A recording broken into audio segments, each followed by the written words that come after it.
After years of bullying, my sister invited me to dinner. When I arrived, she made me clean up, calling me a pathetic waitress. My parents have never concealed the fact that my sister, Helen, has always been the best child in the family. The youngest of my parents' children, she was considered their miracle child. Despite having serious health issues, my parents had been trying for years to have another child after me. My parents were effectively told to give up on growing their family after my mother experienced problems following my delivery, which prompted physicians to advise against getting pregnant again. But my mother defied all expectations and got pregnant again 5 years later. For my father, who was thrilled about the possibility of having another child, this news was nothing short of a miracle.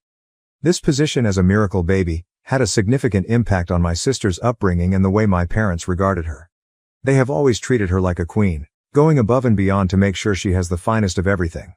Her unique position within the family was further cemented by the lavish celebration of each of her accomplishments and milestones. It was obvious to everyone, including me, that my sister had a special and elevated place in our parents' affections, since this partiality was never covert. Rather, it was publicly expressed and accepted. Not to be misunderstood, my parents also made sure I had all I needed. However, their treatment of me frequently seemed like an afterthought. For example, school functions. My parents would always choose to go to my sister's function if we had activities on the same day. As if my wants and occurrences were somehow less significant, they would explain that she was the youngest and so required them more. My parents still treasure the innumerable childhood photos of my sister that are painstakingly arranged in albums. They haven't even saved one of my albums, on the other hand, saying that my photos were lost in a storm. I would have liked to see how I grew up, therefore I wish they could have at least saved a couple photos. When my early life wasn't kept the same way as my sister's, it's difficult to avoid feeling like an afterthought. When I was growing up, my sister Helen's problems, no matter how minor, were promptly addressed and fixed. However, my father would brush me off and label me spoiled if I ever complained or wanted something. My mother would reprimand me for being more confident like my sister and accuse me of being overly theatrical if I ever felt nervous about trying new things or approaching strangers. I always felt that my sister's worries and emotions were more important than mine because of the way my parents treated me. Then came the game of blame. I was also held accountable for my sister's activities if she ever committed a transgression. My parents say that since I was the eldest, I ought to have taught her to be better. Because of my birth order, I was always held accountable, even if I had nothing to do with her behavior. This unwarranted ongoing blaming made me even more of the underdog and made me live in perpetual shadow of my sister. Helen didn't help either.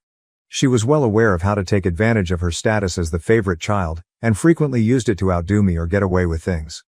She would often coerce me into letting her use my possessions or put on my clothes without my consent during even the most minor arguments.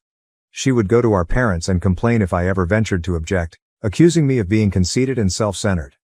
I would unavoidably receive criticism for not sharing and be made to feel guilty in every circumstance. But Helen's actions were distinctly biased. She was always very protective of her belongings and never let me touch them. We shared a room for a long time, and she aggressively protected her side and possessions. The dynamic remained the same even after we went into different rooms. She was quite particular about her belongings, but she always wanted me to be understanding and giving with mine. It was discouraging and frustrating to experience this double standard. I always felt alone and underappreciated because of Helen's ability to control circumstances to her advantage and my parents' steadfast support of her. They believed Helen could do no wrong, while I was always in the wrong, regardless of what I did.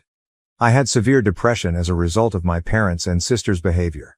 As a teenager, I experienced severe problems with my self-image and my confidence began to decline. Particularly when Helen would argue with me or make fun of me, the tension was unbearable. I was constantly on edge due to my fear of confrontation, and I frequently felt like I was about to have a panic attack because of my parents' combative yelling. I would feel as though I was choking beneath the weight of their disappointment and rage when they approached too close during their outbursts. My family didn't seem to be aware of or concerned about my difficulties. With no one to turn to for help, I felt like an animal in a cage, caught in a vicious cycle of mental and emotional suffering. Writing down my thoughts in a journal was therefore the only thing that gave me comfort. I would write my heart out on those pages every night, sharing my sorrows, disappointments, and anxieties. It was the only setting where I felt free to be totally open about my situation. It gave me some serenity and allowed me to process the pandemonium around me. Because I was worried that Helen may discover the journal and make fun of my weaknesses, I always kept it hidden beneath my bed. My worst nightmare came true one day. While I was out, Helen, who had a tendency of prying into my room even though I had repeatedly asked her to leave, discovered my journal. My one haven must have been violated when she read through its contents. My parents and Helen were seated in the living room with particularly serious expressions when I got home that evening. Given their solemn looks, I assumed there might have been a death in the family and inquired about their well-being. In order to speak with me, my dad asked me to sit down. As I obeyed, my heart began to race and I had a bad sensation in my stomach. Then, from behind her, my mother took my journal.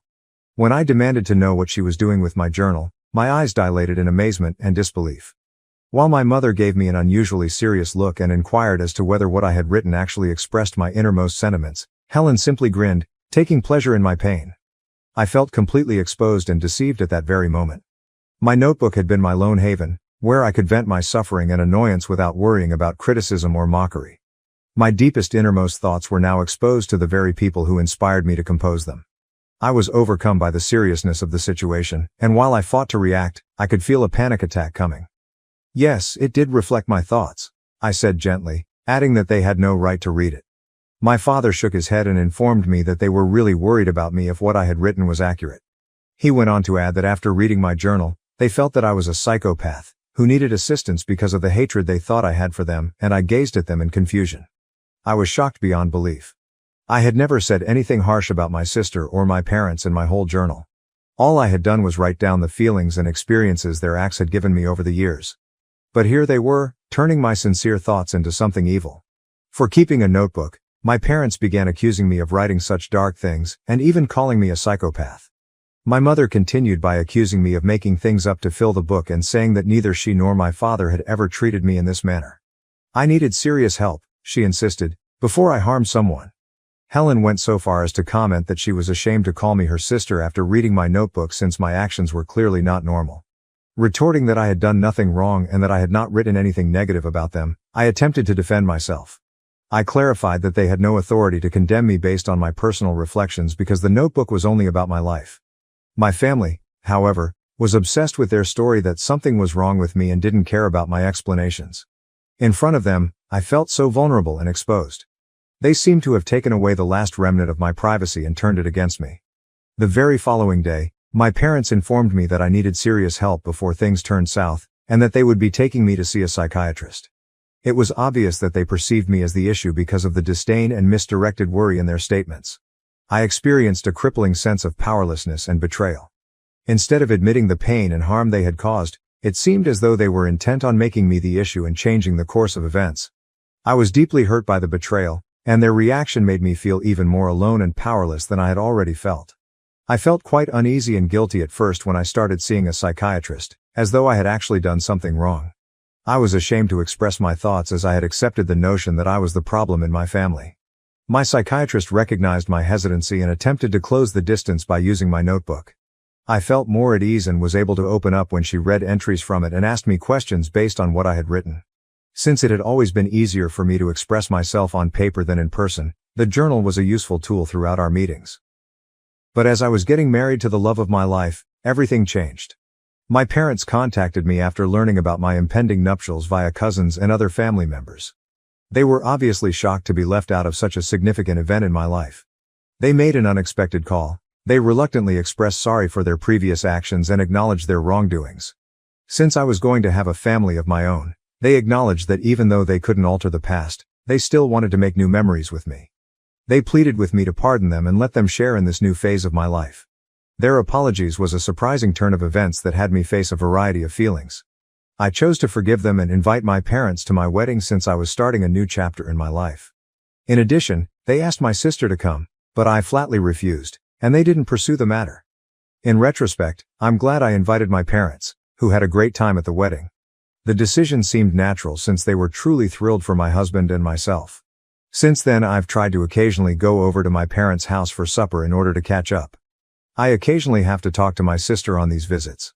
She still attempts to enrage me by making insensitive remarks about my marriage or my family, but I always make sure to confront her conduct head-on and correct her. Helen has only grown more resentful of me over the years, particularly after learning that I get along better with my in-laws than she does with her husband's family. Her in-laws have never truly embraced her into their family and apparently still hate her. She tries to put them down by making subtle remarks about my spouse or my in-laws. She expresses her annoyance and discontent with her personal situation through these comments. Helen keeps making these harsh remarks despite my dad's repeated observations of her behavior and his request for her to cease. I was told I was pregnant 4 months ago. My spouse and I are ecstatic about the news. He makes twice as much as I do, so we agreed that I should take a temporary leave of absence to concentrate on the pregnancy.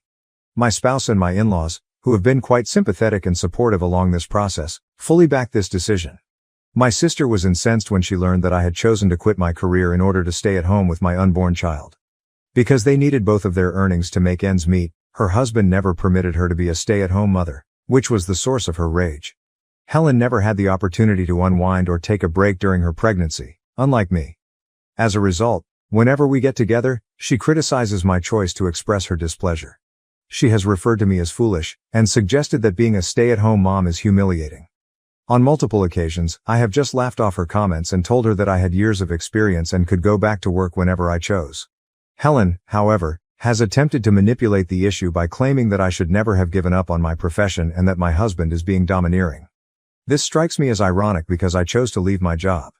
I am aware that her attempts to discredit my choice are obviously motivated more by her personal discontent with her life than by any genuine criticism of my decisions. I have made every effort to avoid her in order to preserve my mental health and give my whole attention to enjoying my pregnancy.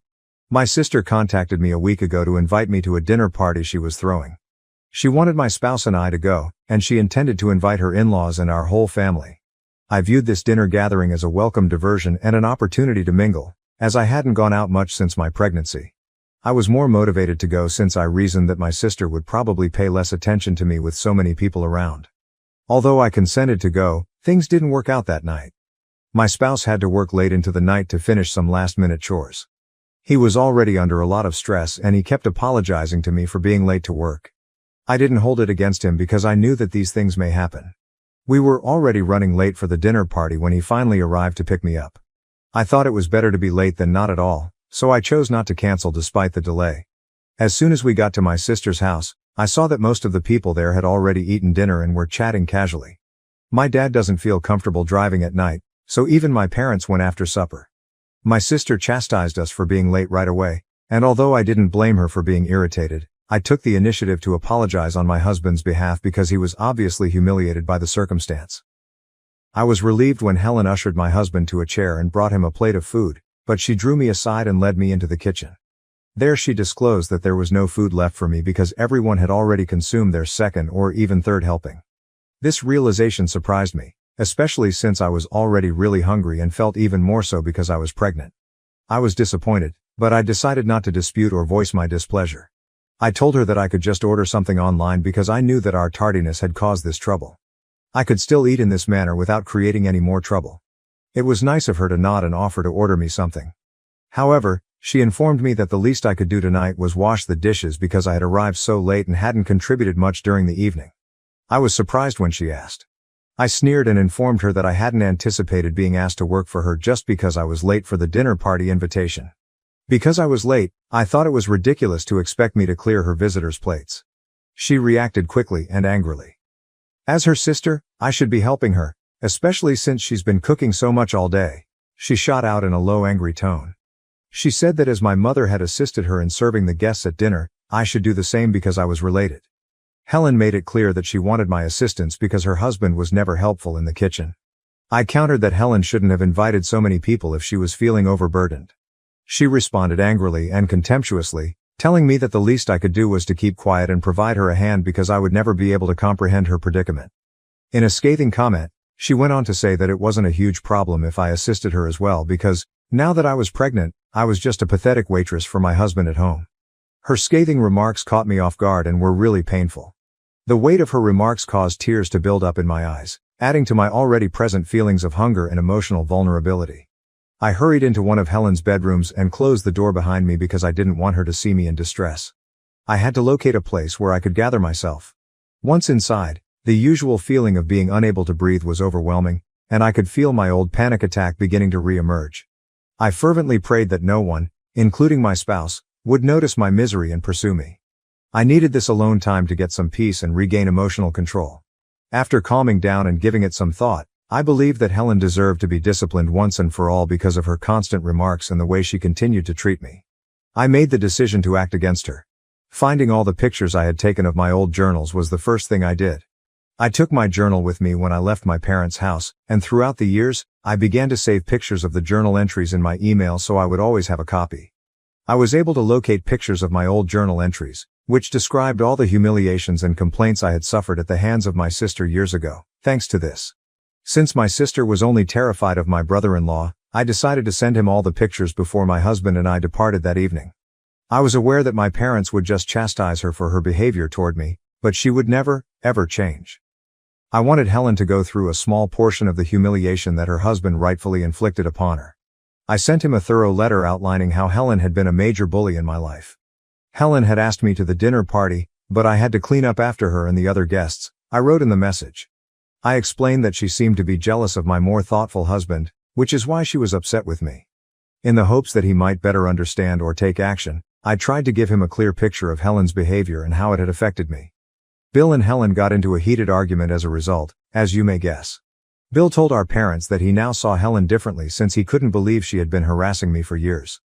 My dad has chosen to be a little more neutral, but my mother fully blames me for their argument since she feels that I went too far by exposing my sister. I have no regrets about letting my sister see her spouse. Update 1. For those who are curious, after learning what my sister said to me at the party, my husband is just as furious with her. He didn't know, but when I told him everything, he called my sister to vent his annoyance and correct her. I've never witnessed him so agitated, and Helen must have been really unsettled by his response. Additionally, he has made it very apparent to her that she should stop talking about our family going forward, especially since she is unaware of the whole truth. Update 2. My brother-in-law is furious with Helen since his own family has always thought she is egotistical and careless. Throughout their entire marriage, Helen had a tendency to place the blame for any argument or quarrel on everyone but herself. Because he loves her, Bill has been lenient toward her for a long time. But it was really eye-opening for him when I showed him my journal entries. He had never known our complex past, but he had always sensed that Helen and I were not particularly close. He had only witnessed a superficial aspect of our relationship and was ignorant of the seriousness of the problems that had existed between us because Helen had conveniently never told him the truth. His perception of my sister was drastically changed after hearing my side of the tale, which at last filled in a lot of the blanks. It demonstrated even more how accurate his family's assessment of Helen was. Bill told me all of this when he contacted me this week. He also wanted to hear it all straight from my point of view. We had a lengthy phone discussion, and I was more than happy to talk. I described all the hardships I'd gone through as a child, highlighting the way my parents had always given preference to my sister. Before I nearly cut them off after leaving for college, I told my parents how my psychiatrist had attempted to address these problems with them, but they had never admitted their mistakes. My brother-in-law also talked candidly about his own interactions with Helen throughout our talk. He described how she would occasionally treat him similarly, but he had always dismissed it as just her being herself. Even though he was aware of his own shortcomings in their relationship, he was shocked to learn about the ways she had harassed me over the years, even as an adult. It has truly caused him to reconsider their relationship as a whole. Helen may be acting harshly toward their child behind his back, which worries him as well. Update 3. For the final time, I'm answering some of your questions. After the party, my sister wrote me a number of angry texts and, of course, blamed me for everything. My husband had to step in and stop her. She hasn't contacted me or spoken to me since. Second, my mom has insisted that I inform Bill that I over-exaggerated the events from my early years and apologize. I adamantly declined, stating that my husband and I would cut her off if she persisted in endorsing my sister's position. But my father knows why I did what I did. Finally, I'm not sure what Bill will decide about his connection with Helen. My ultimate objective was to expose my sister and show her that she couldn't continue to get away with disparaging me. I have absolutely no regrets about what I did.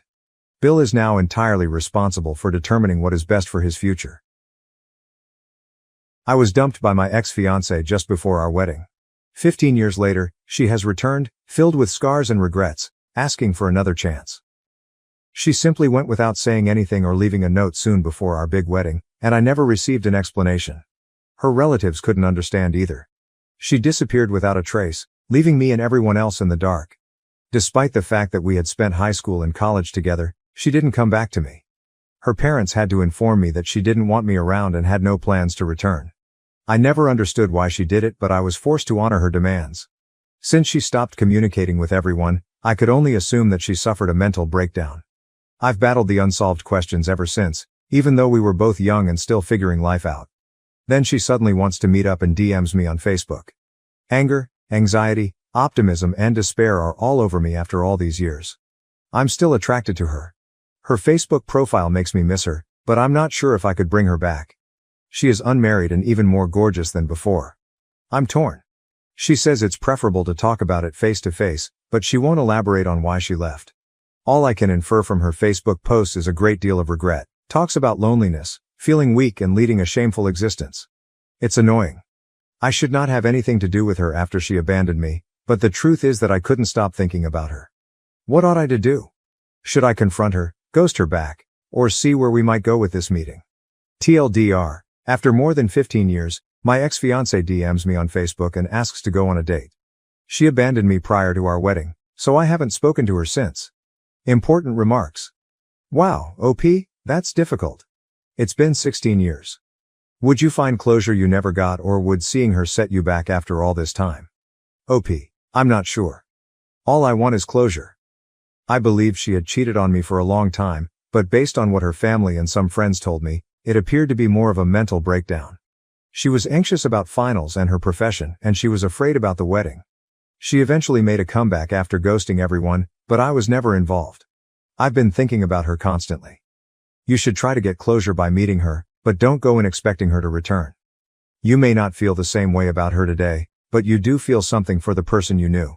It's a long time to be abandoned like that. 16 years. Her motivations for contacting me after all this time seem dubious to me. Avoid thinking about her too much. OP, what would be her motivation? She wasn't pregnant when she abandoned me, and I don't have any money or children. The disappearance was completely unexpected. She simply disappeared and never returned to school. To be honest, I think something went wrong. Revision. That was something then. At least I had closure. We sat and chatted outside the cafe where we met. Her severely scarred arms and the intense pain imprinted on her face caught my attention right away. In summary, she acknowledged that she had intended to end the relationship long before the wedding but had been too cowardly and weak to advocate for herself. Everything caused her to have a total nervous breakdown. She felt unable to defend herself and was fed up with being forced to do things she didn't want to do. She was upset with her family for forcing her into a degree she didn't desire and for pressuring her to get married and start a family. She also felt angry at herself for lacking the guts to speak up. We both agreed that nothing she did was justified. I put her on the spot when I proposed to her for the first time in public. She wanted to refuse, but she couldn't risk hurting me. She was correct. I made all of her decisions. Back then, I was a very different person. I was self-centered, and she was submissive, just following the crowd without advocating for herself. I frequently muffled her speech, preventing her from developing or becoming her own person. Everything culminated at one point and she suffered a total mental collapse. The only person she ever trusted, her best friend, advised her to flee her issues. She claimed that the only thing she knew how to do was to flee. Her life took a turn for the worse. She didn't say what she had done, but she ended up in prison for a while after being homeless for a few years after being evicted by her best friend's husband. Since her release almost a year ago, she has been making efforts to improve her life. She ultimately got in touch with me, got a job, and reconnected with her parents. We both agreed that there isn't a future for us. We now live far apart and are two different persons who have nothing in common. She doesn't demand forgiveness or justify her actions. She is disgusted and ashamed of what she did. I just forgiven her because I wanted to be furious but couldn't. After saying our goodbyes and shaking hands, it's likely that we won't see each other again. It's heartbreaking. At last, she and I were able to get the closure we sought. A weight seems to have been lifted. I now realize that we will never have a future together. However, I'm also upset because it's really over. It was all for nothing, all these years of hope.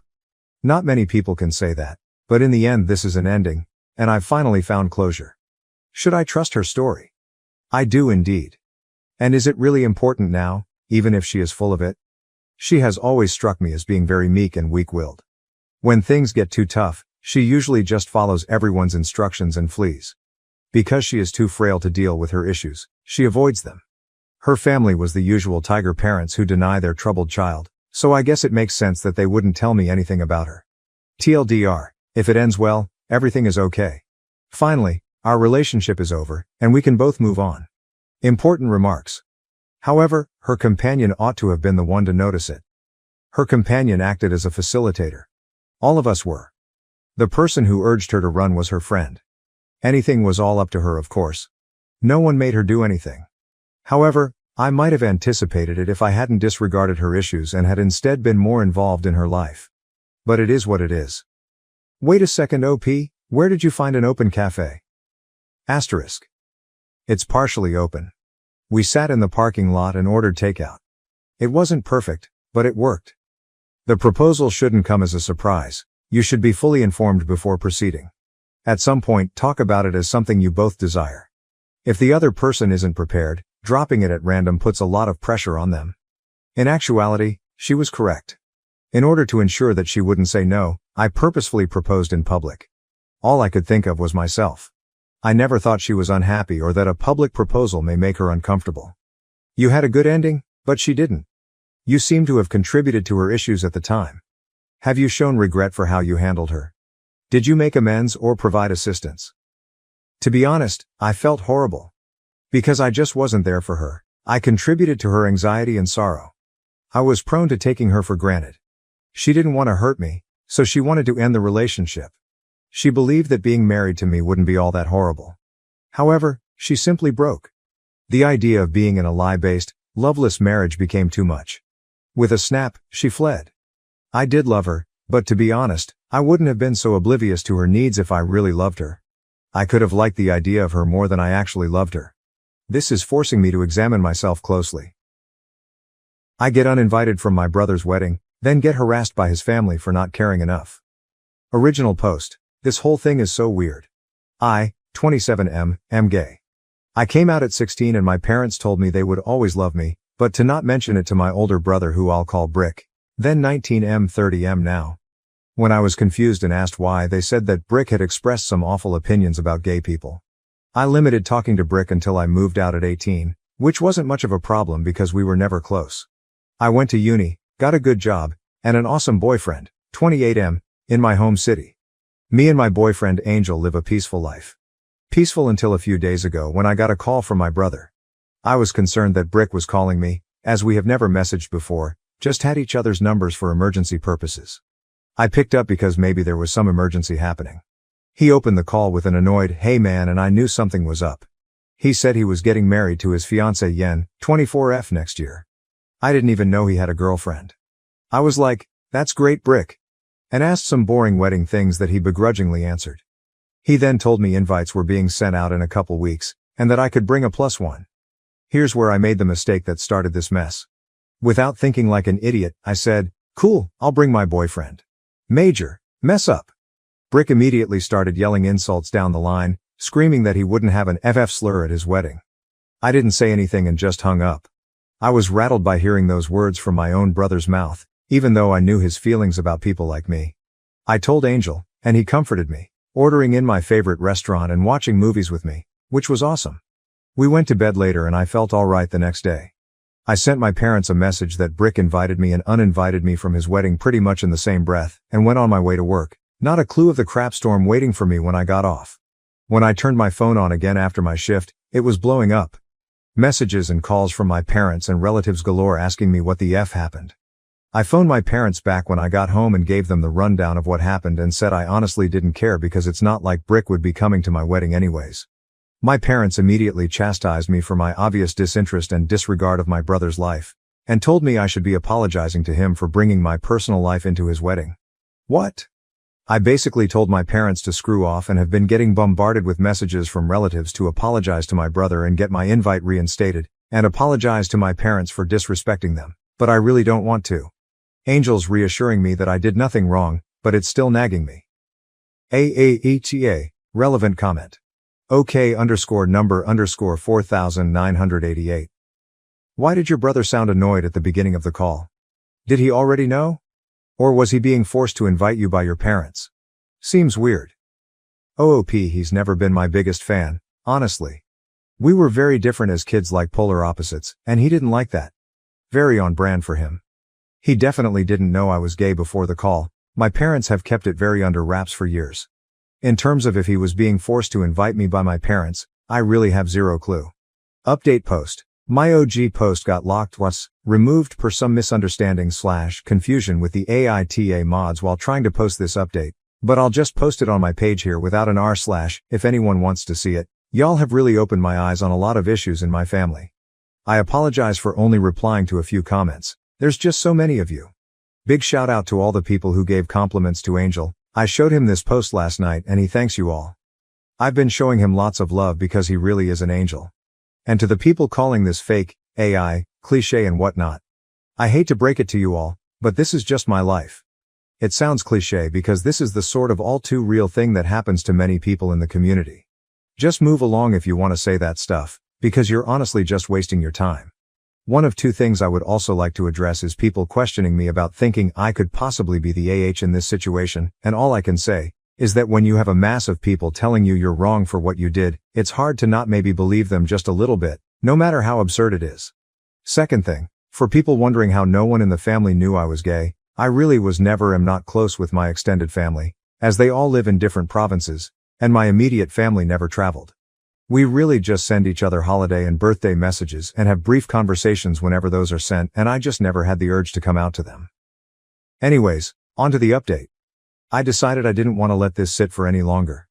I took a day off work, and I added my parents, Brick, and all the family that messaged and called me into one big group chat, per one advice I saw here.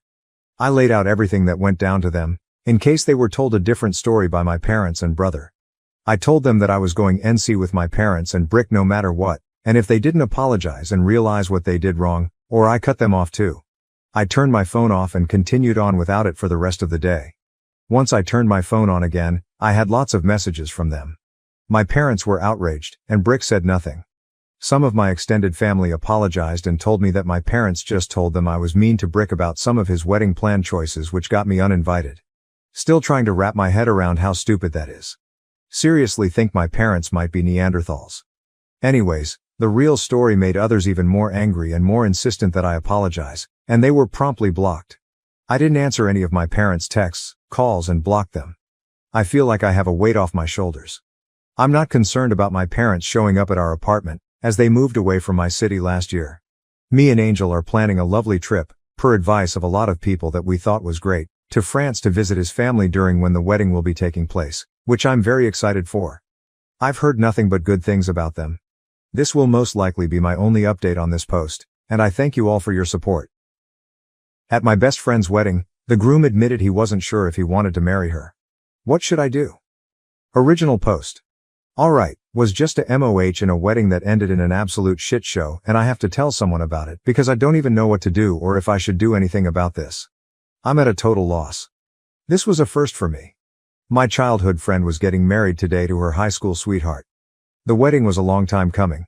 They've been together for 6.5 years and share a 2-year-old son together. They've been engaged for 3 years now, because they delayed planning the wedding after she unexpectedly got pregnant with their son. So now the wedding was finally here. Earlier this year she set a date and started planning.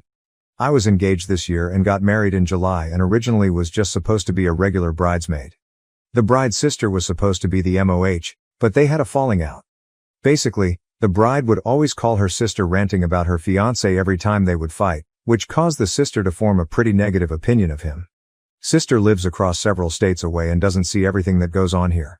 Her mind jumped right to abuse and she told the bride if she marries him, she's not coming to the wedding. Now here's the thing.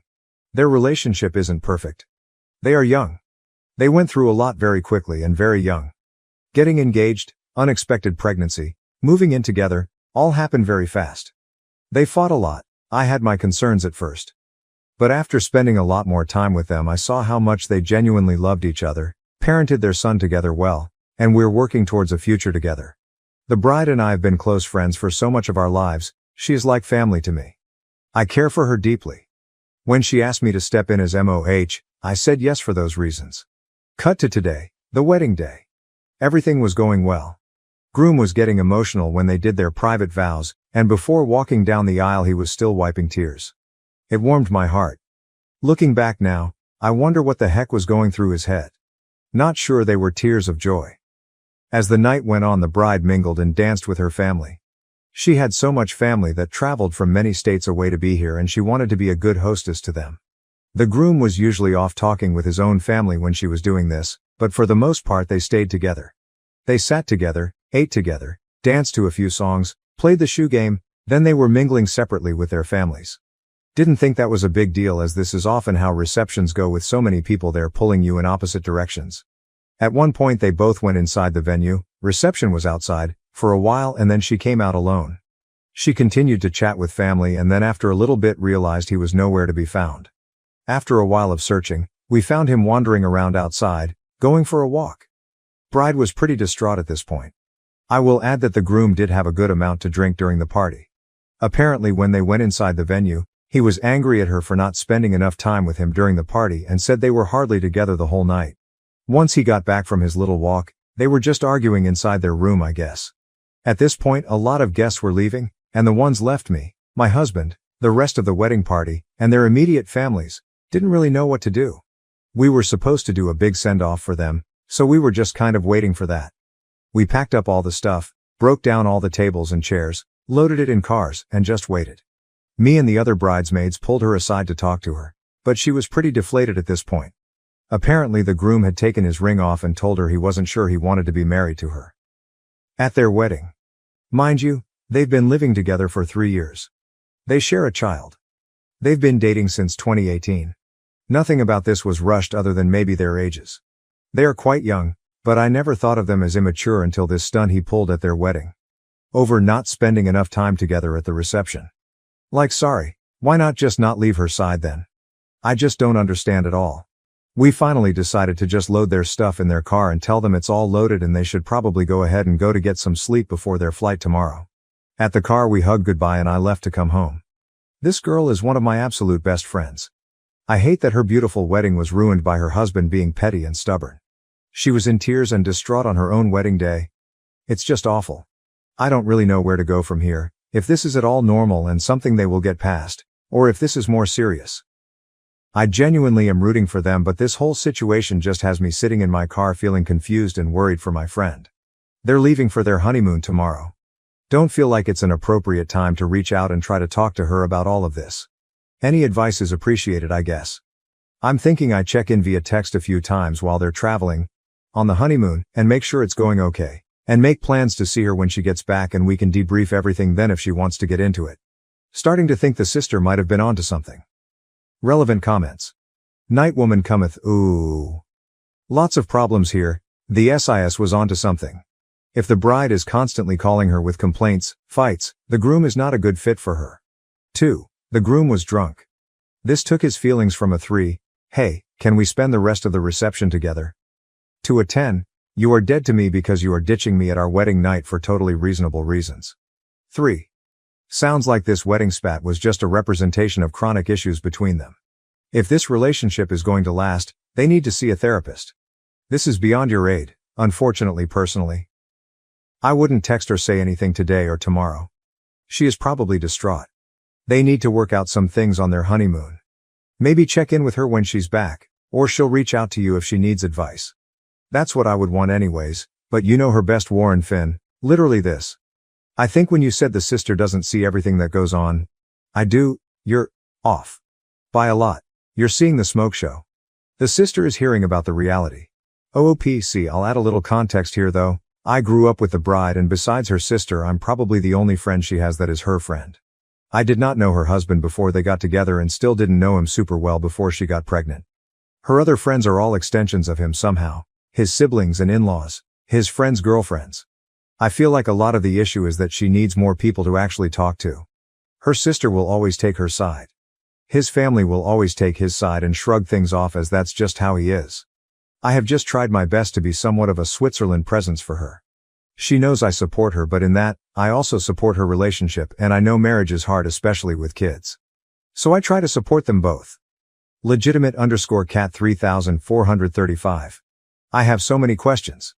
Just trying to understand the dynamics of this group. 1. In what scenario did she not grow up in the same house as her sister? 2.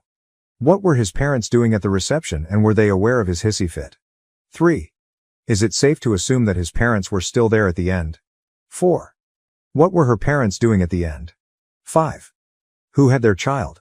OOP half-sisters through adoption by the dad too. His parents sat at their own table and didn't seem to care about mingling with her family, but I don't want to jump to conclusions as to why. 3.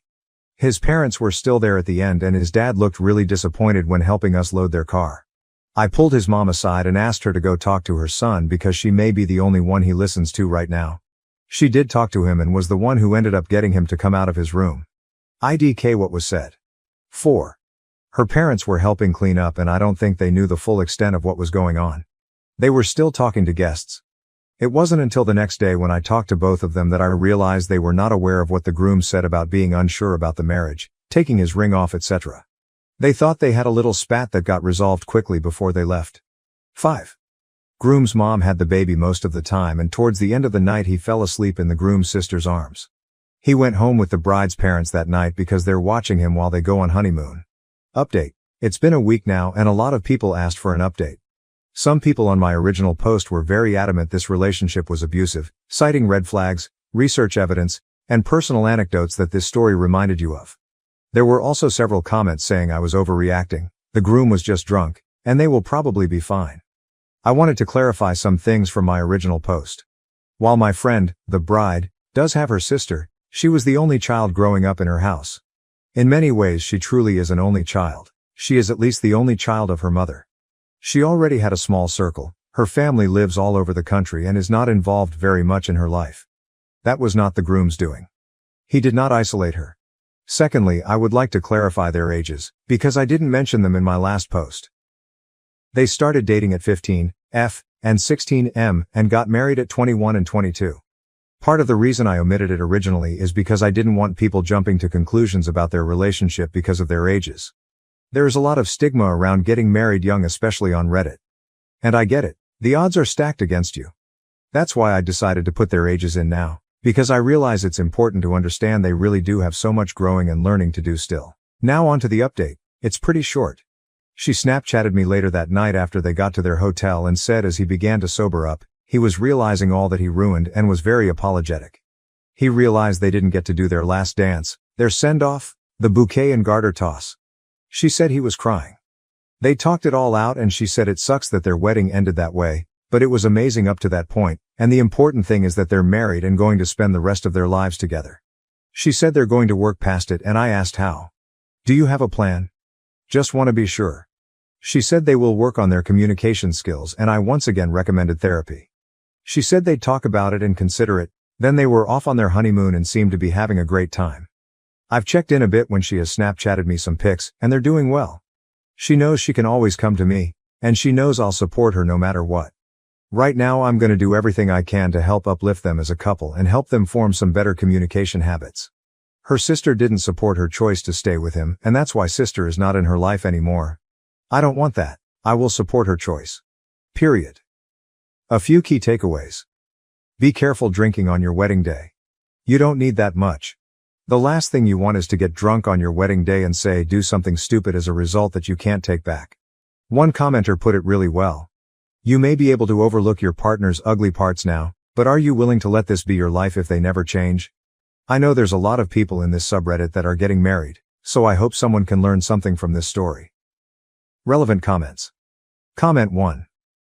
I skimmed OOP's responses, and she literally says the friend likes to use Snapchat because the messages disappear, so the groom won't see them if he goes through her phone. Then she adds a nice little tidbit that he's very controlling.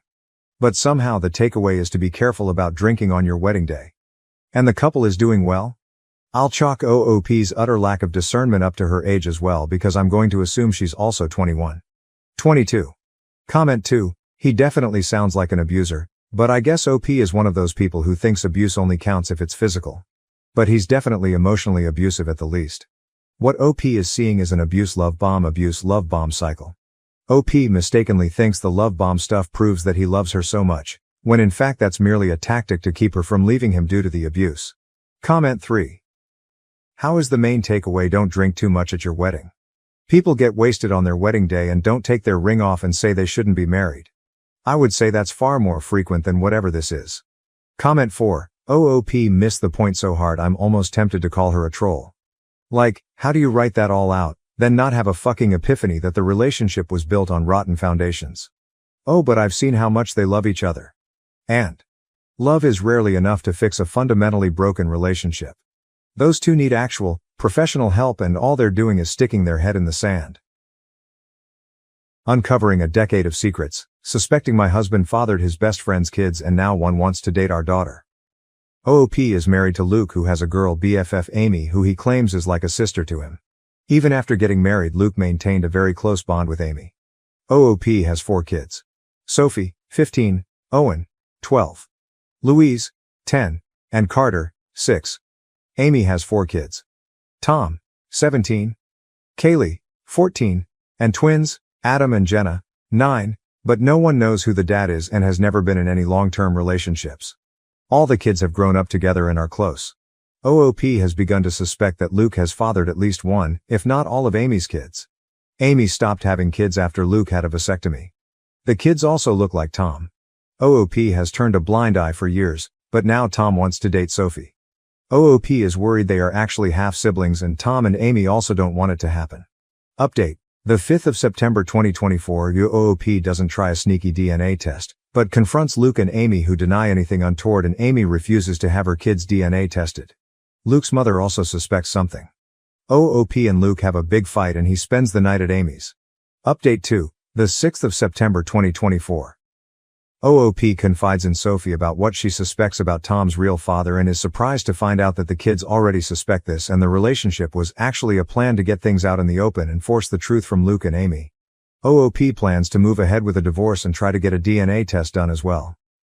Update 3. I think my husband fathered his best friend's children, and now one of them is attracted to my daughter.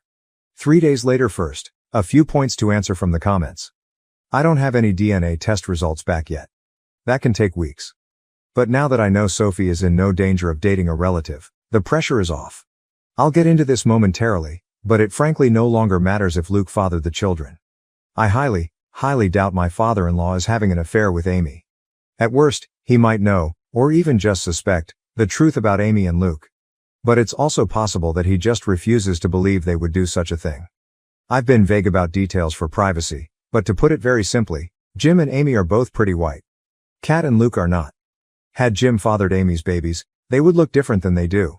Nevertheless, I do have an update. While a stream of comments have called me spineless and naive, called me a sister wife, as an ex-Mormon, that hits a particular nerve.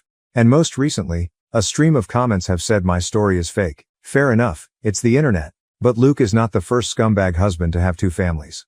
Several other comments have been incredibly kind and supportive, and I really appreciate that. Apologies if I haven't responded to a comment or direct message that you sent. I covered as many as I could, but I was literally getting hundreds, so I definitely missed several of them. First things first. I discussed this in the comments, but our little team has, supposedly, recruited my mother-in-law. I say supposedly, because Sophie and Tom were going to talk to her about getting help with submitting the DNA test, and, at the advice of my lawyer, I am staying out of the process. Officially, I told Sophie not to do it and she said she wouldn't. MIL hasn't contacted me about it either. Though we have been in touch, I'll get into that more in a moment. The bottom line is that I can honestly say I had no knowledge of any DNA test. Loophole City. Another bit of good news. I was digging through the paperwork in preparation for my divorce, wanting to get a head start against Luke, and one thing that came to my attention is that my name is on the paperwork for our home. Luke's name is not. I was the one who bought the house and we always planned to add Luke onto the paperwork at some point, but we never got around to it and eventually the idea was forgotten. It was my lawyer, Paige, who pointed this out to me, and it was like finding a winning lottery ticket on the ground. I don't know where I'd be without Paige. She's a dear friend from college who I reached out to, hat in hand, for help. She's been there for me this past week, not just as legal counsel but as a friend I really needed right now. The thing is, she's not our lawyer, me and Luke. We have our own family attorney who has helped us out of jams in the past. We clashed with our HOA a few years ago, not worth getting into right now. But Paige is a lawyer who specializes in family law and has handled divorces before. Luke remembers her from college and knows she went into law but doesn't know she's a divorce attorney. So I can have her over for coffee like we're catching up, and he has no idea anything is going on. Turns out, he's not the only one who can harbor someone under his spouse's nose under the guise of being a friend. So, on to the update. The last time I looked in Luke's phone was 3 months ago, around the point Sophie and Tom began to go around claiming they wanted to date. I found nothing. While I know how to search for recently deleted photos and didn't see any, my comments taught me how to find recently deleted messages.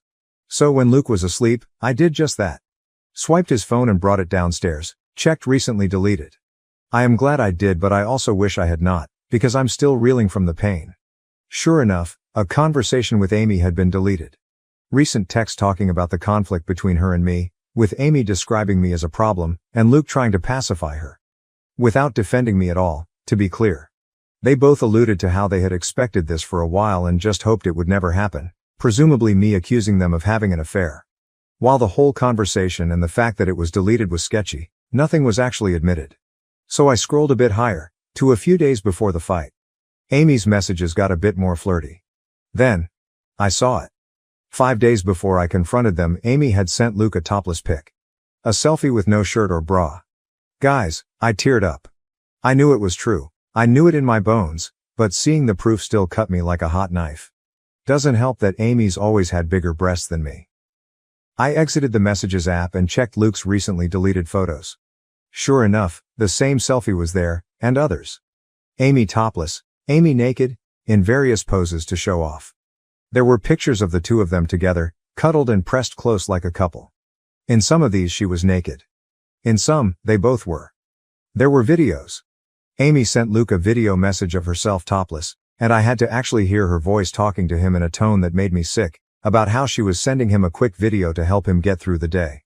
In more than one video she called him her boo, and, hearing her call him that, I almost vomited. Stopped looking at the point, I'd seen enough. For about 5 minutes anyway, then a strange compulsion to keep searching led me to check Luke's laptop. I knew enough of his passcodes to access his iCloud storage and, yeah, basically more of the same. There were letters, long letters between them. I didn't have the heart to read past the first few lines of one of them, but I did read Luke mention our children. There were countless naked topless selfies of Amy. Selfies of them together. Videos where Amy appeared to be masturbating. There were sex tapes. Of the two of them. Tom had previously offered to try and hide a camera in Amy's room, but fuck, he never needed to. Luke was hiding a whole treasure trove under my nose all along. I scrolled, and scrolled, and scrolled. There were so many. Going back years. Not all of it was even sexual.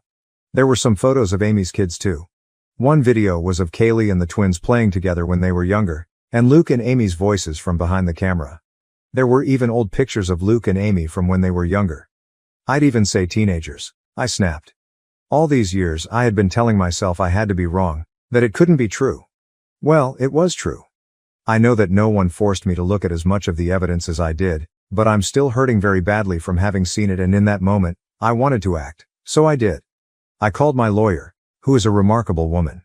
It was the middle of the night, so I had to call her twice, and she picked up. Though I had woken her, when I asked her to come by and said it was an emergency, she agreed. I also asked her to draw up the paperwork and have it ready. She told me that she'd already had it ready since I first reached out to her.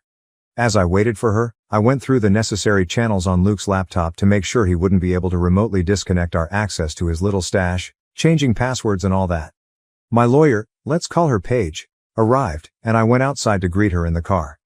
Spent a good half hour in the passenger seat just crying, and she was great about that, before I passed her Luke's phone and his laptop, with all the information she needed to use them. She warned me that this could be considered theft. So I asked her to forward and print out copies of everything she could and then bring the items back, because I just couldn't bear to do it myself. She agreed. I went back inside, and then, I packed up Luke's things while the house slept. At one point Owen got up to use the bathroom and asked me what I was doing, but I told him I was just cleaning. Luke stirred once or twice while I was in the bedroom but did not wake. I got all of his things packed into trash bags and I loaded up the car. That's when I woke him up and told him to come outside. He was confused and half asleep, but he did notice things were missing. I ignored his questions and just told him to come with me. So he followed me outside. Once we were by the car, I pulled out the divorce papers and officially handed them to him. That was about when he figured out what I was doing, and he tried to talk me out of it. Tried to be sweet with me, to be tender. He kept insisting that he loved me and that there had never been anything with Amy. Kept trying to persuade me not to tear our family apart. Even 2 weeks ago, I might have wilted under him because the manipulation and gaslighting were truly masterclass, but I can see through it now. I didn't tell him that I knew he was full of shit, I didn't tell him what I had seen, I just told him we were finished. He tried a different approach. He refused to go. Stated firmly that our children were his too and that even if we were separating, I had no right to just decide the kids would stay with me over him. This was where I very coldly presented the paperwork reminding him that the house is in my name, and told him under no circumstances would my kids be staying with Amy. He argued a while longer, but in the end he decided to be the bigger person, and keep the peace. At that moment I didn't care where he went. Before he left, he did ask about his phone and laptop, and I waved him off by saying they were in one of the bags. Bought a little time. I couldn't sleep for the rest of that night. I cried more. Eventually I realized I'd have to wake my children up early and explain to the extent that I could. Naturally, I woke Sophie first. I told her that I had kicked her father out and that I had discovered evidence of an affair on his devices. I did not specify what kind of evidence, and she did not ask. I woke up the others and gently told them that their dad had gone to stay somewhere else for a while. That I wasn't sure where, but from now on things were going to be different. Louise was the one to ask if we were getting divorced, and I couldn't lie to her. I told her yes.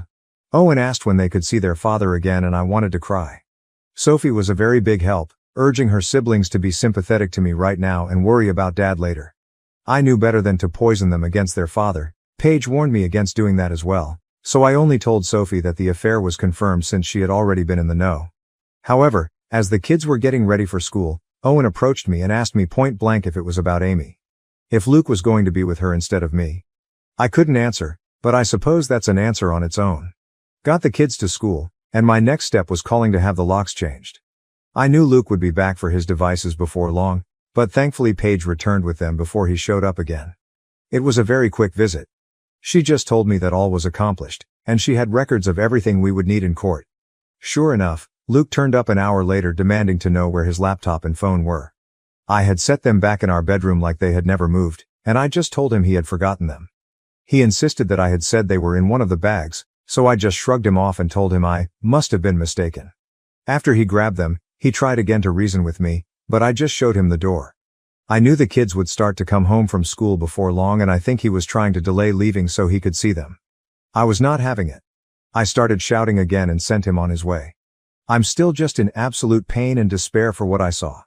I don't know if he'll realize that anyone went through his devices and made copies of the evidence, or if he suspects I saw anything, but he obviously didn't say so. After he left, I cried once again. Talked to my mother-in-law that night. Apparently Luke did show up to his parents' house, which was a surprise, as I was so certain he'd stay with Amy. But maybe even he knows how suspicious that would look to the children and doesn't want to rock the boat as much. Maybe he knows I'm more likely to let my children see their grandmother than Amy at this point, and he wants to see them to give his version of events. That is not happening. Kat already shared his version with me, that he relayed to her and Jim. That I'm having some kind of mental breakdown, that he wishes he could help me, but my paranoia is causing me to lash out and turn violent. I was never violent. I shoved him away when he tried to hold me, that is all. And what's so hilarious is that he didn't mention Amy at all to his parents. He didn't even frame it as me falsely believing he was having an affair. Even though that's his story when talking to me, he left Amy out of it when talking to his parents. Kat noticed that. She believes me. Jim doesn't know what to believe anymore. According to Kat, he seemed very troubled by what he heard from all sides. As for Amy, she's radio silent. Tom has told Sophie that she's acting like nothing is wrong but is clearly stressed out. That when her children ask, she makes the same sort of claims. That I'm having some kind of emotional nervous breakdown and pushing her away as well as Luke. She doesn't mention anything about my accusing them of an affair, but still puts it all on me. Amy has not reached out to talk to me directly, and I have not tried talking to her since our big argument. I haven't really told my kids anything, just that I'm having disagreements with Luke and Amy, though I was very clear that it is not a question of my mental health. Honestly, I think they all kind of know what's going on. Sophie continues to be my rock, as I try to be for her and the others, and Tom continues to be our spy in the ranks. Right now, my biggest regret is the stress that all of this is causing on the children, which I knew it would, but it still needed to be done. My life has fallen apart. But it was never my life. Comments. Comment 1. Owen asked if it was about Amy. All of your kids must have seen and heard things from them when they thought they weren't being observed. Please get them into counseling soon. You are amazing, stay strong and calm, that will negate all claims of you having a mental breakdown. You've got this. Comment 2. All the people who talked about keeping the kids together were off their rockers. Her 12-year-old knew there was something wrong and they have been constantly thrown into a situation that was uncomfortable for them. OP has to start putting her kids first. Comment 3. If this is fiction, nicely done. If this is real, you got this. Comment 4. This is how I feel. There's so much effort put into the story even if it was made up by her or AI, I'm all in. Comment 5. Oh, OP. I think I was secretly holding out hope that this would all turn out okay. But, life is not a fairy tale. It was a very brave thing you did, going through his devices and facing this truth. Kind of like breaking your own heart, you knew what you would find. I'm so proud of you. I can't imagine the strength it took to quietly pack his things while he slept peacefully in bed. Sounds like Luke is a master manipulator. The most recent convo with Amy even talked about knowing this would happen. He had a cover story to explain being kicked out locked and loaded. Curious to see how he can spin this into your fault once the truth comes out. I would inquire with your attorney about putting in a stipulation in your divorce decree that Amy not be allowed around your children or under the same roof during his custody times. Amy is a vile, disgusting woman and that's a hill I would be willing to die on. You can't do anything about Luke being around your children, but you can put any kind of stipulation like this built into your divorce decree. Seems you have done everything you could at this point. No matter how difficult it has been, you face the truth and now you will be able to live the rest of your life without a nagging thought at the back of your mind constantly. Don't stop updating. OOP, life is not a fairy tale indeed. You're right, the nagging worry is at least gone. In a way, I think not finding anything would have been worse, because it would have perpetuated the ambiguity.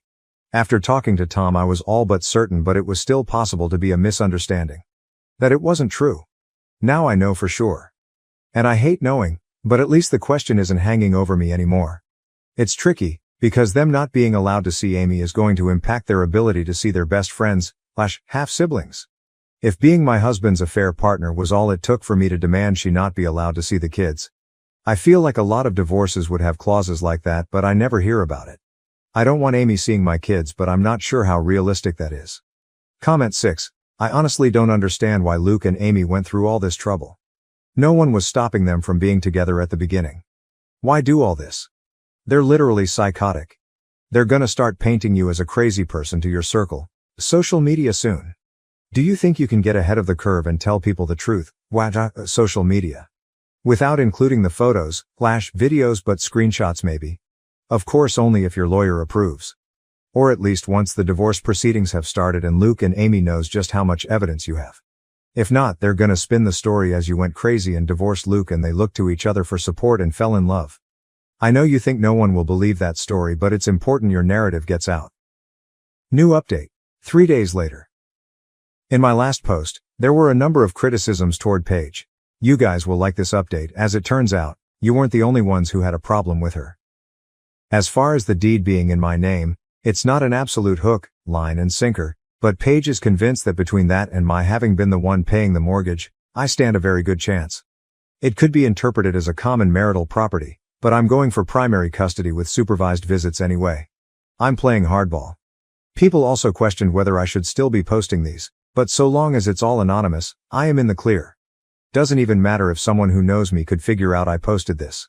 I didn't use any real names, or reveal my location, or anything like that. As for the laptop, even Paige admitted that was questionable, but technically I gave permission and she was only doing what I could have easily done on my own. I just really didn't want to go through all of that content. As far as the divorce papers, Paige had them filled out after the very first time I contacted her. My serving them to Luke was ceremonial. She still contacted him later to officially serve him and request his lawyer's details. But before he could respond, I had already done something a little sneaky. I reached out to our family attorney, the one who has always been on call to represent me and Luke during our marriage. He helped us out of a jam with the HOA a while back. I'll call him Zach. Now, contrary to some of the comments' suggestions, I cannot just go around town consulting with every lawyer in the area, with the explicit purpose of locking my husband out of hiring them. That is bad faith and judges don't look too kindly on it. However, this was Zach. He had been my attorney, and Luke's, for years. I feel like I had just as much right to him as Luke did. And I got there first. So I was able to nail down our family's lawyer. Met with both him and Paige, and boy howdy, do they not like each other. Zach brought up some of the same problems as some of my comments. He argued that Paige's activity was in the gray area and urged me to hire him to represent me in the divorce instead. That caused a bit of conflict as Paige is explicitly a family attorney and this is her specialization. So I'm going to be consulting both of them from here on out. Zach actually thinks it's a good thing that I made these posts as they can't really do much other than prove my sanity when Luke and Amy try to argue otherwise. Overall, I am doing better. I've been talking to a friend in real life, the mom of one of Sophie's friends. I also have therapy scheduled for myself, and I intend to look into family therapy as well. When my kids ask me what's going on, I simply tell them that their father and I are having adult problems and it's nothing they need to worry about. That worked for about a day. Sophie warned me they were planning to confront me as a group, and they did, asking if Dad had cheated on me with Amy.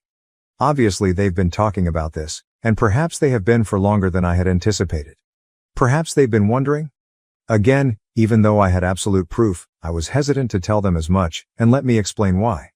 I naturally wouldn't tell them about the pornographic content I found. I would simply say that I found messages between Luke and Amy revealing their affair, but, with the exception of Sophie, they wouldn't be satisfied with that.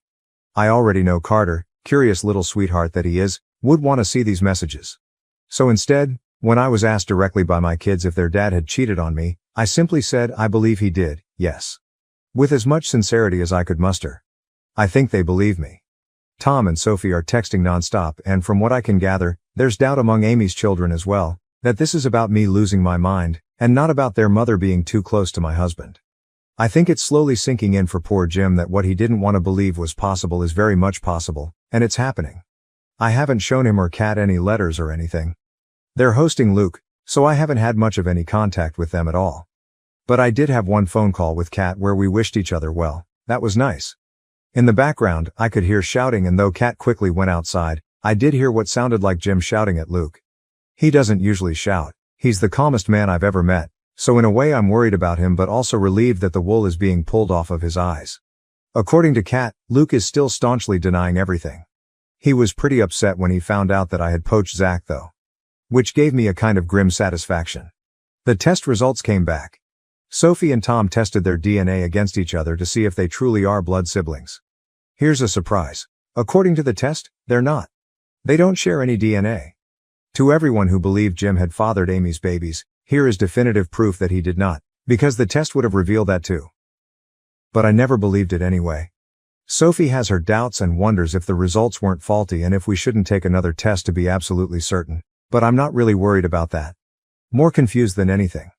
I was so certain Tom had to be Luke's son. He was too. Now he doesn't know what to think and I don't either.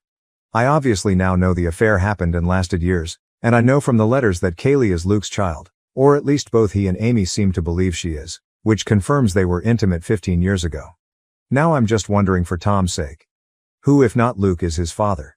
He does kind of look like Luke, but that might just be coincidence. In general, everything was quiet for a few days until it wasn't. Until she finally showed her face. My best friend Amy. I am so happy I installed Ring cameras everywhere as you are about to understand. Sure enough, Amy turned up on my doorstep and asked to talk. She had a relaxed demeanor and did not raise her voice. Assuming she was approaching me on Luke's behalf, I told her that I wasn't interested in talking to her and to just go away. She did not leave, but she didn't make a scene either. She persisted in telling me we needed to have a conversation.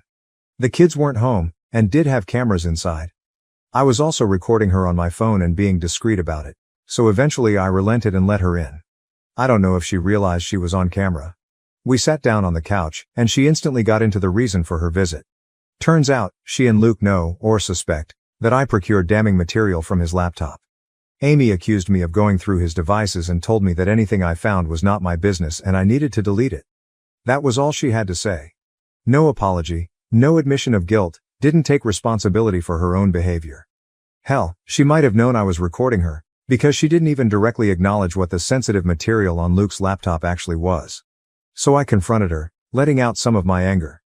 I asked how she could have the nerve to make demands of me. I asked her why she and Luke would do a thing like this in the first place.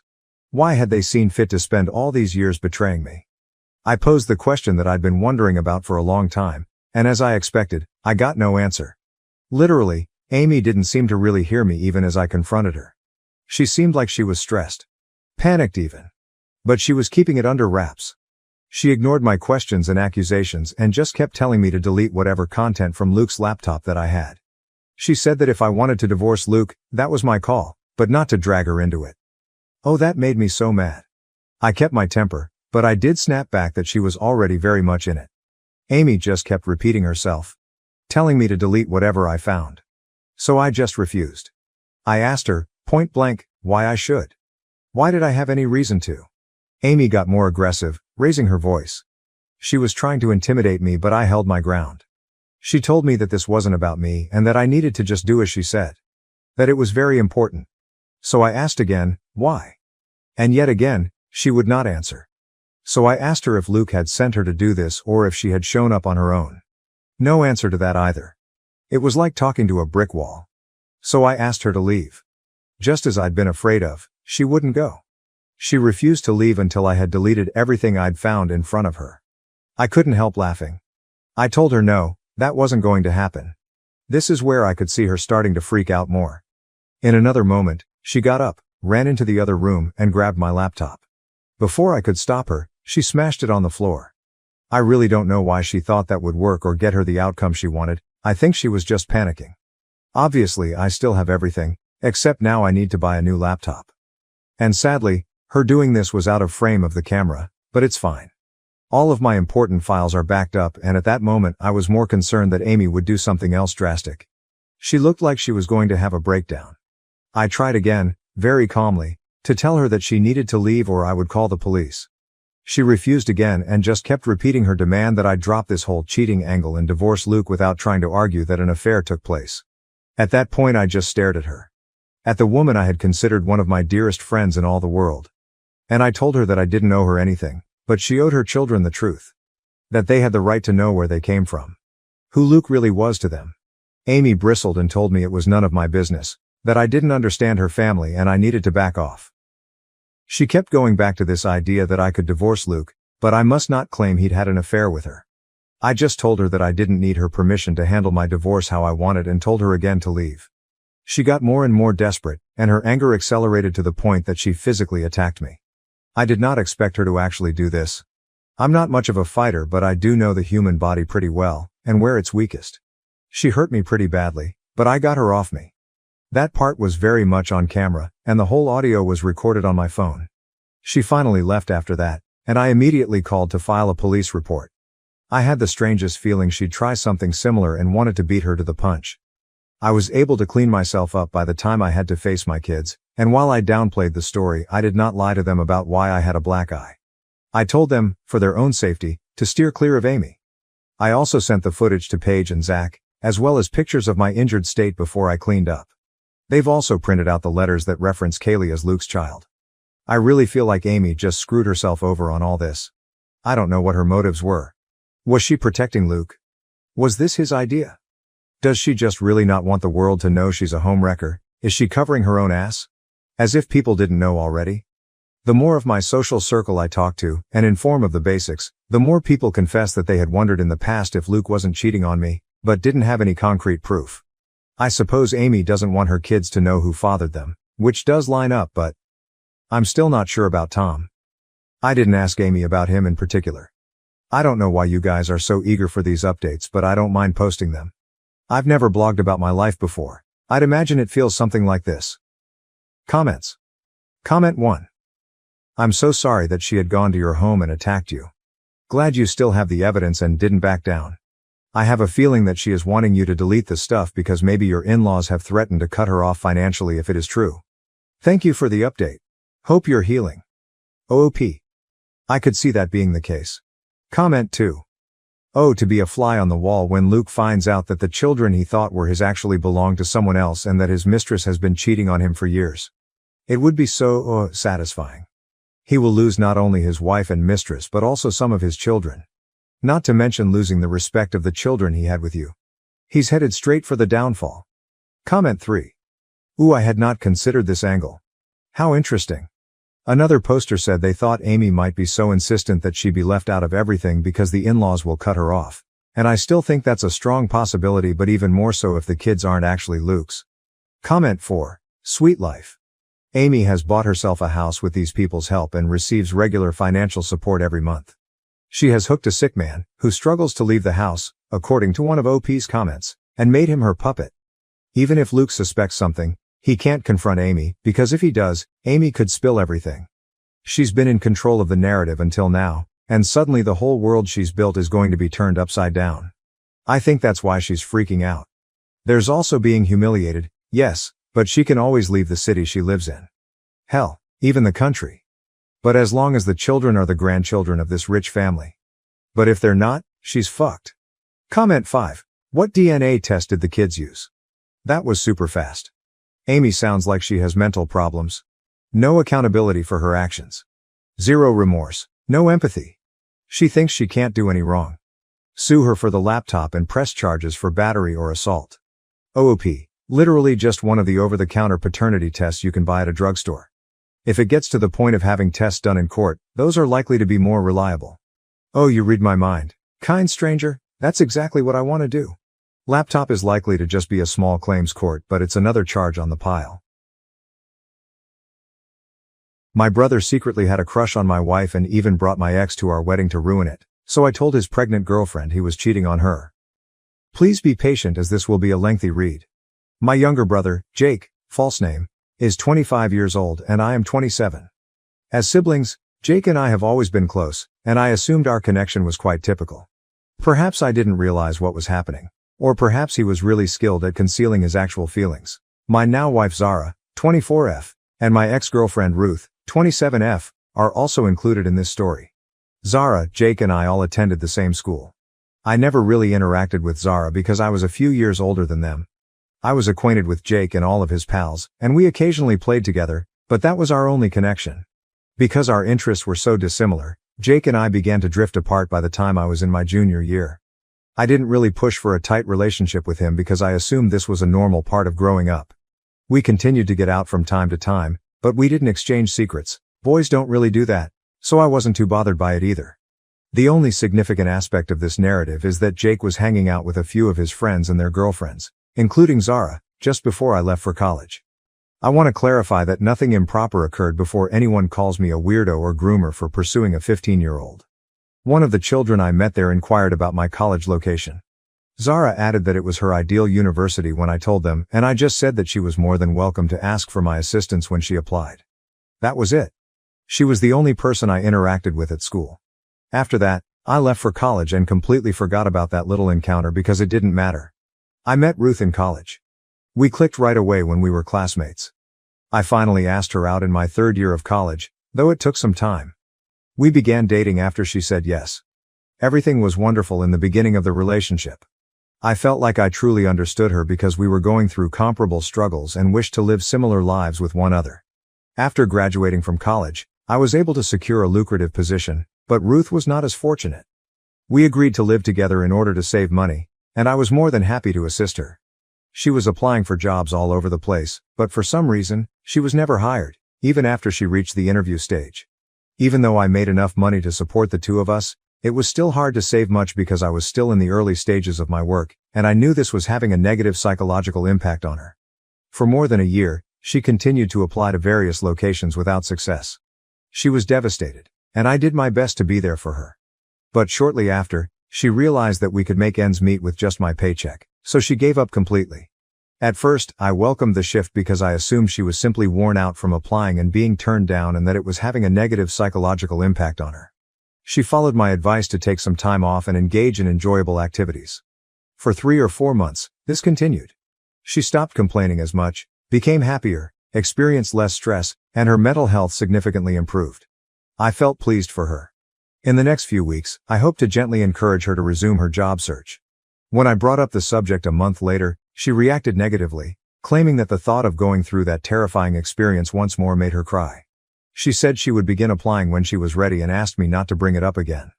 I accepted since I believed her and didn't want to put undue pressure on her or come out as unsupportive.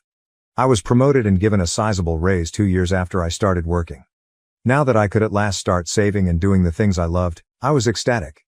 I've had to put a lot of my aspirations on hold for the past 2 years in order to provide for 2 people with my paycheck. Naturally, Ruth's mental health issues and my personal interests took a backseat. Now that I had some money to spend on fun, I felt relaxed. However, Ruth began pleading with me to assist in paying for her niece's schooling as soon as she learned that I had been given a raise. Ruth's brother was impoverished and could only work for a few months at a time. He had gotten a lady pregnant and was clueless about how to raise a child, particularly after the woman died and left no family behind. Ruth's brother, who was completely unprepared to care for another human being, took the infant. Ruth pleaded with me, saying that even though she had only met her niece twice, she loved her and would never be able to forgive herself if she couldn't assist her. All of this was getting to be too much for me, so I told her I would give it some thought and ended the conversation. There was a part of me that honestly considered giving her the money, but there was also a nastier part of me that believed it was her niece and that she could get up and get work to support her. That night, I drank a lot, and as I continued to drink, all the logic and reason I had suppressed came flooding back. Since I was in love with Ruth, I never really gave the suspicion that she was attempting to take advantage of me any thought. I was unable to get rid of those emotions though. I was pleased to support her throughout her life, but it seemed excessive to ask me to support her niece as soon as I received a raise, especially at the expense of my own desires. Since I would be stuck in this situation for the rest of my life if I started supporting the niece now, I knew it was time to stand up for myself. I sat Ruth down the following day and informed her that, regardless of how regrettable the situation, I would not be providing financial support for her niece. Additionally, I told her that she was free to take a job and assist the poor child if she felt sorry for her. I didn't care what she did with the money. I refused to listen to her attempt to butt in, claiming that I was being unkind and that a poor youngster needed my assistance. I also informed her that the distribution of domestic duties would shift if she failed to find employment. If she wasn't making a financial contribution, I expected her to do 80% of the tasks because we didn't have any children or pets. I informed her that I wanted a vacation after working tirelessly for the past 2 years to support her while balancing work and home. She needed to help relieve some of my financial burden if she wasn't prepared to aid me financially so that I could have more money for myself. It would be an understatement to say that she began to yell. It was a miracle I didn't leave the conversation with my ears bleeding because I don't think I've ever had the bad experience of listening to such high decibels before. She called me every possible epithet during her lengthy tirade, including misogynistic, manipulative, gaslighting, and financially abusive. I simply needed a break though. If she couldn't do this for me, why were we even partners? The altercation continued for a while. She probably thought that because I've never been confrontational, I would give in. I didn't, which surprised her. For several more days we were at a standstill. She cut me off once more when I attempted to bring up the subject. I realized we were done at that point. I was merely supporting her life and receiving nothing in return, therefore there was no future for me in this relationship. It was a messy split. Because she was unemployed, she had nowhere to go. I informed her that I was done with her and that she should have her problems straightened out by then, but I was willing to give her some money to help her get by for a month or two. She broke down in tears, accusing me of faking and performing the whole drama act. I informed her that my decision was final and that I was no longer interested in this relationship. It could not be saved, and all the solutions she was now offering ought to have been presented to her while we were still together, not as a last resort. The split was nonetheless unpleasant even though I had set her up for a few months. I didn't understand how much dead weight I'd been carrying until she walked out. I could spend so much time and effort on myself. I resumed interests I had given up while in school. These pastimes allowed me to get back in touch with Zara. Zara chose to pursue painting as a career despite not attending my college. Even though it was somewhat of a covert pastime because it wasn't deemed masculine enough, I had always loved doodling as a child. I went since I was curious about the art show in my city. I discovered Zara there. We started chatting after she displayed a piece in the exhibition. I had broken up with Ruth a few months prior to this. When I asked Zara how things were doing, we struck up a conversation that we both found enjoyable. We agreed to get together once more, and she said she would notify me of any upcoming art events in the area. She did. After we reconnected, we gradually began to fall in love. I was already deeply in love with her when I finally asked her out a year later. When I tried to ask Jake about her, he told me that they hadn't spoken since she broke up with the guy from his school friend group. I won't go into all the specifics of my relationship with Zara because they aren't pertinent to this tale, but know that we have always been friendly and equal partners, and I knew she was the person I wanted to marry from a young age.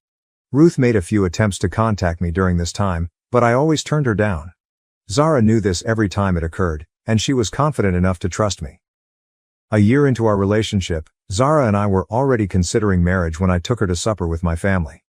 That has never been a problem because my parents don't meddle in their children's private matters. Zara and my family got along well, and the supper was enjoyable. We were all discussing how amusing it was that life operates in weird ways and how my run-in with Zara again was entirely coincidental. At that point, Jake joked that he was shocked that his high school infatuation would end up becoming his sister-in-law. All those in attendance interpreted it as a light-hearted joke at the moment. Zara even claimed that the only person in their group who was even remotely engaging to converse with was Jake. I didn't give Jake's remark any thought, and the dinner was enjoyable. He also appeared to be really pleased with me. Even though he had been in several relationships, I had no idea that he had been harboring affections for Zara all these years. The problems began when the wedding was being planned. At the time, I didn't see it coming since I never imagined my own brother would do something like this. At first, it was minor infractions that might be explained by his general forgetfulness, such as failing to check in with the caterer or misjudging the time of the dress appointment. I now see that he purposefully caused a wedge between Zara and me in order to somehow call off the wedding. It didn't work. Even though we were both under a lot of stress, we were too resilient to be shaken by a few missed appointments. If anything, Zara's snippiness and short fuse with Jake simply made him feel worse. The wedding day was the last straw. Ruth and I hadn't communicated all this time. To be honest, I had no idea where she was, what she was doing, or how she was doing, and I had no interest in her. I had no idea that Jake had been communicating with her for months before the wedding. If nothing else worked, he intended to get Ruth to convince or pressure me into leaving Zara. He was hoping for some sort of intervention, like drama. Despite not being on the guest list, she arrived as Jake's companion. I was taken aback by this since we expected Jake's girlfriend to be present and everyone in the family had met her. I had a horrible feeling, but I didn't have time to ask him why Ruth was there. Fortunately, Ruth had not yet caught Zara's attention. Ruth got up and began yelling in front of everyone just before Zara was set to go down the aisle. She said that she was the love of my life, that she was willing to take me back, and that I didn't have to marry Zara. There was such a ruckus that Ruth began to weep and beat her feet like a spoiled kid. In all honesty, it was pitiful. Taking Jake by the collar, I rushed over to him and yelled at him to get out. He claimed that Zara and he were destined to be together and that Ruth and I were meant to be together, and that he had come to put things right. I was horrified by the ridiculous rubbish he continued to spew. I requested that my pals take him and Ruth out of there. Zara came out at this moment, and I'm not even sure if she understood what was going on, but she strolled calmly over to Ruth, blew her a kiss, slapped her in front of everyone and requested her bridesmaids to start the music. Never in my life have I witnessed anything so legendary. Ruth found it really humiliating, and rather than causing a controversy around me, she simply made a show of herself in front of everyone. Given the situation, the remainder of the wedding proceeded as smoothly as possible. I didn't hope for such a dramatic day, but there wasn't much I could do to change the course of events at that point. Immediately following the wedding, I blocked Jake. He had shown me plenty, and I had little interest in hearing his version of events. The fact that Zara and Jake had never even truly bonded made it all the more reprehensible and nasty. To be honest, he was dangerous to be around and possessed delusions. Above everything, I felt terrible for Violet, his lover. I called Violet a few days after the wedding to find out why she didn't go and why Jake didn't invite her as a guest. Before I chose to interfere in their relationship, I needed to know what type of story he had been telling her.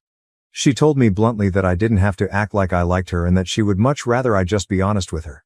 I quickly realized that Jake had prevented Zara from attending the wedding by using either Zara or me as an excuse.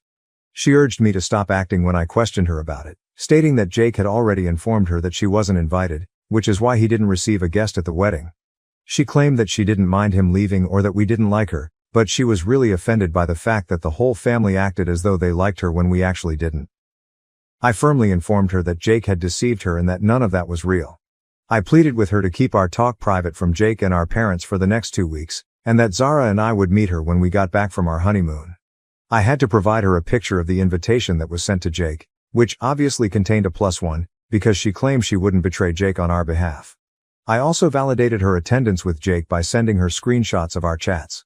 She claimed not to believe us, so I told her that I understood and that we weren't requesting her trust, but rather that she should remain silent until we could meet and address the misunderstanding. She consented, but I wasn't sure if she would follow through on it. I was eager to expose Violet Jake's true nature, but I could only hope that everything would go smoothly during my honeymoon. Update 1. I had no idea this story would become so well known. As I mentioned, I went on my honeymoon and didn't care to check Reddit, but my inbox is overflowing with requests for updates. Thankfully, nothing untoward occurred during the actual honeymoon. Jake didn't try to phone me, and he was still blocked. Violet texted Jake briefly to let him know that she hadn't discussed our chat and that she wanted to meet as soon as I got back from my honeymoon. A few hours had passed since the meeting. Violet didn't feel safe visiting our house, so we met at a cafe. At first, she was really protective, and it was obvious from her demeanor and body language that she didn't want to hear what we had to say. However, we thoroughly explained everything to her. She first didn't believe us and called us crazy for making such a false accusation against Jake. I did, however, ask some acquaintances if they had any wedding films while we were on our vacation. Although there wasn't a single video that showed the full experience, other people were filming, so we were able to piece the incident together in general. After showing Violet those movies, I gave her the rundown on Ruth's entire predicament. At that point, she began to trust us. When she inquired about any past interactions between her and Jake, Zara adamantly denied it. It was difficult for Violet to accept that Jake would be so naive about everything, particularly if nothing was happening. Zara claimed to be equally perplexed. She didn't know how or when Jake fell in love with her, and she thought that she had fallen for him. They had only interacted for 10 or 12 times at most. We informed Violet that we believed it was our responsibility to notify her of the situation and that she might use the information however she saw fit. Additionally, we informed her that we had blocked Jake and would no longer be communicating with him, and we didn't anticipate this changing in the near future. She acknowledged that she could see our point of view, but she also stated that she wanted to speak with Jake right away. We made an effort to talk her out of it, but she felt that she owed it to herself to know if staying with Jake was wise, especially since she was pregnant. Zara and I both congratulated her on her pregnancy and assured her that we would always be there for her. Violet stated that although she was certain she wanted to move forward with the confrontation, she would have to reveal that we had contacted her and told her everything. Zara and I understood that supporting Violet was the correct thing to do, even though it wasn't ideal because we both wanted to avoid getting involved in Jake's turmoil. We assured her that she had our undivided attention and that we would stop at nothing to support her. I am aware that this is not the end, but that was the only thing that transpired during the meeting. For Jake, everything is about to explode up, and he has no idea what's going to happen. Update 2. Although I am aware that this update will be released shortly, this situation has gotten out of hand. I hate accidentally starting this storm, and Jake is going to take a serious hit. Violet wasted no time in getting right to the point after speaking with us. She asked Jake if he was at work when she called him. She stormed over to his office at that precise moment and confronted him after he said yes. It became ugly. She asked if he had done the things we had told her about and walked right into his office, which she was given permission to enter because she had told them she was dropping off some files for him. Violet wouldn't have it when Jake tried to explain that it wasn't the right place to talk and that they would talk about it when he got home. HR had to be summoned up to his floor because there was a good deal of shouting going on. This is where Jake's situation becomes even better. Or worse. Violet identified herself as Jake's girlfriend and revealed that she was pregnant when the HR assistant asked her who she was and why she was making such a fuss. She was shocked when Jake denied it. He categorically denied dating her. More shouting followed, and Violet was finally led away. That day a storm awaited Jake as he returned home. I don't know the specifics, but they got into a huge fight.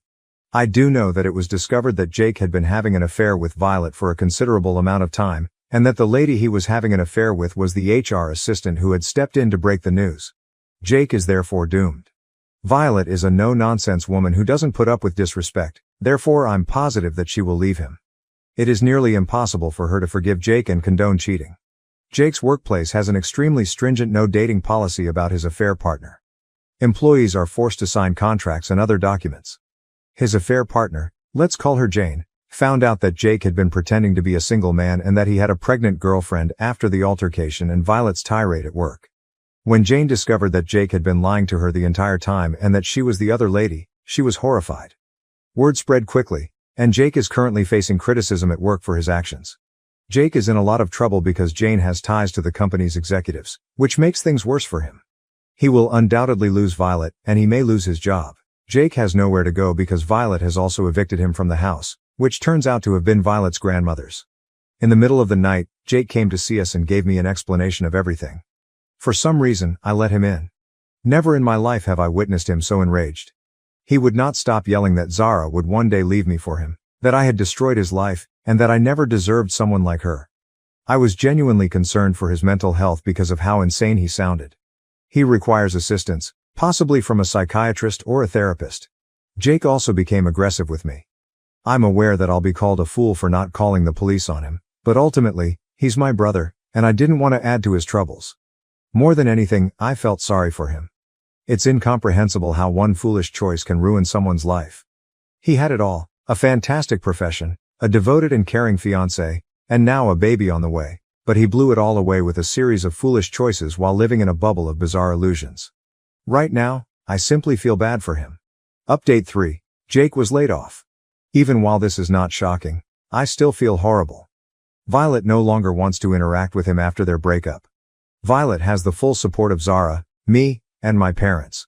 Jake now believes that because of a harmless prank, I have alienated the entire family. Yes, he is now claiming that his pledge of unwavering love was a hoax. He has been totally shunned by the family, and no one is believing this new story of his. This drama has been annoying me. And I'm not sure where he's residing at the moment. As a recent bride, I can't keep rushing around cleaning up Jake's mess. I'm happy that I brought Violet into this in the first place, but I never imagined things would get so out of control. I don't see how Jake can get over this. It's a complete mess. I don't blame my parents for being upset with him because he threw everything away and was essentially a jerk. I don't know how he came to be this way. We weren't brought up this way. This will be my final update though. Zara and I have come to the conclusion that we must move on from this. Violet and our niece or nephew will always have a home with us and we will support them in any manner they require. We're done though, other than that. I appreciate all of the advice, Reddit. I never imagined that I would have my own dysfunctional story to tell, but that is what it is. My fiancé's quirky food choices are ruining our meals. Now she's disappeared after a fight. Am I the asshole for reaching my limit? Original post. Maybe I'm making too much out of this. Maybe it is a big problem and why I'm posting here. This has been going on since we've dated in college. I'll use last night as an example. I'm always a safe order guy, meaning I get chicken tenders, steak, a burger, orange chicken, etc. It's not that I dislike other food, it's that if I'm doing something crazy I want to buy it, prepare it, cook and serve it, be in control of the whole process. She always orders the special, the catch of the day, the taster's menu, etc. And she invariably says, I don't really like this, I should have just ordered what you got, let's switch. And she grabs my plate. Sometimes I'm able to eat her food, sometimes it really is bad and then I go hungry. I've brought this up with her and she has upfront told me she thinks it makes her quirky and fun, and I've known this since dating her. Last night we went to a sports bar after our league beach volleyball game and we're starving. I just wanted food so I ordered chicken tenders and fries. This dingy sports bar was having a snow crab special, which of course she wanted. I begged her to please just order something they couldn't mess up and she accused me of being so boring. Food came, her crab legs looked, smelled and tasted like they were rotting wax and of course she didn't want it and wanted my tenders. I finally stood up for myself and said no, she could send them back and order her own food. Cue massive fight. She accused me of wasting food, of not cooperating with her and not reading the room, whatever they meant. I told her that no, I was not doing it this time. She started crying and demanded to go home. I said no, I was so hungry I was eating my food. I think she got an Uber to a friend's house and I have not seen her since. I'm fed up. Is this breakup worthy and what should I do about this? Edit. We are engaged and live together. We also share credit cards and bank accounts. Top comments. Comment 1. She sounds insanely entitled and the mentality and temper of a 4-year-old. Why would anyone want to date someone like that? Comment 2. Because she's quirky and fun per as seriously though, she needs to act like an adult. Comment 3. I'm very Joey doesn't share food and if someone pulled this shit with me and expected me to let it slide because they thought it made them quirky and fun, I'd be gone. She sounds annoying AF, extremely entitled and also very slightly psychotic for expecting OP to go hungry. All because she's playing the part of a quirky, fun and adventurous foodie. I expect this has more to do with her testing his limits than just food as evidenced by her blowing up when he suggested, quite logically, she order something else. It's like she wants him to suffer to prove how endearing he finds her. OOP. To be fair to her, I don't think she expects me to go hungry. In fact, I'll bet she's never noticed if I finish her meal or not. Comment 4. That's telling if she doesn't even notice. Makes you wonder what else she isn't noticing about you in the relationship. OOP. I don't want to sound like a crybaby because I have made a choice with her, but yes, I do more of the labor in the relationship. Comment 5. It's only quirky and fun if she eats what she fucking orders. I realize you already know this, but why in the hell should you have to give up your food because of her bad gamble? At the core of it, it sure seems like a, let's see how much of my bullshit he will indulge test. I would say no more would be the correct answer. You haven't seen her since. I suspect she'll be back in touch, and you can give her an opportunity to apologize, But that shit is unacceptable. She owes you an apology, and I sort of doubt you're going to get one. OOP. Your second paragraph was what I've felt for a long time put into words. Thank you. Comment 6. If she's the one labeling it quirky and fun, it isn't. I want to try something, but she needs to order her own food. Who pays the tab? OOP. I mean, technically we both do since we have shared credit cards and bank accounts. Update. Reddit. I don't remember the exact timeline of how things went down on Sunday as far me posting, but original was locked when she texted me at 6 p.m. telling me that I owed her a huge apology for the way I behaved at the sports bar and the volleyball game. I still don't know what that is about. I asked her where she was. She said she would tell me when I apologized. I said I was not going to apologize. She said she needed some time to think whether this relationship was right for her. I told her that I was just exhausted by so much of what she does that I couldn't do it anymore. She hung up and I haven't heard from her since. She hasn't even been by to pick up a change of clothes, so I don't know where she is. I canceled all my credit cards we shared and opened a new bank account and took half out of our share, but she hasn't taken any money out or used her debit card, so I guess I'm a little concerned since for all effect purposes she's disappeared. I'm not too worried now, but if I haven't heard anything by Friday I'll call her parents. I kind of think she's doing this disappearing act for attention. Relevant comments. Comment 1. Wait. So to sum this up, she ignored your reasonable request to order food she knows she'll like, publicly threw a fit when you wouldn't give up your own meal despite being warned that's what would happen, yelled, stormed out, and has been MIA for days. Over a meal? That she could have easily sent back herself. Holy drama, bruh. Like, wow. Bullet dodged, huh? Can you imagine a whole lifetime of ridiculous public tantrums over easily resolvable stuff? Yikes. OP. Well, the meal and whatever it is I did to make her mad at the volleyball game. Comment 2. Text her to pick up her things by X date or you will have it sent to her parents. I think she is doing this for attention and all the more reason you were right to dump her. Tell her parents you broke up and she has not been in contact. Tell them that she did not tell you where she was, but could they check on her? Don't wait on that. The sooner you do this, the sooner you can get her out of your life. OP. Okay, I can do this. Probably a good idea. OOP made a final edit. Edit. I called her parents, they haven't heard from her either, and me calling them now has them worried because they thought she was with me. I'm going to drive her important things over to their house and wash my hands of her. Whatever happens to her is of her own making at this point. My wife's creepy hobby turned into a full-blown conspiracy. She even planted evidence to ruin our neighbor's marriage. Original post. Okay, this sounds insane, but I swear my wife is totally normal otherwise. Which makes this so strange to me. For context, we're both in our later 30s and live in a pretty typical suburban neighborhood where we all know each other. My wife has always loved trashy movies and shows about infidelity, and she eats up true crime about spouses killing their cheating partners too. She just says something about it that makes her morbidly fascinated in her words. Well, a couple months back we had a scandal in our neighborhood where a married couple in the neighborhood divorced because the husband cheated. No, there wasn't a murder or anything like that, but she became obsessed with learning every detail from every neighbor. No matter the occasion, be it a baby shower or cookout, she would bring it up hoping there would be any new information. A month later is when I stumbled on the board in her home office. I was doing some cleaning and I found a massive bulletin board facing away leaned up against the wall.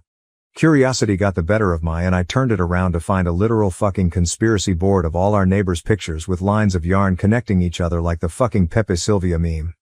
I was totally confused and asked where this was, and she told me it was a hobby she had started recently where she would track rumors or likely candidates for cheating on the board. The yarn represented who was possibly cheating with whom. She had clearly gotten all the images on Facebook or some social media and printed them out and even had a few sticky notes with details. I told her this was creepy and insane, and she said maybe if I was doing it as a man, but she is just having harmless fun as a hobby and she wouldn't be crazy and try to oust anyone based on rumors. She just likes feeling like a detective. She told me to view it like a creative art piece. I was still super weirded out but let it go, or tried. I thought about it a lot. Well, every now and then I admit to checking the board when cleaning, but just a couple days ago I looked to see that now I was on the board with a yarn attached to a neighbor's wife I am casual friends with. I asked her why she would add me if she thought I was cheating, and she said that was a different yarn color for potential matches for cheating. She said if it makes me feel better, she was planning on adding herself to the board soon. Well, I got pissed and kinda lost my temper about it. I told her to get rid of the board or our marriage will be in trouble. Things have been super rocky since. Sorry for the long post, I am starting to feel bad and it hit me more than usual this morning. Should I apologize to her? And before you ask, no, I don't suspect her of cheating. Honestly, I wish she was because it would at least make more sense than this. AITA? Update. Anyway, Jesus Christ. Firstly, appreciate all of the concerns and NTAs. It gave me the courage to approach her and tell her that while I may have overreacted by threatening our marriage, I think it is a creepy thing to do. She apologized and said she would get rid of the board. I thought we were good. Literally 2 days later. 2 days later. It hits the fan. Our happily married next-door neighbor finds a woman's bra under the bed that does not belong to her. It doesn't take long for the whole neighborhood to find out. Well, my wife is giddy, like jumping up and down for joy. She showed me the board, which she still didn't trash like she promised, and of course the husband was marked with yarn, meaning he was likely to cheat. She told me the board was accurate after all and maybe she should keep her hobby around. I was definitely suspicious, so I looked at the board again later. It looked different from the last time I saw it before the latest scandal. Instead of the yarn connecting to another neighbor, the cheating husband's yarn connected to a post-it with a question mark. Firstly, it was the only question mark there and I swore it wasn't there last time I saw the board. So either she changed it after the cheating to prove a point or slightly before it happened, which made me even more suspicious either way. Now I felt like I was the detective and I was going crazy. I went over to the cheating husband to ask a few questions. The wife was staying with her parents, so it was just the two of us. I asked him if he actually did it and he said no, he would never. Then I asked if my wife had been over recently. He said one day while you were at work his wife asked her to water a plant they had while they were both away and told her where the key was, so yes. I immediately raised an eyebrow. I asked if he still had the bra and he was getting nervous and told me not to get the wrong idea. I said don't worry. He still had the bra and I looked at it. It was my wife's, but one I knew she almost never wore because it was from a lingerie set I bought her one Christmas she said was uncomfortable. I told my neighbor I needed to talk to my wife and ran out, but I told him not to worry. I approached her with the bra and asked her what was going on. She played stupid, but I told her to cut the BS. I asked if she had either cheated on me with him or planted it there. Either way she was in trouble.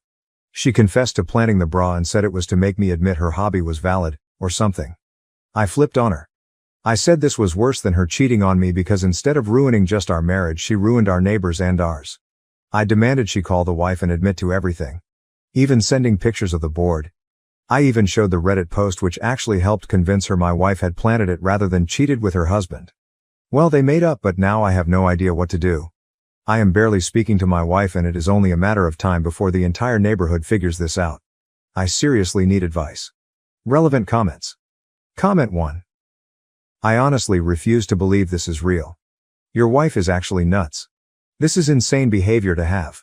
Comment 2. I was thinking just the opposite. This one is so original it's got to be real. No AI is going to come up with this insanity. That's left to humans. Comment 3. There's I am too interested in the neighborhood gossip. And then there's I planted a bra to ruin my neighbor's marriage and kept a detective board of cheaters. I could forgive the detective board and the gossip interest even if it's not my thing. But planting evidence for an affair is just cruel. Incredibly cruel. Who even thinks like that? My best friend made a move on my husband while I was away with my family. He pushed her away, but now I don't know what to do next. Original post. I think this is the right sub, but if not, I'm sorry. I can't think straight right now. We, 37F39M, have been together for 15 years, married for 12 and we have 4 kids. We've always had a wonderful loving relationship and have both been amazing partners to each other. My mom is not doing well health-wise and I flew out to her with our youngest on Friday morning and we will be flying back tomorrow night. A few hours ago my best friend called me crying and said that she got into a major fight with her husband after she found he cheated and asked if she could come over. She had forgotten that I wasn't in town and I talked to her for a little while and tried to calm her down. I also called my husband explaining the situation and asked if it was okay for my best friend to spend the night in our guest room and he was fine with it. I took our iPad with me to keep our youngest entertained while at my parents' place. It is logged into my husband's Apple ID email so his messages and calls show up on it. When I went to put it on charge I saw tens of messages from my best friend to my husband. I found it strange since they were supposed to be under the same roof and I knew it was wrong to snoop, but I ended up reading the messages anyway. Long story short, something happened between them. My husband kicked her out and my best friend wants to keep whatever it is a secret, but my husband says that I deserve to know. I don't know what to do or think now and I have no one I can talk to about this. What am I supposed to do now? Relevant comments. Comment 1. At least he wants to tell you about it. You should call him and ask him what it is that you deserve to know. It might just be that she made a move on him and he got mad and kicked her out, but contact him now. Comment 2. Same. She's just been cheated on, and she likely wanted revenge, but in her distress, she picked the nearest man to her, just made more of a mess of her life. Completely valid reason to cut her out. Also, if OP values the friendship, she has room to be understanding without looking foolish since her husband is loyal. She 100% owes him a huge high five. I would personally understand and forgive, but keep her at arm's length for years, if not forever. Just because I understand doesn't mean I'm going to give you access to my personal life again. About the husband, yes, loyalty is expected and mandatory. No, that doesn't mean that most people wouldn't take low-hanging fruit if offered. He isn't like most. That itself deserves acknowledgement since you saw it in practice before your eyes. Having verifiable proof your partner won't play you even if they reasonably could get away with it is worthy of celebration. Not necessarily because he deserves a treat, but because you now know you are truly safe with your back turned. If he kissed her or SM'd Heath, then he can go get fucked though. Update. You guys were right. I wanted to have the conversation face to face and waited till I got back a few hours ago. We talked after we had dinner and all the kids went to bed. After my now former friend showered and freshened up, my husband gave her leftovers from dinner and they talked about her husband and the situation with her husband, and out of nowhere she tried to sit in his lap and tried kissing him, and my husband pushed her off and she tried again and told her that she had to leave. My husband admitted that he was tempted to call me late last night but didn't want to add more to my plate while I was with my mom and wanted to physically be there when he told me. I have talked to her since and she is back at her place and her husband is not there.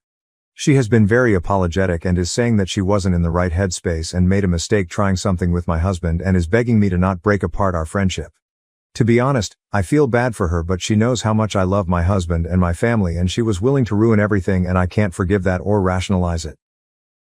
My wife cheated with her gym trainer and demanded half of everything during our divorce, but my father secretly controlled our house and savings. Though here I am, I never imagined I would be publishing. Currently 35 years old. I have worked for a local company for about 10 years. I suppose I'm able to remain cool through all of this as I've always been a somewhat pragmatic man, level-headed and all that. Still, I wed Kathy, a 33-year-old. Although we have been married for 2, we have been together for almost 5. No children. Looking back today, this is most likely a benefit. Kathy has not worked since we were married. Originally in marketing, she wanted to take a break and concentrate on us once we tied the knot. I figured it was temporary and didn't mind. I made plenty for both of us. Our dwelling is modest yet enough to be comfortable. Our savings account is respectable. Nothing ostensive. Kathy had stayed at home most of her life, but suddenly things started to change. Though I can't say exactly when I first observed Kathy being aloof. When she went to the gym or with friends, she would stay out longer. She would get defensive when I inquired what was going on and stopped being loving. I first attributed it to stress or a normal marital slump, but as the weeks passed I couldn't get rid of the uneasy feeling. And so, lad, was I right. One evening Kathy was in the bathroom when her phone buzzed with a message. I looked over at it out of pure instinct. From a guy called Derek. It was. At first I didn't give it much thought, but something about the phrasing of the message felt strange. "Can't wait to see you tomorrow, babe," it said. Opening it let me discover what confirmed my greatest worries. For months, she had been seeing Derek, her gym teacher. The books were unambiguous, full of future plans that obviously did not call for me. Frozen, I sat there fixed on the phone. It surprised me. The woman I married and the person I trusted was cheating on me. Still, I felt numb rather than angry or depressed. I knew I had to face her without losing my calm, maybe the shock or maybe my pragmatic nature kicking in. I gently handed her the phone when she emerged from the toilet and asked her to explain. She first tried to reject it, claiming it was only a joke and nothing.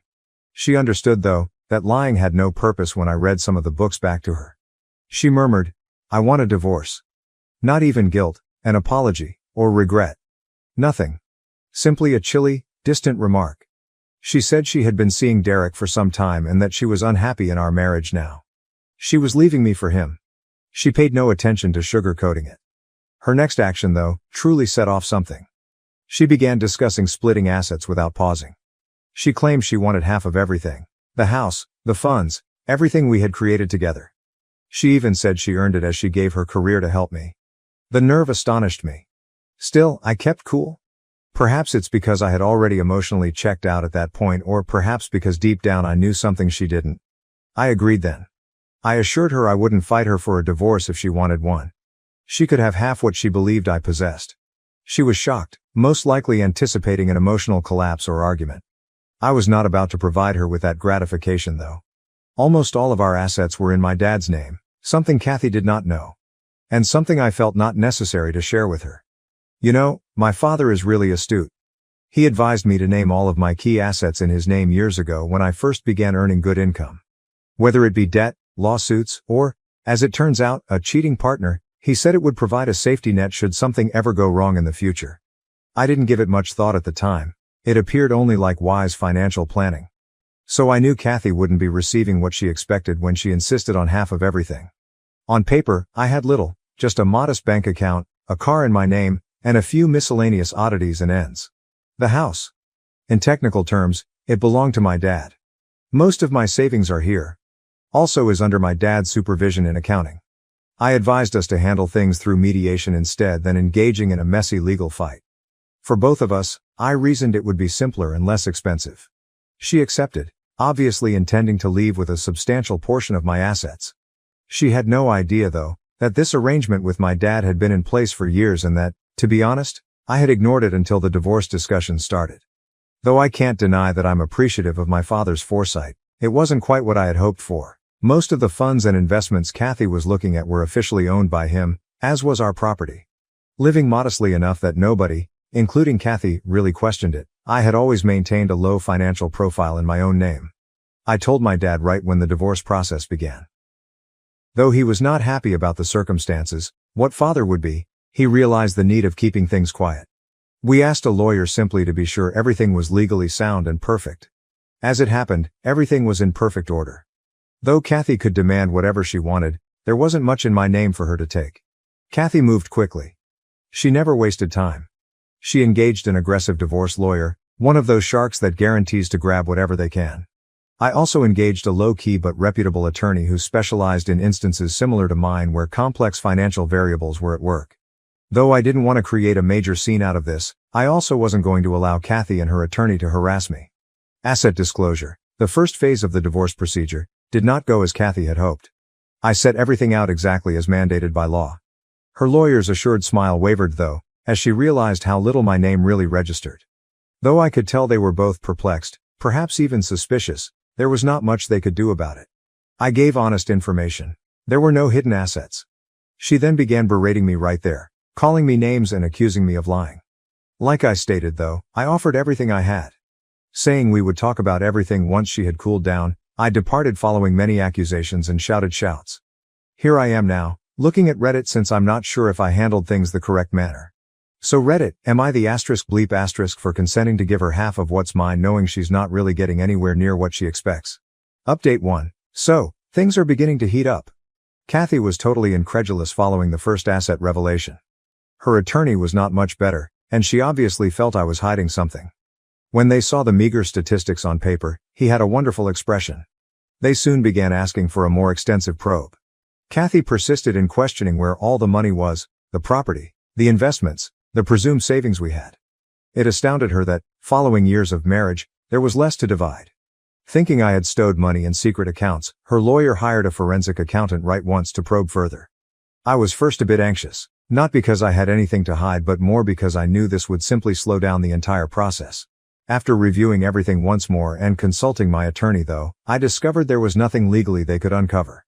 Every item I had said was exactly factual and no trace would lead them to the assets under my dad's name.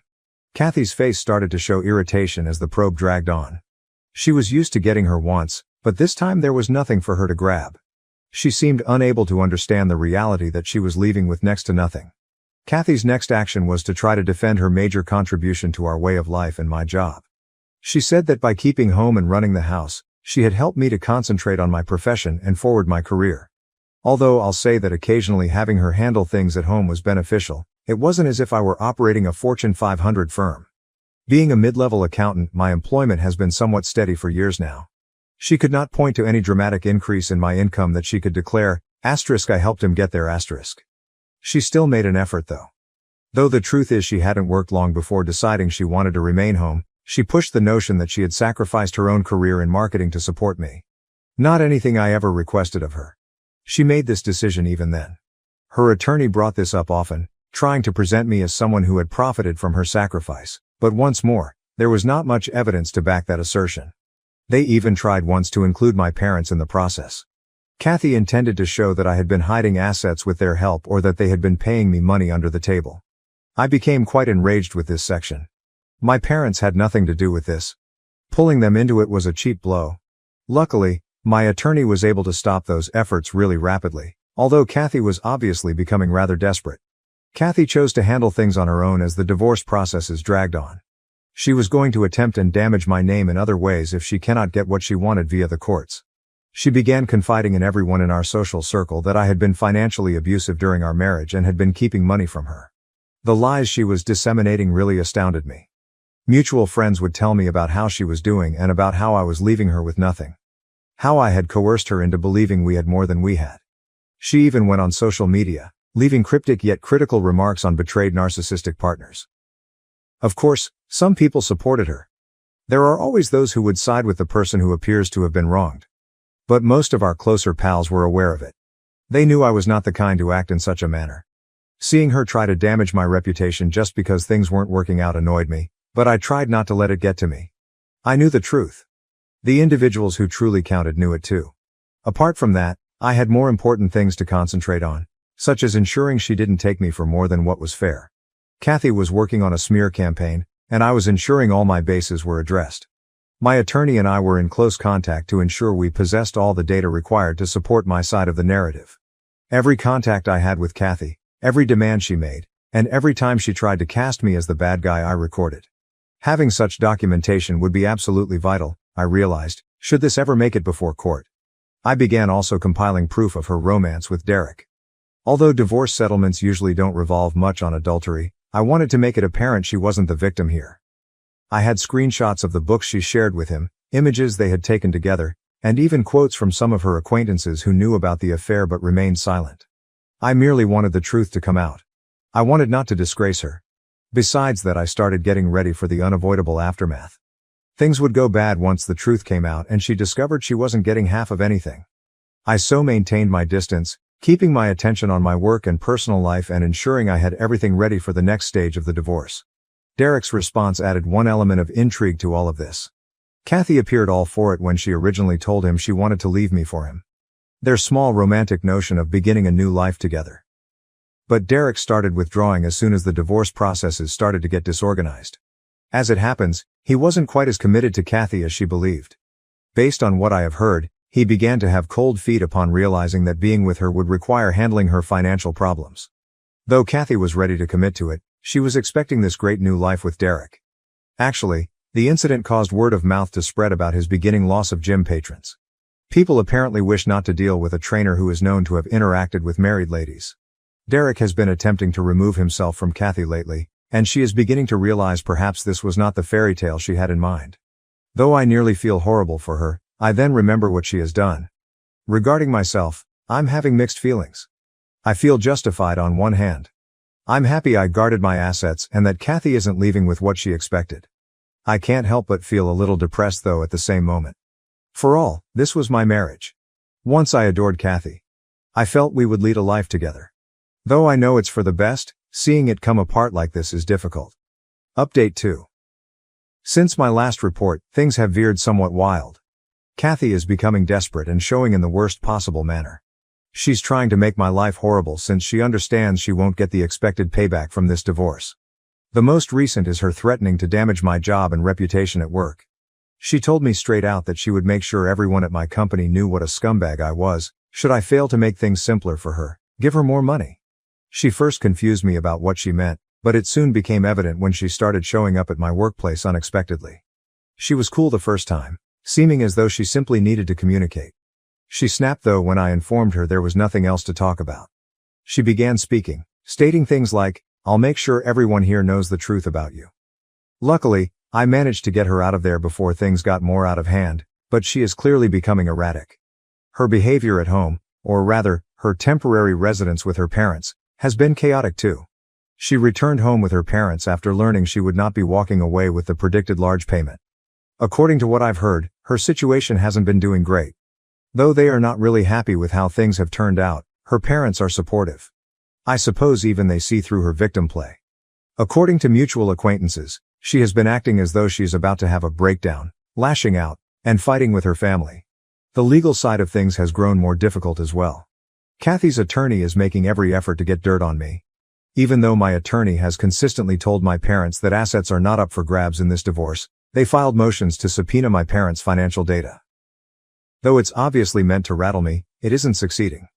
Though clearly meant to rattle me, it is not working. In search of anything that may imply I was hiding assets or under-the-table income, Kathy's team also filed a motion to depose my colleagues at work. Although they are grabbing at straws, handling it is taxing.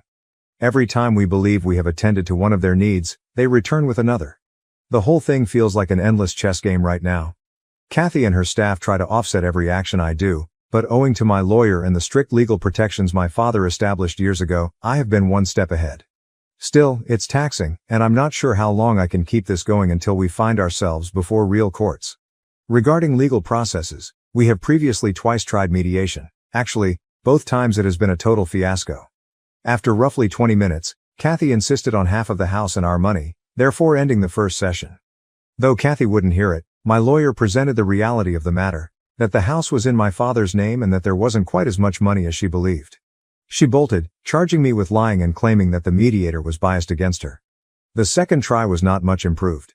Kathy arrived this time carrying a set of utterly irrational expectations. She demanded half of all our savings, even if they hardly exist, full ownership of the house, and alimony for at least 5 years. Kathy lost it when my attorney coolly reiterated once more her lack of entitlement to any of that. She began screaming about how I was leaving her empty and about how she had given all for me. Though inside I was boiling, I sat there attempting to keep cool. She was the one who desired the divorce, cheated, and now she's behaving as though I am the one destroying her life. Unbelievably beautiful. That session made it quite evident that, whether I like it or not, this divorce is headed for court. Besides that, Kathy has been using money borrowed from friends and relatives to pay her legal bills. She obviously didn't want the divorce to linger for this length of time, and today she finds herself short-funded.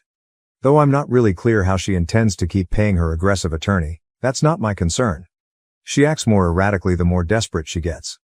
Mutual acquaintances have informed me she spends much of her time at home complaining to anybody who would listen about how I have destroyed her life. Some of her friends have started separating from her since they are tired of the drama and her continuous playing the victim card. Kathy seemed to be losing what she expected to get out of this divorce. I have been trying my best to remain cool under all of this and manage things tactically. I refute every new charge or demand Kathy makes with facts. I have nothing to conceal, hence whatever financial record they ask for I present. More than I can say for Kathy's team, my attorney has been outstanding in ensuring we are strictly obeying the law. I have also been trying to honor the privacy of my parents. Although Kathy's attempts to pull them into this mess irritate me, fortunately legal safeguards prevent her from gaining access to their financial records. Still, her even trying indicates just how dire she is. She seems to believe that, if she digs deep enough, she will uncover some buried gem I have been holding from her, yet, nothing comes of search. Update 3. When the day of the court hearing finally arrived, one would not be able to adequately describe the stress. Kathy arrived swinging and started to testify first. She made it plain that she thought I had been keeping assets from her all along. She said I lied to her about our actual wealth, concealed money in hidden accounts, and changed our budget. Emotional, she portrayed herself as the victim left with nothing after giving her career over to help me. At one point she was crying on the stand, discussing how she had trusted me with everything only to be shocked by the divorce and my alleged financial dishonesty. The big blow, though, came when my attorney offered proof of her involvement with Derek. The jury, the judge, everyone could understand what was actually going on as soon as the books, images, and specifics of her relationship with him surfaced. Before my very eyes, Kathy's victim story began to fall apart.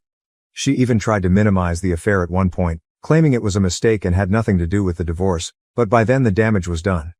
Her reputation was damaged, and it was abundantly evident that her financial needs were motivated more by avarice than by anything else.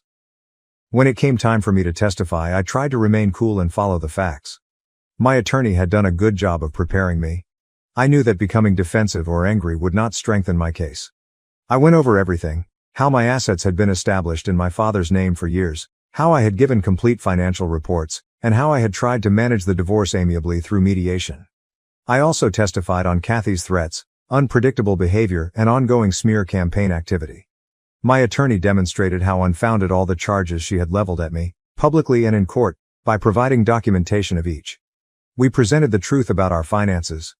My father owned the house, our savings were meager at best, and she could not claim any secret treasure of money. The judge apparently valued my simplicity. Though I didn't try to denigrate Kathy, I also didn't sugarcoat the truth of what had happened. The facts were unambiguous, thus I took care to express them free from drama or hyperbole. During the trial, a few important witnesses were summoned. Their evidence helped to close the business. First, my dad spoke first. He described the financial plan we had set in place years ago, how the property was in his name, how the investments were under his management, and how all of this was done as a kind of long-term financial security. He made it abundantly evident that Kathy had no legal title to these assets and that they were his, not mine. Next on schedule was one of my coworkers from the office. My colleague promptly stopped Kathy's team's attempt to claim that I had been hiding money by getting bonuses or under-the-table payments off course. He testified on my regular, open pay and meager income. There were no hidden sources of money or secret bonuses, only the simple payback I'd mentioned. These testimonies were absolutely essential in demonstrating Kathy's charges lacked basis. The judge could see that Kathy had simply a straightforward open financial arrangement that she had never bothered to learn about, not any major scheme on my side. The judge decided at last following days of testimony and legal arguments. Hearing the words, "The divorce would be awarded in my favor," was a great comfort. Kathy insisted on half of the house and our money, and we were flatly denied both. Kathy had no title to the house or most of our possessions, the judge said, since my father owned them. Her only award was a meager sum of alimony, and even that was only temporary. Barely enough to pay her legal bills, let alone the lifestyle she hoped to keep. The judge made it plain that his decision included Kathy's affair and her lack of household financial contribution. He judged based on her attempts to present herself as a victim. She was seen through. I felt a great weight drop off my shoulders when the decision was announced. That moment washed away the months of anxiety, the continuous accusations, the dread of losing everything. Legally, I knew I was in the clear. Kathy, on the other hand, did not find the decision appealing. She started crying as soon as the judge concluded, yelling that the system was unfair and that I had misled her out of what was rightly hers. She left her attorney looking frustrated as she bolted from the courtroom. Though I'm not sure what she expected, it was quite evident she hadn't gotten ready for the potential of losing. For me, the first reaction was relief. I left the courtroom after thanking my attorney for a job well done over the entire process. Texts from friends and relatives praising me on the result were flashing on my phone. Word had gone fast, and the neighborhood was already debating the matter. Knowing the truth had come out and that I could at last start my life felt terrific. But Kathy was still not done. She had a complete collapse in front of a small gathering outside the courtroom. She began yelling about my lying and system manipulation as well as her intended appeal of the ruling. She lacks the means to accomplish that. Hence the dilemma is her attorney made it abundantly evident during the proceedings that she was running low on money. From what I have heard, she is still borrowing from friends and relatives simply to get by. Having said that, I really appreciate my father's counsel and insight on financial protection. Whose kind of mess I would be in right now without his assistance. My friends, relatives, and colleagues, who stayed with me even when Kathy was circulating accusations and attempting to damage my reputation, have my thanks as well. Looking ahead, I have hope. Though I know it will take time to completely heal from this, both emotionally and financially, I am ready to start my life. From all of this, I have gained some insightful knowledge. I will not be repeating the same errors. Right now, I'm mostly trying to get back to normal and savor the tranquility that results from closing this chapter at last. My brother had an affair with my fiancée, got her pregnant before my wedding, and my parents supported him over me. This will be a lengthy one, and it's as disorganized as it sounds. Though there is much to explore here, I will attempt to keep it as succinct as feasible. Whether someone believes this or not doesn't matter. It's just so ridiculous that I have to voice this. I won't sugarcoat anything either, but I will steer clear of any information that would allow someone unfamiliar with the circumstances to identify myself. Up until a few months ago, I was engaged to my 5-year girlfriend. We will call her Sarah. 32-year-old guy. Let's call my younger brother Mike. He is 29 and has always been the perfect child in our family. I have to provide some background on my family and how we came to this place if I truly want to grasp the depth of this betrayal and why it struck me so deeply. Mike could not do anything wrong in our parents' view growing up, whereas I was continuously chastised for the most minor transgressions. This was clear and severe, not simply ordinary sibling rivalry or minor partiality. Mike broke something, and I would be accused. I would be the one grounded while he started a fight. He would get a new video game console if we both received straight A's. I would get a pat on the back and be advised to keep it up. Our parents, Tom and Linda, always found a justification for their actions. Mike's younger brother requires more attention. Given you are the older one, you ought to know better. We have to be careful with Mike, he is just more sensitive. I felt unworthy and unwanted in my own house from the never-ending assault of double standards and gaslighting. The preference just grew as we aged. When I enrolled on a partial scholarship in a decent college, my parents hardly noticed. But they threw Mike a big celebration and purchased him a car to drive with when he decided to enroll in community college. Not mind that for years I had been riding 5 miles each way to my part-time work. I left right away to get away from the poisonous surroundings at home. I worked 2 jobs, pay debt, and negotiate college. Mike left a semester later, saying he didn't belong in college. Our parents entirely agreed with his choice, complimenting him for knowing himself and for not fitting social norms. Over the next 5 years, they even funded his string of failing companies.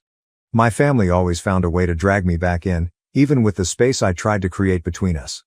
Holiday dinners were a torture of subdued jabs and not quite subtle comparisons. "Oh, are you still working at that entry-level job?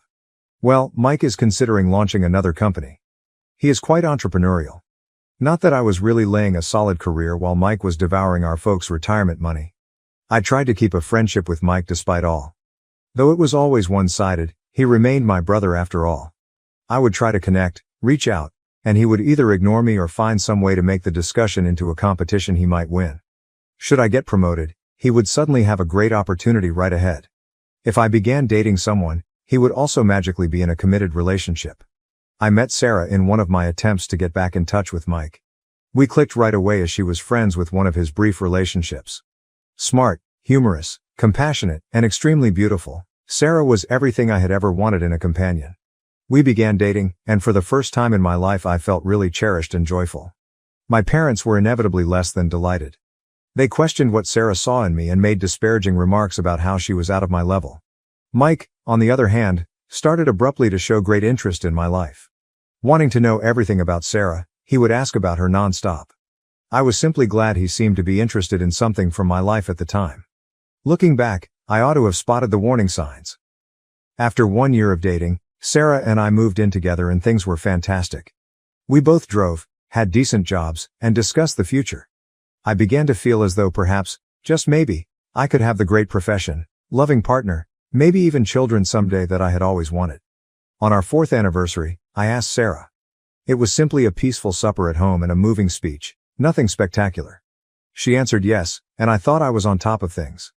We agreed to engage in a protracted process and slow down wedding preparation. We had our whole life ahead of us. Or so I believed. We were not in a hurry. To put it mildly, the responses were mixed when we told my family we were engaged. Saying, "Oh, how nice," in a tone that implied it was anything but, my mother slapped on a fake grin. "Grunt," my dad murmured. "Good luck with that," then turned back to watch the TV.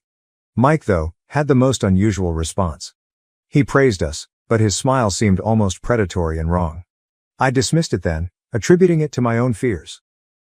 Work stress and wedding plans occupied the next year. Working long hours at our jobs, Sarah and I were saving money for the wedding and a down payment on a house. Though we saw less of each other than we used to, I reasoned it was only a phase. Every marriage experiences difficult times. Looking back, I ought to have seen the warning signals. Sarah grew more aloof, constantly on her phone, grinning at texts from someone she would rapidly claim to be merely an acquaintance from work. She began leaving more with her pals, arriving late home smelling of cologne and wine. I did, however, entirely trust her. I never even gave her any thought regarding possible cheating, let alone with my own brother. Sarah started acting somewhat strangely over 4 months ago. She was temperamental, restless, and often sick. Thrilled with the possibility, I considered perhaps she might be pregnant. We had not been trying, but we discussed wanting children at last. Imagining nursery colors and baby names, I began to arrange how I would help her. She dropped the bomb one evening after sitting down with tears in her eyes. Though not mine, she was pregnant. I looked shocked. Our hectic schedules had caused us not to be close in a while, but I never anticipated she would cheat on me. She broke down totally and mumbled, "It's Mike," when I inquired who the father was. My whole universe collapsed in that instant. Everything I knew, everything I had built my life around, came toppling. I found it difficult to breathe. I had no ideas. I could only feel this intense loss and treachery. Sarah tried to clarify. Her words came out in a hurry between sobbing. Apparently, it began during our engagement party. Mike had cornered her and informed her she was making a mistake in marriage. Playing on her insecurities, he reassured her she could do better and he could give her everything I couldn't. They had been having an affair for months, so it was not just a one-time occurrence. That evening, I sent Sarah out. I couldn't stand to look at her or be in the same room as the lady who had so totally betrayed me. She begged me to pardon her. Said it was a mistake. Said she loved me. But all I could think of was how many times she had lied to my face. She had been with my brother how many times wearing the ring I had given her? I phoned Mike after Sarah went. Not even now can I recall what I said. All of it was a haze of hurt and wrath. At first, he attempted to seem cool, saying it was only a drunken error and that it had no bearing on anything. He became hostile and responded, "Well, maybe if you'd have been a better fiancé, she wouldn't have come to me." When I pressed him, I observed red. Ready to do anything that would cause him regretting what he said, I got in my car and headed to his flat. Though I'm not sure what I intended to do, our parents were already there when I arrived. Mike apparently initially phoned them, crafting some narrative about how Sarah had seduced him and how terrible he felt. And you also know what? They came to believe him. Always they do. While my dad merely stood there with his arms crossed, looking disappointed in me, of course, not in his dear Mike, my mom started lecturing me about forgiveness and family right away. They wouldn't listen when I tried to describe exactly what happened. They insisted that since family comes first, I should forgive Mike and help Sarah through the pregnancy. I forgot. Years of pent-up wrath and bitterness spilled forth. I told them just what I thought of their distorted sense of devotion. How they had always favored Mike at my cost. How they never once stood on my side or helped me. Mike was dead to me, I informed him. He was no longer my brother. Since they no longer had me, I advised my parents they could have the son they had always desired. Ignoring their calls and pleads, I bolted. Without a goal in mind, I drove for hours just desiring to get away from everything and everyone. When I got home, I had hundreds of missed calls and messages, some from Sarah begging for another opportunity, some from Mike alternately between apologies and accusations, but most were from my parents, demanding that I grow up and atone. I seldom ate, hardly slept, ignored them all. Using all of my accumulated vacation time, I called out of business. I avoided everybody and found it intolerable to have to explain what had happened. Trying to find where I'd gone wrong, I simply sat in my apartment going back over every minute of my relationship with Sarah and every contact with Mike. 3 months have gone by now. To handle all this turmoil, I changed my number, relocated to a new apartment and began treatment. Still, my family won't let go. Even with my best attempts to cut touch, they find ways to meddle in my life. Starting to show up at my place of employment, they are trying to ambush me and drive a reconciliation. Crying about how I'm separating the family, my mother corners me in the parking lot. Gruff voicemails from my dad on how I should man up and pardon Mike. Mike has personally tried to approach me on a few occasions, but thus far I have been able to dodge him. To guilt trip me into forgiving Mike, they have even dispatched flying monkeys, that is, extended family members. Suddenly blowing my phone, aunts, uncles, cousins I haven't spoken to in years are reminding me how important family is and how I should let bygones be. They seem to be living in some other world where what Mike and Sarah did was only a minor error rather than a life-altering one. The most recent growth is yesterday Sarah sent me a note. She intends to co-parent with Mike and is keeping the baby. And now, guess what? About becoming grandparents, my parents are over the moon and totally overlooked the circumstances of how it happened and the nasty comments my mother and father made when Sarah was with me. Apologues and explanations abound in the letter, which discussed how Mike and she had discovered true love in trying circumstances. She even dared to add she hoped the child will benefit from us all being friends someday. I am at the very end of it. Part of me wants to simply sever ties entirely and start over somewhere else, perhaps go to another state, change my name, create a new life free from knowledge of this mess. Another side of me, though, is so enraged that I want to stay and fight so they may realize how screwed up things are overall. Not sure what to do going forward. Every sphere of my life has suffered from betrayal. Alone with my thoughts makes me uncomfortable. I never gave dating any thought either. I get terrified thinking of depending on someone like that. Folks who believe I should choose the high road and reconcile with my family, as if I am the one in the wrong for not wanting to play happy families with the folks who most wounded me, have lost friends over this too. The idea of Sarah and Mike having a kid together, a child that ought to have been mine, is like a continual knife in my stomach. Logically, the youngster is innocent in all this. The baby's parents are lying, Cheating scumbags. It is not the baby's fault. But I cannot feel anything nice about its existence. My parents have begun discussing my obligation to participate in the lives of the child and my role as an uncle. I get sick physically at the idea. How am I expected to approach this child without spotting the final emblem of my brother's treachery? Reddit, I suppose my question is, am I the expletive for not forgiving my brother and ex-fiancé? Is it bad of me to wish to terminate relations with my family over this? Any guidance on how to move forward would be much valued, since right now I feel as though gaslighting and treachery are drowning me in the sea. I understand this was lengthy. If you have read thus far, thank you. In a sense, just writing all this out has been relieving. I'm not sure what I should anticipate from publishing this. Maybe validation, guidance, or maybe just the opportunity to yell into the void and have someone, anybody, hear me. Edit. Holy mess, this exploded overnight. I appreciate all of your support and counsel. The response overwhelms me, and it will take some time to look over all the comments. Nonetheless, I wanted to answer some typical queries. 1. Certainly, I have discussed a restraining order against my family with a lawyer. It is under work. 2. No, I am not intending to interact with the baby. Although the child is not at fault, I cannot be engaged without losing my sanity. 3. For anyone curious about my employment, I have previously discussed the matter with HR. They are sympathetic and aware. They have given me the opportunity to work from home more regularly and raised front desk security levels. I appreciate their awareness. 4. Many of you have inquired whether I have given any thought to migrating to another city or state. I am very definitely considering this. There are offices of my company in various other cities, hence a relocation could be feasible. I am balancing the advantages and disadvantages. 5. To those advocating DNA testing, Sarah came clean about the affair and the chronology fits. I have no cause to think the child isn't Mike's. Even if by some miracle it turned out to be mine, I'm not sure I could ever look at that child without considering this. 6. The volume of persons relating such tales has overwhelmed me. Knowing how frequent this kind of treachery is breaks my heart, but it also curiously comforts me since I'm not alone. I appreciate everyone's vulnerability and sharing. 7. To the person asking whether I had thought about suing Mike for alienation of affection, I investigated it, but sadly, my state does not accept it. Though right now I'm not sure I have the stamina for a legal fight.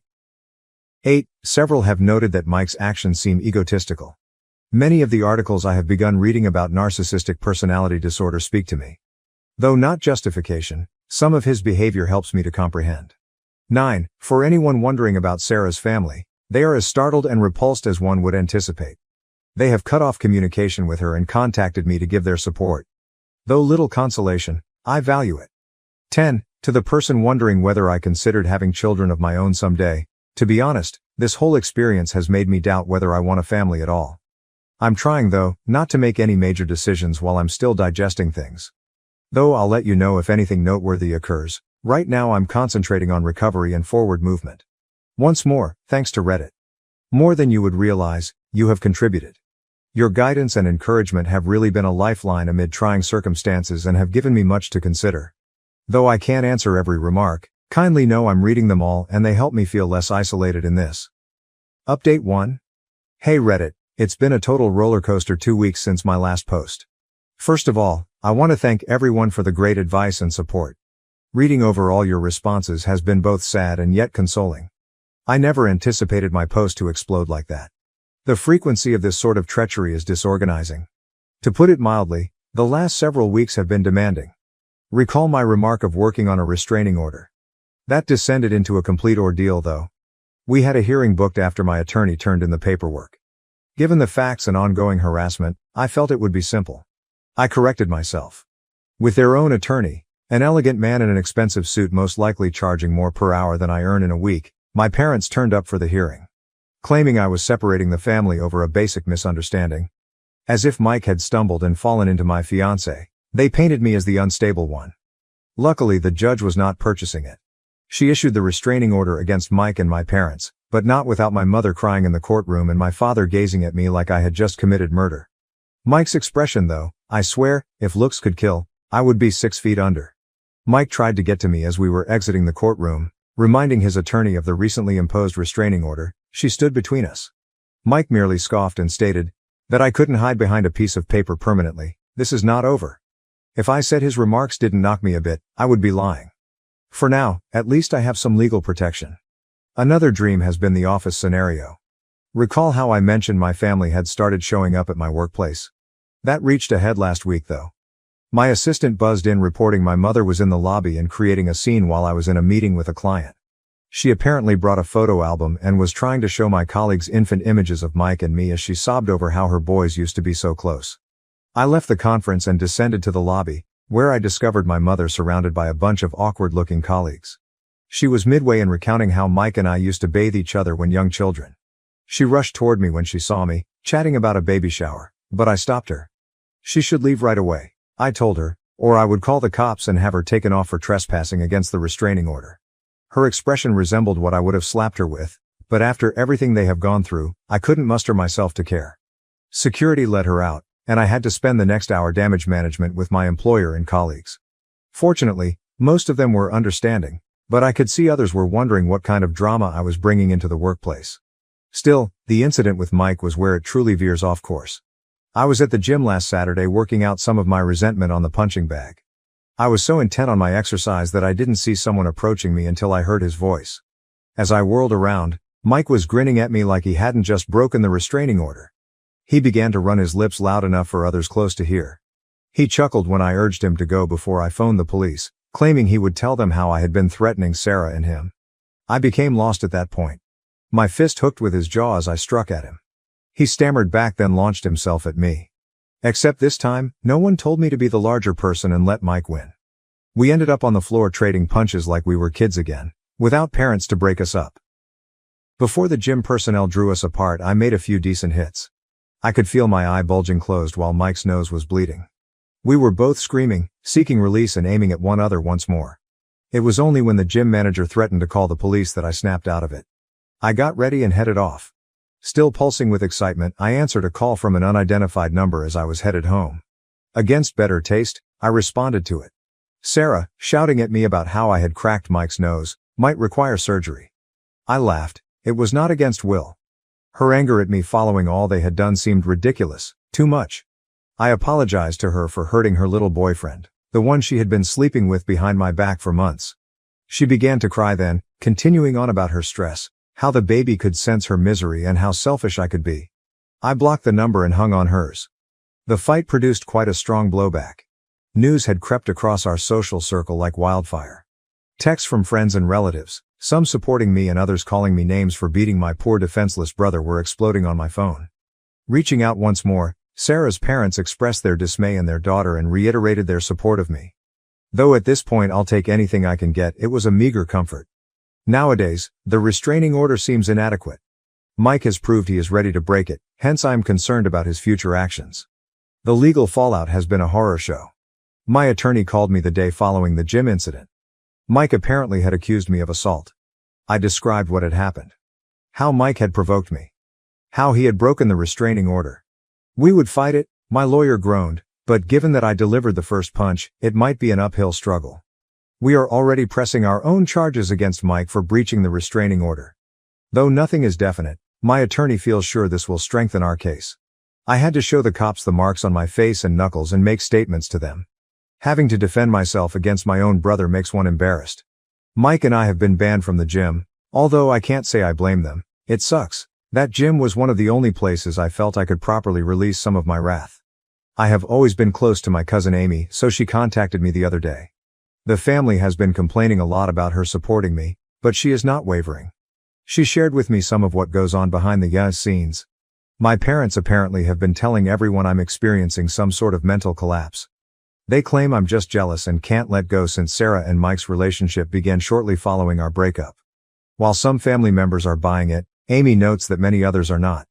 Knowing that they are out there propagating lies about me while I'm trying to keep my head down and heal irritates me. Things at work have been, to put it mildly, strained. I can sense my colleagues are walking on eggshells around me following the incident with my mother in the lobby and the fight with Mike that is trending on local social media. Early this week, my manager summoned me into his office. He began by stating he valued me as an employee and that I'm going through a trying period, but then he really hit me. He believes it would be best if I took a break just till things calm down. If you would want, he continued, we can call it a personal sabbatical, paid, of course. I wanted to disagree, telling him that right now only work keeps me sane, but I could see the choice had already been taken. I agreed, thanked him for his patience, and got to work packing my office. 2 of my colleagues were gossiping about how my brother had got my fiancée pregnant as I was leaving. I departed slamming my office door louder than required, rather pleased to see them jump. Saying all of this isn't hurting me would be dishonesty. To get out of my apartment, I have started late-night lengthy rides. Sometimes I find myself wondering how the hell my life turned into such a mess when parked outside my previous apartment, the one I lived with Sarah. Amid all of this turmoil, I discovered help from an unlikely source, Sarah's younger sister Emma. Emma contacted me on social media, apologizing for her sister's behavior and lending her support. I was first dubious. What if this were some sort of trick? But after chatting with her, I found she shares my hatred of Sarah's actions. She has been sharing with me details on Sarah and Mike's life. Apparently, they have moved in together and act as though they did not simply blow up many lives to be together. Emma says Sarah has been trying to present herself as the victim in all this, sobbing to anybody who will listen about how she never meant to hurt anyone. And in what ways she and Mike are soulmates who found each other against all odds. I get ill to my stomach from it, but I appreciate Emma keeping me current. After all, information is power, even if it is knowledge I would prefer not have. Another horror has been the social media scenario. When it comes to social media, I have always been a really quiet person. But this whole incident has put me in an unwelcome public view. On a local Facebook group, someone, probably one of Mike's buddies, posted about our gym brawl. The post omitted our names, but it sufficiently detailed the circumstances to allow anyone who knows us to work it out. The section on comments became a battlefield. Some people were supporting me, claiming Mike received his just compensation. Others called me erratic and advised I should be locked up. One night after a few too many beers, I made the grave error of looking over some of the comments. I ended up hard enough tossing my phone across the room to break the screen. Since then, I have turned off most of my social media accounts. The continuous alerts and the messages from folks I haven't spoken to in years suddenly wanting all the juicy specifics of my personal life make me unable to handle it. Having all that has transpired, I have come to see I cannot continue to live in this city. Too many memories abound. Too many opportunities for running across either Mike or Sarah or my parents. I've been researching moves inside my organization. Our Seattle office has a seemingly interesting opening. Though I've never loved continuous rain, at this point I would relocate to the moon if it would mean escaping all this drama. Though I have not yet made any decisions, the concept of a fresh start is growing more and more intriguing. New city, new apartment, new life. Somewhere nobody remembers me as the man whose brother knocked down his fiancée. Since the restraining order was obtained, my parents have been unusually silent. I'm waiting for the other shoe to fall so they may find some fresh approach to try to push their way back into my life. Sarah has been distributing the word of her pregnancy all around. Emma tells me she has been sharing regular updates on social media, ultrasound images, belly shots, the works, always with a caption regarding how grateful she and Mike are, how thrilled they are to start their family. Every additional bit of data feels like a fresh wound opening, the hurt just waiting to resurface when I start to heal. Right now then, is where things stand. I felt 2 weeks ago that my life could not become any more disorganized, but strangely it has. I still hurt and am angry, but I also am exhausted. Tired of justifying myself. Thus Reddit, I suppose this is more of an update than a change of direction. Not sure, a cry into the emptiness. Right now I'm not even clear about what I'm asking for. Advice? Affordability? Time machine? I could go back and never introduce Sarah to my brother. I'll attempt to keep you all informed whatever occurs going forward. More to me than you could realize is the result of your support. It's encouraging to be reminded that even if it seems as though lies and treachery rule my entire life, there are still decent individuals out there. Final update. Hey Reddit, I'm back with what I expect to be my last post on this entire fiasco after not updating for a week. First of all, I want to thank each of you for your help and guidance along this process. During the worst of my life, your comments have been a lifeline. Where therefore ought one to start? In just 7 days, a lot has transpired. I am still working to sort it all. I suppose I would begin with the most important news. I am relocating. Indeed, that's correct. I jumped in and agreed to a transfer to our Seattle headquarters. Though it was not a simple choice, I felt I needed a fresh start following all that had gone down. The choice followed last week's really difficult day. I had just returned from another meeting with my attorney regarding Mike's assault allegations when I came upon a note in my mailbox. From Sarah it was. Curiosity won me over even though I nearly threw it away without opening it. Inside was a handwritten note discussing her and Mike's great excitement about their baby and an ultrasonic image. She continued on regarding how the baby would love to have its uncle in its life and how I could find it in my heart to be pleased for them. Red caught my eye. I had grabbed my phone, unblocked Sarah, and phoned her before I knew what I was doing. She grabbed up the second ring and I let loose. I informed her exactly what I considered her, Mike, and their contented small family to be. If she believed I would ever want anything to do with that child, I told her she was insane. As far as I could tell, Mike, the baby, and she could all go to hell. Though it wasn't my best moment, it seemed like I'd at last uttered all the things I had been holding back. I realized then I had to leave this city. That same evening, I phoned my supervisor and said I wanted to move to Seattle. To be really honest, he seemed relieved. He was probably concerned about how this drama would damage the business. He guaranteed to expedite the documentation, and by the next morning it was official. 2 weeks allowed me to pack my life and go across the nation. My family and social circle soon started to buzz with word of my relocation. Normally, my parents were rather angry. Once more breaking the restraining order, they showed up at my flat unannounced trying to talk me out of it. Saying I was deserting the family, my mother was crying. Red-faced and furious with my selfish and immature behavior, my dad was ranting. I stayed quiet. I just phoned the cops and had them taken off for breaching the restraining order. My mother yelled that I would regret this, that family was everything, and I was throwing it all away as they were being let out. I just closed the door and resumed packing. Mike responded in a different way. Presumably because of ongoing legal concerns, he did not try to personally reach out to me. Instead, he posted a long piece on social media on how some people struggle to see others happy and on how he and Sarah were overcoming hate to concentrate on their new family. Clearly meant for me, it sought to present himself as the victim. Though I'll confess it stung to see how many people liked and commented in support of him, I told myself that their viewpoint doesn't count as they don't know the reality. Among the most unexpected responses was Sarah's. Following our phone talk, she contacted her sister Emma, who, should you recall, had been keeping me informed on Sarah and Mike's developments. My statements apparently struck closer than I had anticipated. Emma informed me Sarah had broken down, confessing she was afraid of the future and felt what she and Mike had done was terrible. Bless her, my cousin Amy said she could help me pack. She even informed me further about the family's situation. Amy informed me that my aunt, the sister of my mother, had a major blowout with her mother, calling her out for consistently favoring Mike and driving me away. It grew really heated, with my aunt remarking that with their years of favoritism, my mom and dad were reaping what they had created. That someone is at last calling them out on their behavior makes me somewhat happy. Although the legal matter is still under flux, my attorney tells me that my relocation has no bearing on anything. Mike broke the restraining order, hence we are still charging him fees, and we are contesting the assault accusations he leveled against me.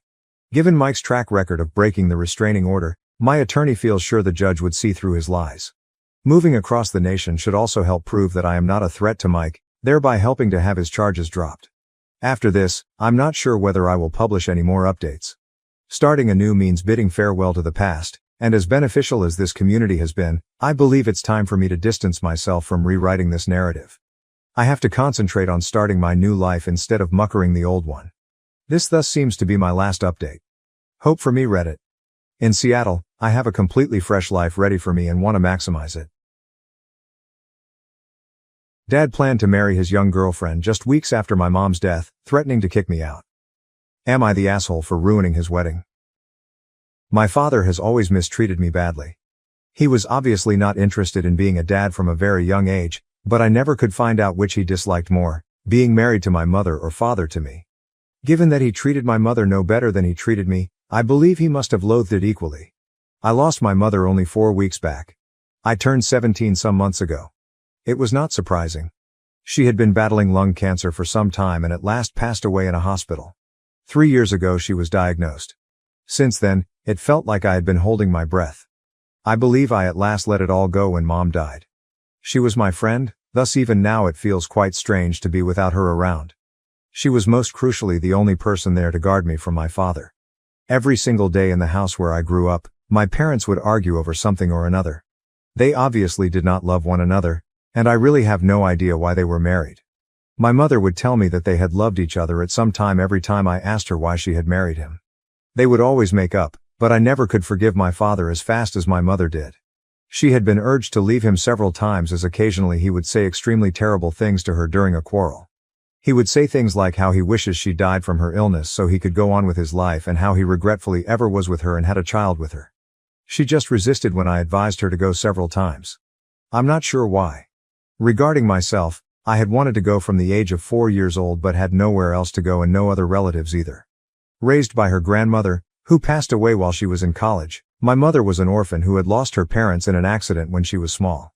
She contacted no other family members, hence I knew nothing about my father's side of the family as he never took us to see them. He claimed not wanting us to see his family since he did not get along with them. There was no elaboration, and I asked him too, afraid. I was used to being screamed at for stuff, hence I wasn't going to paint a bullseye on myself by prying into anything like that. I had to deal with my father since, all told, my parents were the only family I had. My mother refused to go. I was heartbroken when she died, but my dad carried on as though nothing had happened. It was not shocking to me in the least since he had been acting the same way even when she was unwell. Knowing he did not love anyone, I did not expect him to be sensitive. He most likely lacked even that ability. What truly startled me though, was that my dad brought home a considerably younger woman once we were finished with the funeral and paperwork 2 weeks after my mother died. She was simply here one morning drinking coffee in our living room. My father told me she was my new mother when I plucked the bravery to ask her who she was. When he was telling me that, he apparently also had the largest smile on his face, probably his creepiest one yet. Against my will, I found myself remarking on it. Since it had only been 2 weeks since my mother died, I told him it was a little too soon to bring his girlfriend home. That brought me to a lecture from him on how this would be my stepmother in a few days and on the need of respecting her. He told me he didn't care that I had just lost my mother. I had to treat her the same way I had treated my own mother. He dropped another bombshell on me and informed me he was getting married as I was over myself with rage trying to argue with him. Ever since her diagnosis, he claimed, he had known that she would not be able to make it as she had always been delicate and frail ever since he had known her. He had thus begun searching for substitutes. That is exactly the word he used. For the past 2 years he had been with Melissa, his girlfriend. Now that my mother was at last out of the way, he told me he was planning to be married once more and ensure her death had no impact on his life at all. It at once made sense why he had been untouched by my mother's illness and death thus far. He had replaced her. I honestly just turned away from him because I was disgusted. I told him I would not be attending the wedding, and expected him to say he was good with it since, really, why would he care? Then he informed me I had to go, which caught me off guard. He informed me he could only make this look regular and acceptable to other people if I attended, so explaining why it was. He seemed to be saying that by showing up for the wedding, I would have accepted it and that since his own daughter had not objected to this marriage, nobody else would have any cause to remark on it either. Basically, he required me to be there so it would seem less depraved, which in and of itself was really crazy. To be honest, my father seemed insane. Besides saying such strange and pointless things, he was getting married 2 weeks after his wife died without thinking about what other people would say. Not only that, the woman marrying him was only 25 at most, a few years older than I am.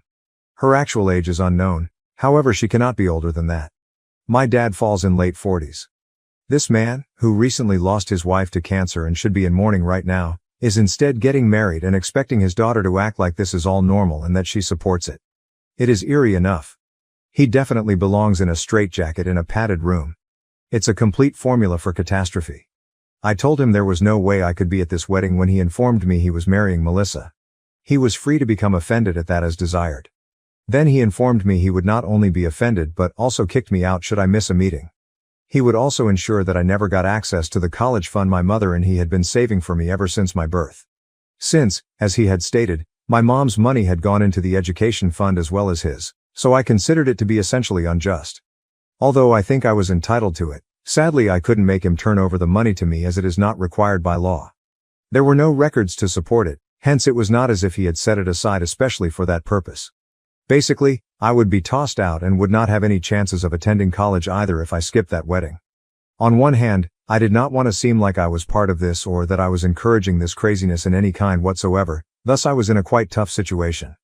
However, I also had to look out for myself as I had a few months left before I left for college and I couldn't afford to lose money since I had none of my own.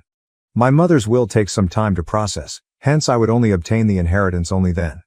For now, it seemed as though my only choice was to show up for the wedding and present myself as helping my father. Last week I was informed about the wedding, but I just couldn't get myself to welcome it. I thus resolved that I had to go all out to prevent this from occurring. Or at least try to intervene. I told my father I would be at the wedding, but then I started searching for something, anything, to throw off the proceedings since I just couldn't bring myself to let this happen. I just wanted something. I really had no idea what I was looking for. When my father left his laptop alone, I got quite lucky, miraculously lucky. A few days back, he and Melissa went out to celebrate their marriage by dinner. I was alone at home. Leaving his laptop on the coffee table, my dad had since it was locked. I expected nothing when I opened it, therefore I just tried to guess the password. Fortunately, I got everything just perfect. Melissa's name came first, then his own birthday, which was strangely startling. Still, once I arrived, I could hardly believe it. I first found nothing when I started browsing his social media. Then I saw he had 2 Facebook profiles, and I chose to review the second one, which I had not seen before. Surprising me was his hidden account set up for his side of the family. He had been telling my mother and me he did not get along with his family, but here he was on his other page hanging out with individuals we had never seen before who seemed to be certainly linked to him. As I searched, additional pictures from years past turned up. He obviously has been in contact with his family all along. He had simply been fooling us. I then chose to review his communications on that account and discovered that he had been in contact with his parents for really a lengthy period. I guess he also carried another phone. From the start, he had been living essentially 2 lives, and nobody knew. Although my mother had known about some of this, she had never shared anything with me. Neither had my mother. I was rather sure his family knew nothing about me whatsoever. Following his talks with his father on his account, I discovered that his father believed he was living away from home for business only, nothing else. He had a full family here, little knowing of it. I snapped brief pictures of those conversations and turned to my own phone to talk to my grandfather. Given all of this was so absurd, I was really anxious about whether he would even believe me. I could hardly believe it myself. Still, I went to my room and signed in using my own Facebook account. I got in touch with the profile I saw on my dad's page. As I had predicted, there had been no mutual friends. So I had never been able to locate him.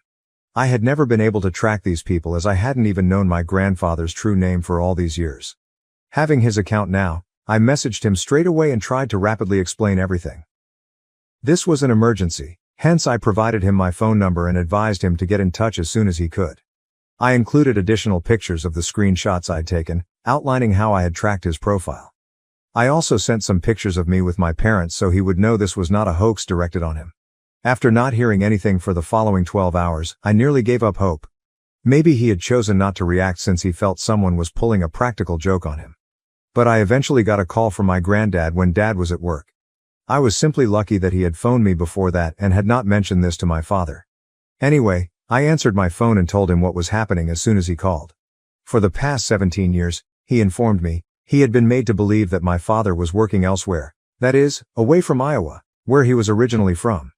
Apparently, my dad had a separate house and everything here, which is where my grandparents had lived whenever they paid him visits. He had also visited his son several times. About none of this, they had the least of knowledge. They had spent the last 12 hours trying to get over the shock of it all. At first this all seemed to them as a joke, but they came to recognize it was real when they viewed my mother in the family pictures I had emailed. Apparently, my father had told his parents he had broken up with my mother, so he had never told them about his marriage and the family he had.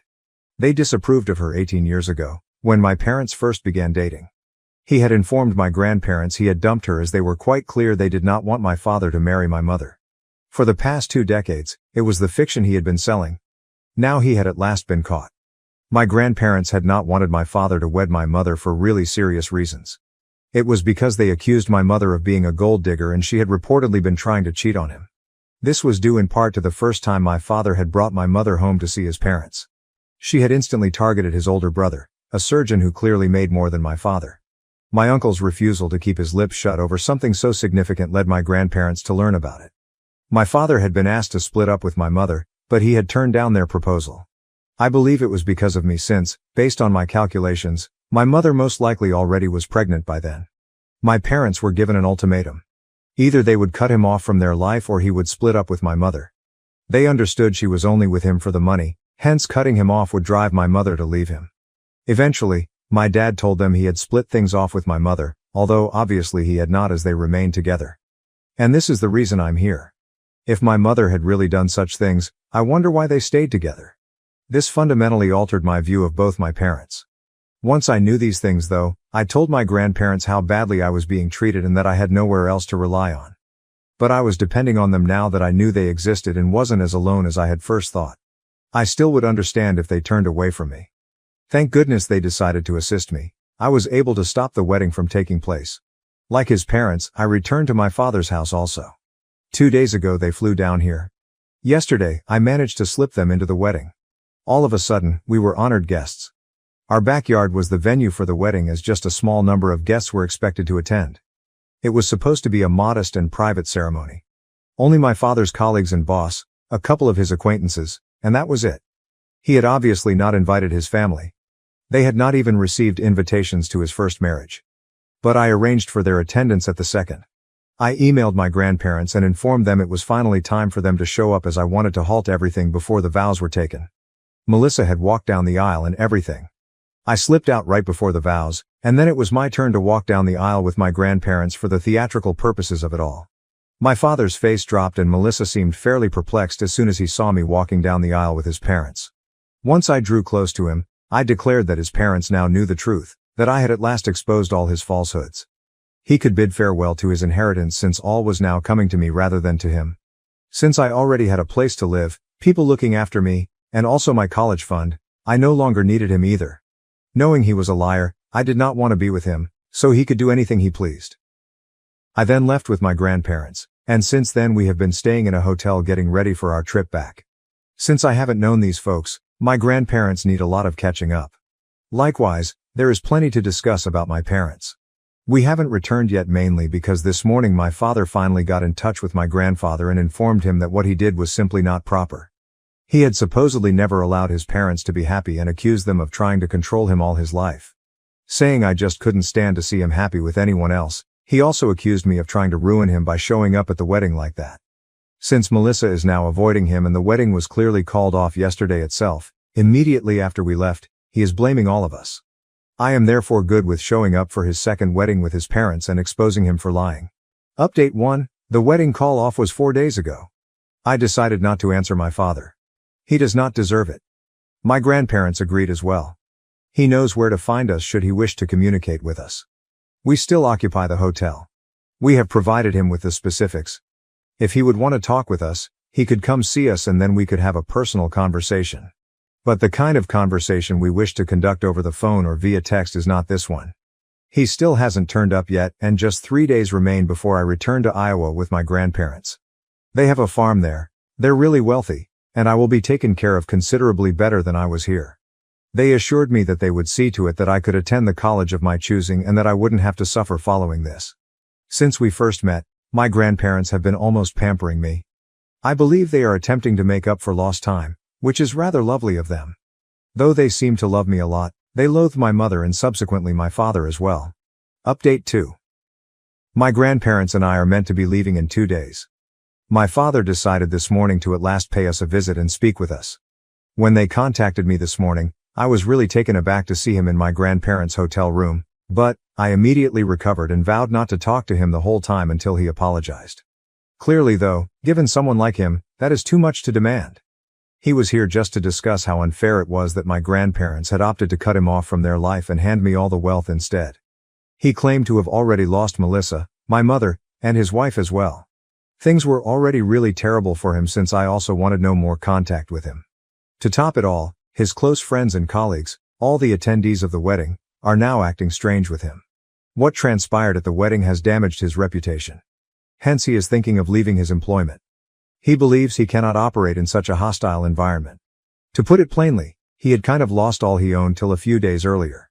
Then we showed him at the wedding, exposed him, and wrecked everything for him. The least we could do was let him inherit, something he had been striving for years. Otherwise, he would not have lied to all of us for so long in the first place. He started lying since he merely wanted everyone to be happy. After marrying my mother, he said he had intended to tell his parents the truth, but as time went on it became more embarrassing to bring up. He had to keep up his lies and arrange a complex double life. Since everyone, including his parents, was against his happiness, he asserted he was the victim. Now, knowing I would be taken care of anyway, he came here to claim what he felt due to him, the legacy. From the start, he had been hoping and fighting for this. It would be unfair to deny it for such a minor cause. The way he was behaving as the victim infuriated me already. I lost it totally when he declared he deserved the fortune. I screamed out at him before my grandparents could say anything, "If you really deserve that inheritance, then I also deserve to be treated like a human being for the past 17 years. He had never shown me any love, affection, or even the smallest of respect. 2 weeks after I lost my mother, he had genuinely threatened to kick me out and use my education fund for his own expenses if I opposed his marriage to his young girlfriend.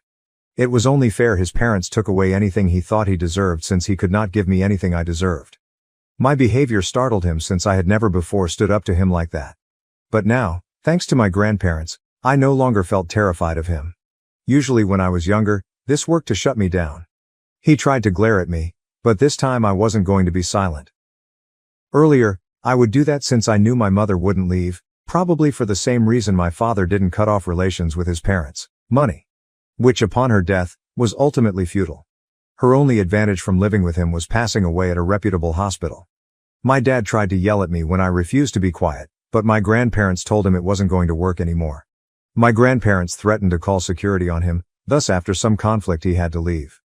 He wouldn't get anything unless he owned and accepted his mistakes. They were very plain. It would take a lot even then for them to pardon him. Had I chosen to keep the inheritance for myself, he would not have anything at all. Promising he would make sure we pay the price for what we had done, he fled like a toddler having a tantrum. What he believed he was doing is unknown to me. Though he most likely thought his actions would frighten us, it did not. It strengthened our conviction that, by not forgiving him, we were doing morally. He was not even remorseful, hence nothing could be forgiven. It gives me great pleasure to be leaving with my grandparents in a few days. I simply want to escape all of this. Although I will miss my buddies, it makes no difference now. Fall brings my trip to college. I just finished all of this. I graduated from high school. Update 3. Hi. So I left home 1 year ago. I haven't blogged anything for the previous few months since I have been really busy with college. I had essentially forgotten about it too. Following that battle with my dad in the hotel room, which I discussed in my last update, my grandparents and I headed off. We hardly spoke with my dad over the following 2 weeks, but I did run across a lot of members of his side of the family. I believe this family is the one I deserved all along. They all love me. Though she was too self-serving, my mother most likely attempted to love me. Ultimately, it damaged me more than it did her. My uncle assured me he would pay for my college tuition, therefore relieving me of any concern about it. That has been a great comfort. Though they had hardly known me for a few weeks, these folks had already resolved to show me all the affection I had been lacking for the past 17 years. For that, I am most grateful. A few months after moving in with my grandparents, I had to go to college, so I spent little time with them. My college is near where they reside, so on weekends I get to see them. There are no grievances regarding that. Not to apologize, but rather to remind me that I wrecked him and should feel bad. My father has tried to get in touch with me multiple times. He continues asking me to check on my grandparents to see whether he fits the inheritance. He emails and chats from several accounts but doesn't understand that being defensive won't support his cause. A sincere and honest apology would be the only thing that could assist him. Yet at this time, it is too little, too late. I will simply ignore him. It is not worth it to reply to him. I lack the time or will to indulge his illusions. At last, I have the family I am due and am content with them. Right now, I'm loving my college life. So I will concentrate on the advantages in my life and attempt to forget about the past. I simply want to keep on improving personally. Karen claims to be the owner's wife in my parents' restaurant and ends up embarrassing herself. I am 18 years old. We offer snacks, cakes, candies, and several fast items in the small restaurant my parents run. Let us just refer to it as Joe's. It was named after my grandparents. Yes, I do pay. Normally, I hang out there with friends to have something whenever I have free time, and this helps them to pay as well. Working at Joe's pays me, especially on the weekends as it gets really busy. I pick orders and assist others with service. We do indeed have staff members. Along with paying me for the hours I work, my dad lets me keep the tip money clients leave after dining. Few of the frequent patrons are aware that my parents, the proprietors, also work there. I am the son of the owner. People commonly confuse them, nevertheless, for employees. One weekend, a woman, probably in her 30s or 40s, entered the restaurant with her bratty child, who appeared to be roughly 13 years old. Given it was the weekend, the place was somewhat packed. She was advised to take a seat on one of the waiting seats. About 20 minutes later, she sat down at a ready table. I went to get her order. I can't precisely recall what she ordered, perhaps a sandwich or something. I handed the order to the kitchen and stood next to the register monitoring whether anyone needed anything. Her bratty child was running around the restaurant, yelling, running over people, treading on their feet, even touching their food. Naturally, the mother seemed unconcerned and preoccupied on her phone. This infuriated me much, hence I grabbed the child by his hand and angrily instructed him not to run in such a strong manner that he started crying and ran back to his mother. Fuming, the mother stripped across to me. The discussion proceeded as follows. "How dare you touch my child?" the entitled mother says. "Me? He was flitting about upsetting other individuals. Surely you noticed he was handling their food." "Well, he's a child," says the entitled mother. "He is free to do as he likes." "Me? Well, yeah, but under my supervision." "Do you even know who I am?" the entitled mother asked. Thinking, asterisk. Here we go again. Knowing what was about to happen, I chose to participate, asterisk. "Me? No ma'am, I'm not." Entitled mother. "Well, then you ought to know. I am the owner's wife. You're getting fired, so you made a big mistake and I will make sure your face won't be seen here again." I started to find amusement at this stage. I assumed she would say she was a friend or sister of the owner, but she opted for asterisk wife asterisk, hence now I could have some fun. "Me? Ma'am, I doubt you even know his." She served me. "His name is insert my dad's name here," says entitled mother. She knew my dad's name, which startled me since only a small number of people knew that fact. "Me? Ma'am, please don't get me fired. I'm so sorry I was nasty to your son. I just have this job." Entitled mother. "You should have considered that before you touched my son." "Me? But ma'am, he was frustrating." She once more cut me off. Title mother. "Shut up." She marched across to the cashier and insisted on talking to the manager. Coming out, my dad asked her what was happening. Entitled mother. "Your staff member has been buzzing my son. I want him to be let go right now." I'm sorry for the inconvenience, but I can't just fire him without reason," my dad answered after staring at me then back at her. "Do you even know who you're talking to?" Entitled mother asks. "The owner of Joe's is married to me, hence I find this staff unacceptable." My dad smiled the most of all. Entitled mother. "Why are you laughing?" "I am sincere." Dad. "I apologize for any trouble once more. Are you looking for a refund?" The entitled mother entered complete fury mode and exclaimed, "You know what? I'm grumbling about you and your company on my phone to my husband. We'll have you sacked right now." We posted it on a board outside for home delivery orders, hence she picked my dad's phone number. She gave that number a call. My dad's phone rang. Shock rocked Karen, the entitled mother. Taking up the phone he said, "Hello, this is Joe's owner, how could I assist you?" As if all the blood drained from Karen, her face turned from red to absolutely white. "Yes, I am the owner and manager of Joe's and you are not at all my wife," he said. "And my son is the employee you wish sacked." She stared at me, and my laughter started to flow uncontrolled. Her order came ready just then, but by then she was already ashamed enough. Her child was wailing all through the backdrop. We still giggle about her dragging him out by the arm, not following the instructions, and without even taking the order. Man, I find it hard to understand how long OP let this continue before saying anything. He actually had not really needed to say anything at all. She called the number outside and spoke with the owner personally, hence the only reason the entitled mother discovered he was the son of the owner and she was not the wife. She chose the wife role straight ahead instead of other possibilities like OP considered, such as becoming the sister or friend of the owner. She simply asserted, rather boldly, to be the wife of the proprietor. I wouldn't have been able to resist shouting something like, "Mom, you finally came home," remarked one of the funniest remarks, then tried hugging her while faking tears of joy. Following up, someone remarked, "That would be awesome and hilarious. And I have a younger brother as well. Were you expecting Dad when you left? Is he a half-brother?" Better still, the larger the scene is. People begin by pulling out their phones and filming the entire event. Tell me what you would score this entitlement level 1 out of 10 and down below in the comments. Am I the asshole for exposing my dad's girlfriend after she tried to kick me out and faked a pregnancy? I'm M20, and I was a former foster kid. I was never adopted before I aged out, but I was placed with Joe when I was 10, and we were long-term matched by the time I was 14. Joe's the only real family I've ever had, and I consider him my dad. Even though the whole adoption thing never happened. When I first moved in with Joe, he was married, but his wife passed away suddenly when I was 12. That was tough on both of us, but we managed to get through it together. Now, Joe's been dating his current girlfriend, Sarah, for about 2 years. She didn't come over much, and when she did it was pretty brief. But 3 weeks ago she moved into our house because she lost her job and couldn't afford rent anymore. I don't know if she was always like this or if moving in has brought out a different side of her, but Sarah's been acting really strange. Whenever Joe isn't around, she completely ignores me, like, won't even look at me when I speak, won't answer questions, nothing.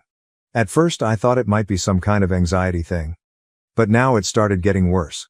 For example, when Joe's at work and I'm in the lounge watching a movie, she'll come in and start blasting TikTok on her phone or playing music, totally disregarding the fact that I'm there.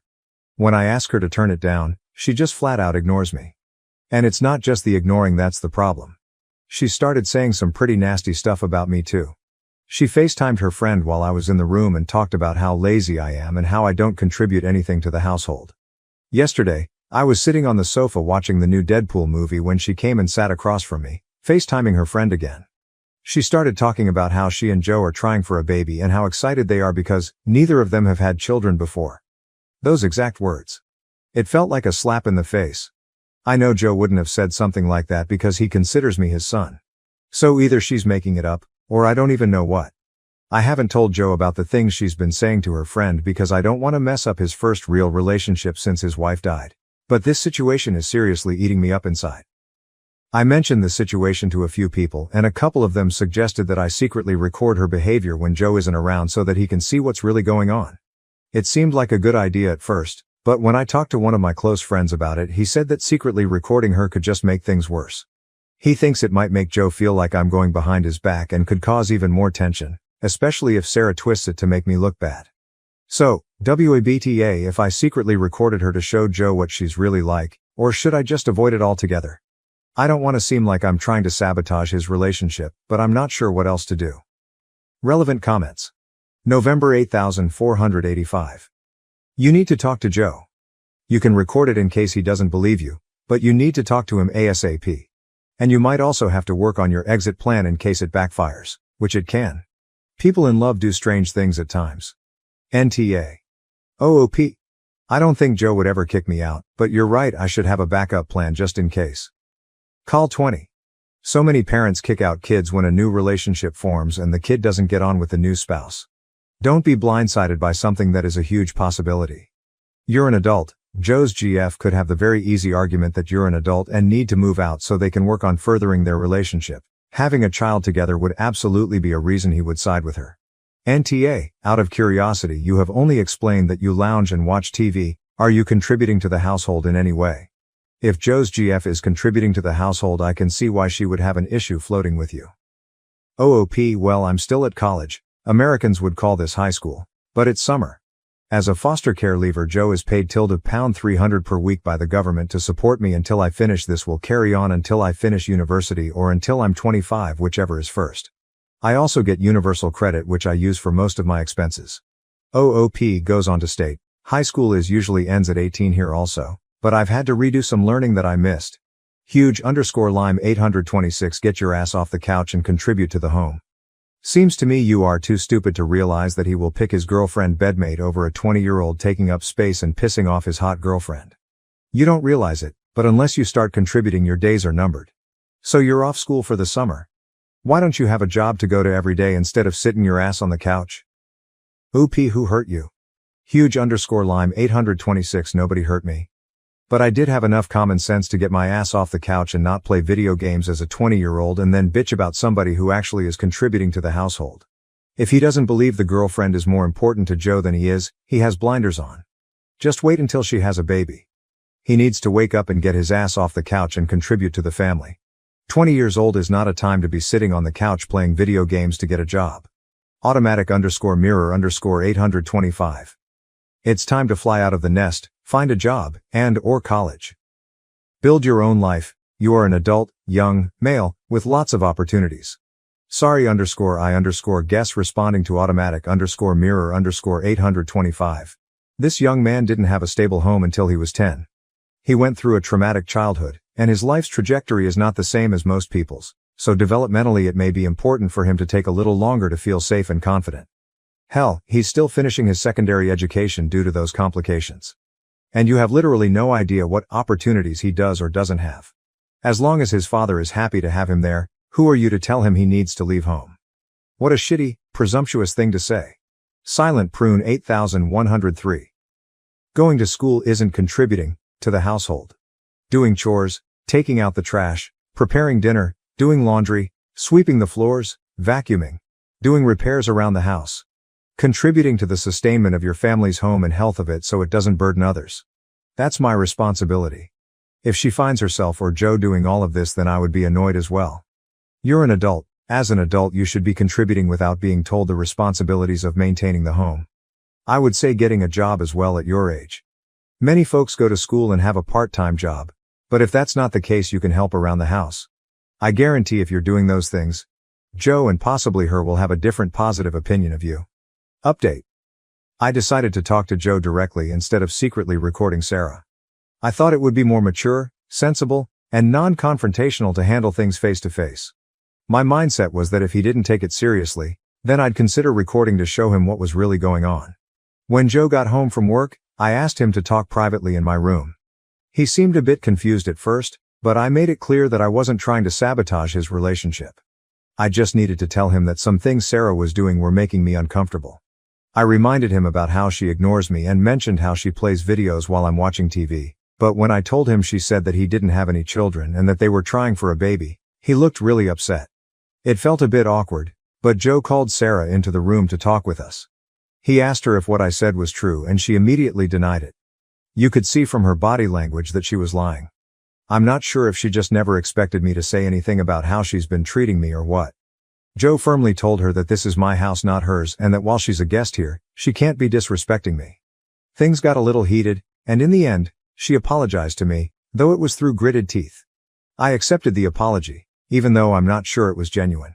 After that, Joe asked if I was still comfortable with her staying with us. I said I was because I didn't want to break them up. I just wanted to tell him what was happening. However, she decided to stay at her friend's house for the night, which made the situation feel even more tense. I can tell Joe is really upset now, and I feel super guilty for making him feel this way. He insists it's not my fault and we ended up having kebabs for tea, but even so, I can't shake the feeling that I've caused a huge fight between them. Joe went to bed early, and now I'm stuck feeling bad about the whole situation. I just hope that whatever happens next, things will settle down.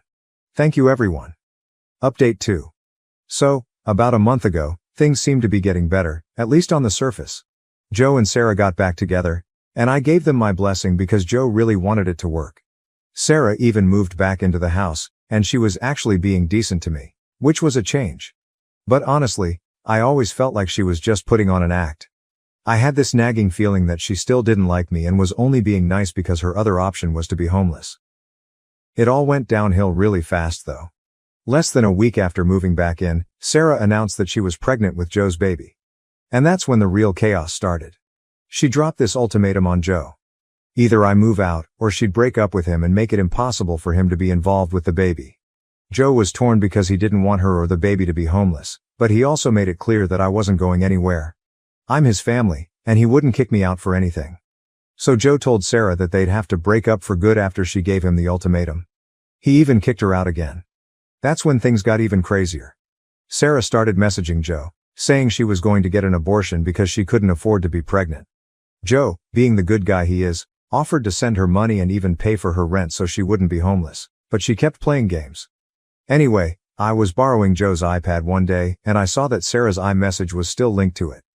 I accidentally stumbled across her messages to a friend where she admitted she wasn't pregnant at all. She was just lying to get money from Joe and had this whole plan to drag him along for months before pretending to get an abortion. She even said she was going to make Joe's life miserable because he kicked her out. I felt sick to my stomach reading those messages. I took a screen recording of the entire chat, including the phone numbers and everything so she couldn't deny it or say that it was faked.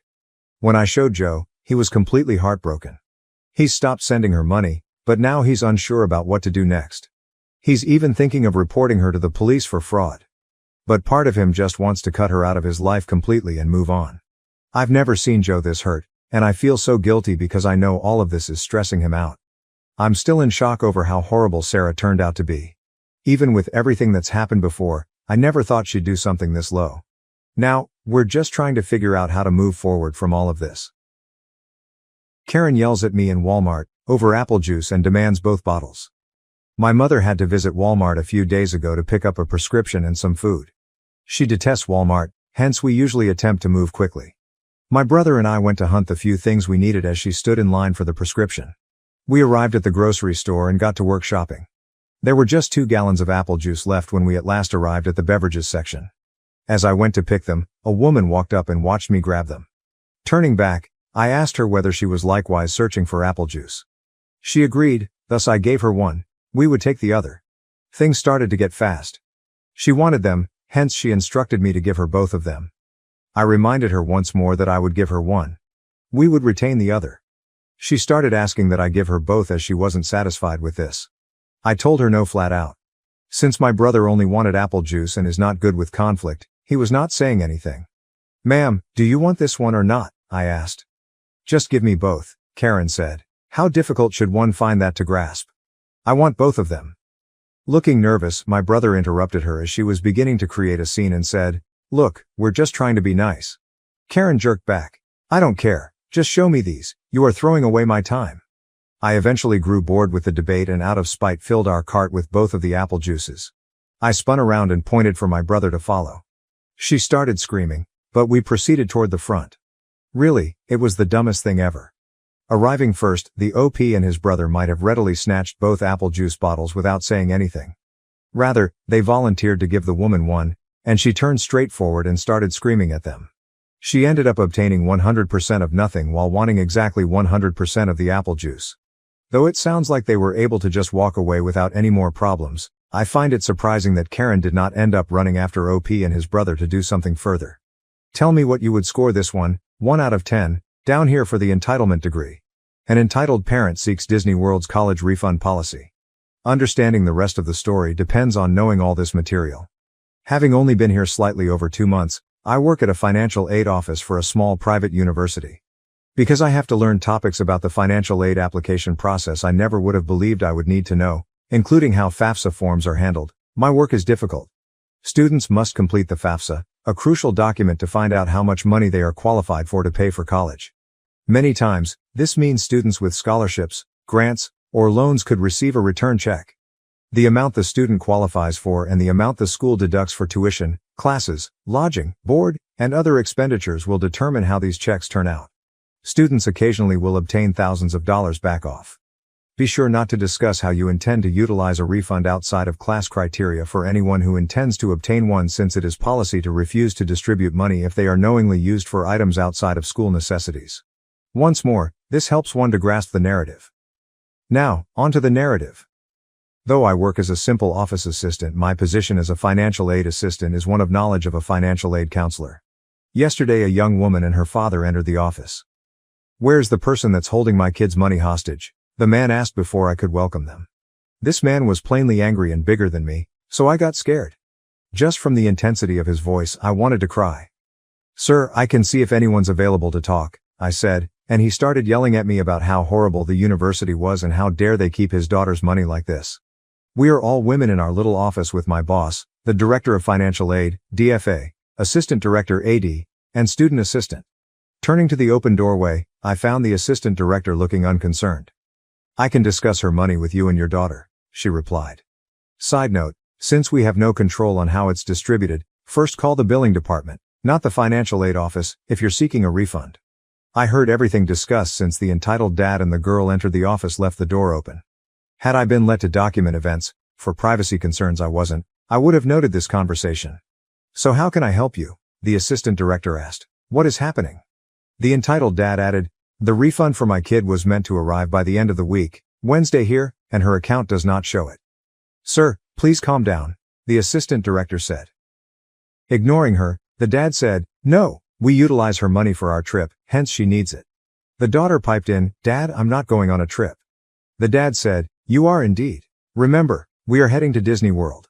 Knowing this, the assistant director remarked, "So you're using your refund to pay for a trip outside of school?" Saying, "No, I'm not," the daughter objected. But the dad cut her off, declaring, "Yes, she is. We now need it since she pledged to pay the deposit with that money." "Sir, I must tell you that I cannot let this money be released as you have just told me your daughter will be using them for things outside of school. Please do not modify it." The dad said, "What? She can spend her money any way she wants and do anything with it." The assistant director clarified. "You only have this money for purchases connected to schools. Using it otherwise is regarded as fraud, a wrong use of money." OP explains here. You should never notify the financial aid office of your vacation plans and act like a jerk. You can utilize your return money any way you like. Most financial aid recipients have no particular interest in how you use your refund generally. I was still at my desk, trying to seem as though I was not hearing this, but this man went crazy. I swear I picked up more foul words from him in that one instant than I have in 27 years. Though she wouldn't be getting her money, the daughter was also unhappy. I dropped my head as they left the building. Not too long afterward, I got up to visit my assistant director. "Hey, are you okay?" I begged. She nodded, however she obviously needed some alone time. I don't blame her, that guy was really scary and I doubt we will hear from him very soon either. Man, if they hadn't obviously declared they would be using the money for Disneyland, it sounds like they could have really been able to help them. The fact that they intended to pay for the trip for everyone else using the daughter's money seems also strange. I sensed that the choice was made for her. Still, it was quite a poor decision for the dad to freely admit to utilizing the funds for Disneyland. Why would you even say it even if it wasn't against policy? Whichever the money is for, what difference counts? In this instance, it allowed the assistant director a simple way out from underhandling the matter entirely. Though the assistant director explicitly addressed it as a possibility, they believed the dad might keep returning but could also be terrified of anything involving fraud. That's really significant. Either way, grade this one, 1 out of 10, down below and tell me what you would do if you were in this position. Sister-in-law secretly DNA tested my adopted daughter and accused me of raising an affair baby, so I laughed in her face. Original post, August 29, 2024. When you weigh 30 m, have a daughter who's 6. I am not biologically related to her at all. There is no blood relation between us. I was friends with her mother for most of my childhood. We were never involved romantically and were always just friends. She had her daughter at 23 with her 25-year-old husband.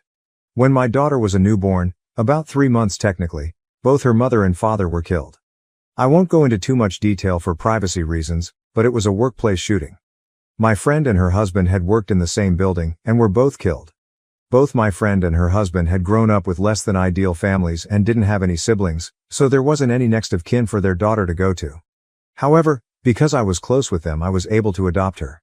Even though I had been iffy about the idea of kids, I didn't want their daughter to grow up in foster care or around people who didn't have a connection to her bio parents, so I stepped in. My parents and siblings know that my daughter is not my actual daughter biologically speaking. My daughter, I'll call Lily for the post, also knows that she's adopted. I never really hid the fact that she was adopted. She knows her parents are dead and were killed by a bad man, but I'm saving the details for when she's older. Lily does not look like me at all. She looks exactly like her mother and biological dad. Most people assume that I'm her bio dad and that she just took after her mom. I don't ever really correct this when and if people assume this because it just seems unnecessary. My brother has been with his fiancée for about 2 years now. A few weeks ago we were all meeting up at my parents' house and my SIL saw an old picture of me, my friend and her husband. She pointed to my friend and asked who she was, and I explained that it was Lily's mother. SIL got quiet and stood in front of the picture for a while. I didn't think much of it. To clarify, she knows my friend died, but I guess didn't know that she had been married, or that Lily is not my bio daughter. I suppose she assumed my daughter was mine and my friend's biological daughter. My SIL got a DNA test done on my daughter behind my back. She used my brother's DNA for the test, and when it came back that they weren't related, she knew that meant me and Lily weren't related. She came up to me with the results and waved them in my face, saying that I was taking care of a dead woman's affair baby. She said this to me in front of my daughter. I just stared at her for a while before bursting out laughing at this. I told her I knew Lily wasn't my biological daughter, and that this thing called adoption exists. Her face went red and she stormed off. My brother is mad.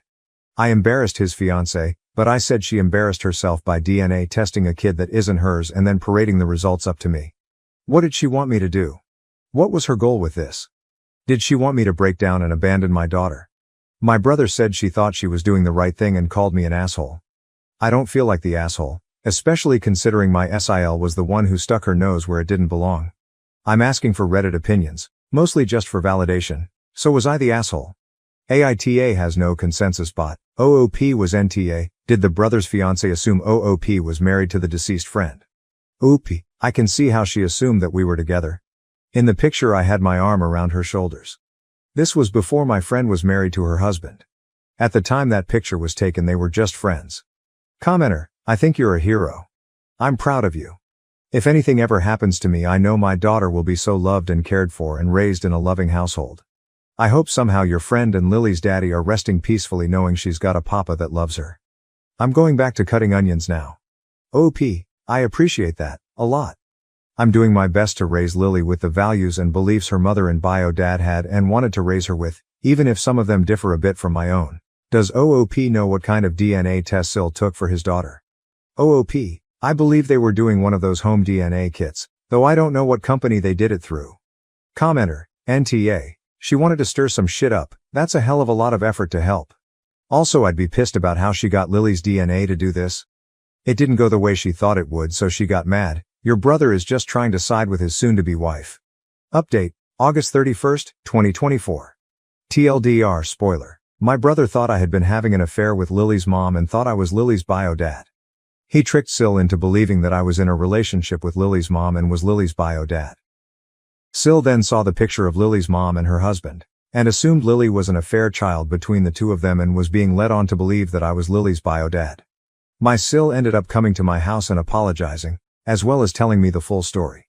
My brother put her up to the DNA test. When I first adopted Lily, my brother for some reason believed that Lily was my bio daughter.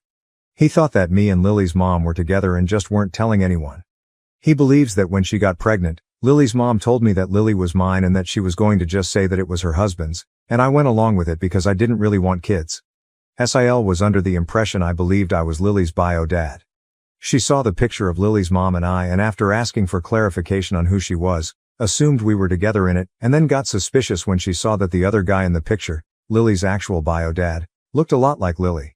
I also want to clarify, I didn't tell her that Lily's bio dad was in the picture because she had specifically pointed to Lily's mom, and I assumed she knew that Lily was adopted.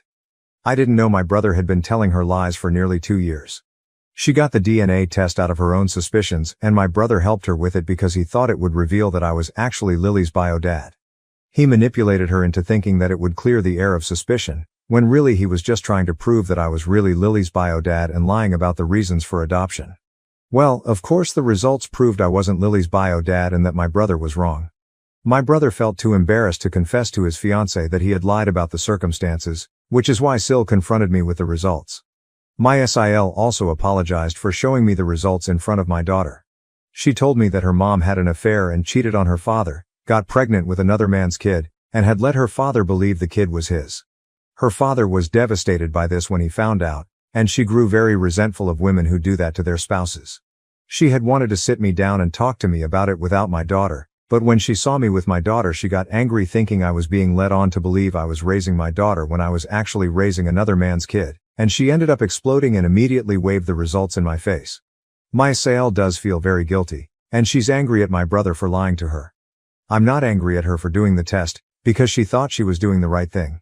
I also forgave her for the way she told me about the results, because clearly affairs are a sensitive subject for her and I can understand why she would have exploded like that. I'm pretty sure she plans to break up with my brother now, and I don't blame her. When I called and asked my brother about this, he admitted it. When I asked why he would think this, he said that he couldn't think of a reason why a man who had been against having kids at the time would willingly adopt a baby without having a blood connection to it. He told Sil that I was Lily's bio dad and was aware of the fact. He took it a step further, and said that me and Lily's mom were together at the time of Lily's conception. Both me and my parents have been in low contact with my brother for a while now. I know I will forgive my brother eventually, but I can't do that right now. He believed I was low enough to have an affair with a married woman, get her pregnant, take no responsibility, allow her to pass off the kid as another man's, and then only take responsibility because her mom died. Relevant comments. OOP on how Lily is handling all of those. Is she mad at her uncle and his fiancé? OOP. She was confused and I had to explain to her what Sil had said in terms she would understand. She was angry Sil would think that of her mom, and I had to explain that she had been lied to and didn't think that anymore. She's not mad at Sil anymore but doesn't want to ever talk to her uncle again. OOP on fatherhood since adopting Lily. OP, LOL, yes I can admit that I'm definitely a lot softer since becoming a father. Adopting my daughter made me have to finally be mature, something I wasn't in my 20s when I adopted her. Commenter, both your brother and Sil are getting off too lightly. He butted into your family and lied to his wife. And sensitive issue or not, she still violated your daughter's privacy, then called her an affair child derisively in front of her. Commenter. When I asked why he would think this, he said that he couldn't think of a reason why a man who had been against having kids at the time would willingly adopt a baby without having a blood connection to it. Your brother is really showing his whole ass here. Your brother was both a terrible sibling and partner. He riled up his fiancée based on her trauma in order to enlist her to help in deceiving you. Awful. OP, I really want to stress this point, take the words right out my mouth. I'm not mad at my sil because I know she was manipulated into doing this by my brother. I wish more people could understand that. Update 2. September 8, 2024. Update 2. SIL is now XSIL. I don't know if multiple updates are allowed for this sub. If not, take this down and I'll post to my profile. Some people were wondering what happened to my brother and Sil. Well, she dumped him. They tried to make it work, but that only lasted a few days and she ended up giving him the ring back. My brother got shit-faced drunk on my front lawn in the middle of the night. I was pissed because Lily had school the next morning and this woke her up. My brother was yelling insults to both me and my daughter. We called the police and he spent the night in jail for drunken disturbance. I believe the official charge was something like that. I sure as hell pressed charges because he was saying some borderline threatening statements to me and my daughter. I don't think it's enough to qualify for a restraining order, but if it is, I'll get a temporary one. On a more positive note, Lily is doing well. She's getting straight A's in even subjects and is excited about her first ever science project. She's been talking my ear off about it. Send help LOL. Comments. Commenter 1, good for you and your daughter. That was such a violation for you too. Unfortunately, the ex has to deal with her own personal demons. They are both sick. Commenter 2. It's unfortunate that your brother reacted so poorly to the breakup. It's great that you're prioritizing Lily's well-being and ensuring her safety. Hopefully your brother gets the help he needs to deal with his emotions in a healthier way. Dad gave our family business to my lazy brother. He messed up, almost causing a customer to die, and now Dad's begging me to come back and fix it. I, 28F, threw my dad a retirement party somewhat over a month ago. Having maintained our family restaurant for practically his whole life, he was retiring from management. Now, at about 62, he told us he was too exhausted to continue and wanted the company to be passed on to the next generation. Since I had given this restaurant the past 5 years of my life, I very mistakenly assumed he meant me. My family runs 2 other restaurants across the city in addition to an Italian franchise. My uncle runs one, the other is supervised by his daughter. But the most often used branch is ours, and my father is the official owner. For background, my uncle is not really the biological brother of Dad. This all began when my grandfather built his first restaurant, where business first started. Actually, our property is the original one. The restaurant my grandfather opened with my grandmother operated for numerous years until my father assumed control. Then he grew the company by adding 2 other eateries at separate sites. My uncle came in at that point. When we first launched the second restaurant, he left his employment and began working there. His daughter took charge of that place. Since the company has always stayed within the family, when Dad announced his retirement a few weeks before I hosted the celebration, I naturally anticipated him to turn it over to me. Since my uncle wanted to retire in a few years anyway and he is almost the same age as my father, maybe a few years younger, he was not a competitor for the firm. Given my 5-year dedication to the first restaurant, his daughter's 2 years of running the new store represent significantly less experience than I have. I abandoned my corporate job to work with my father ever since I was 23. I wanted to one day inherit the family firm and carry it to unprecedented success. Since I was the strongest applicant to inherit the company, I simply thought it would be me. My cousin was too young and unskilled to manage on her own. My uncle was retiring soon. I knew then it would be me. Though it was somewhat stupid of me not to demand a written agreement, my father never mentioned it straightforwardly. I assumed this was merely understood. Still, at the very last instant my father threw me a curveball. He said on the day of his retirement celebration that my bratty younger brother would be inheriting the company.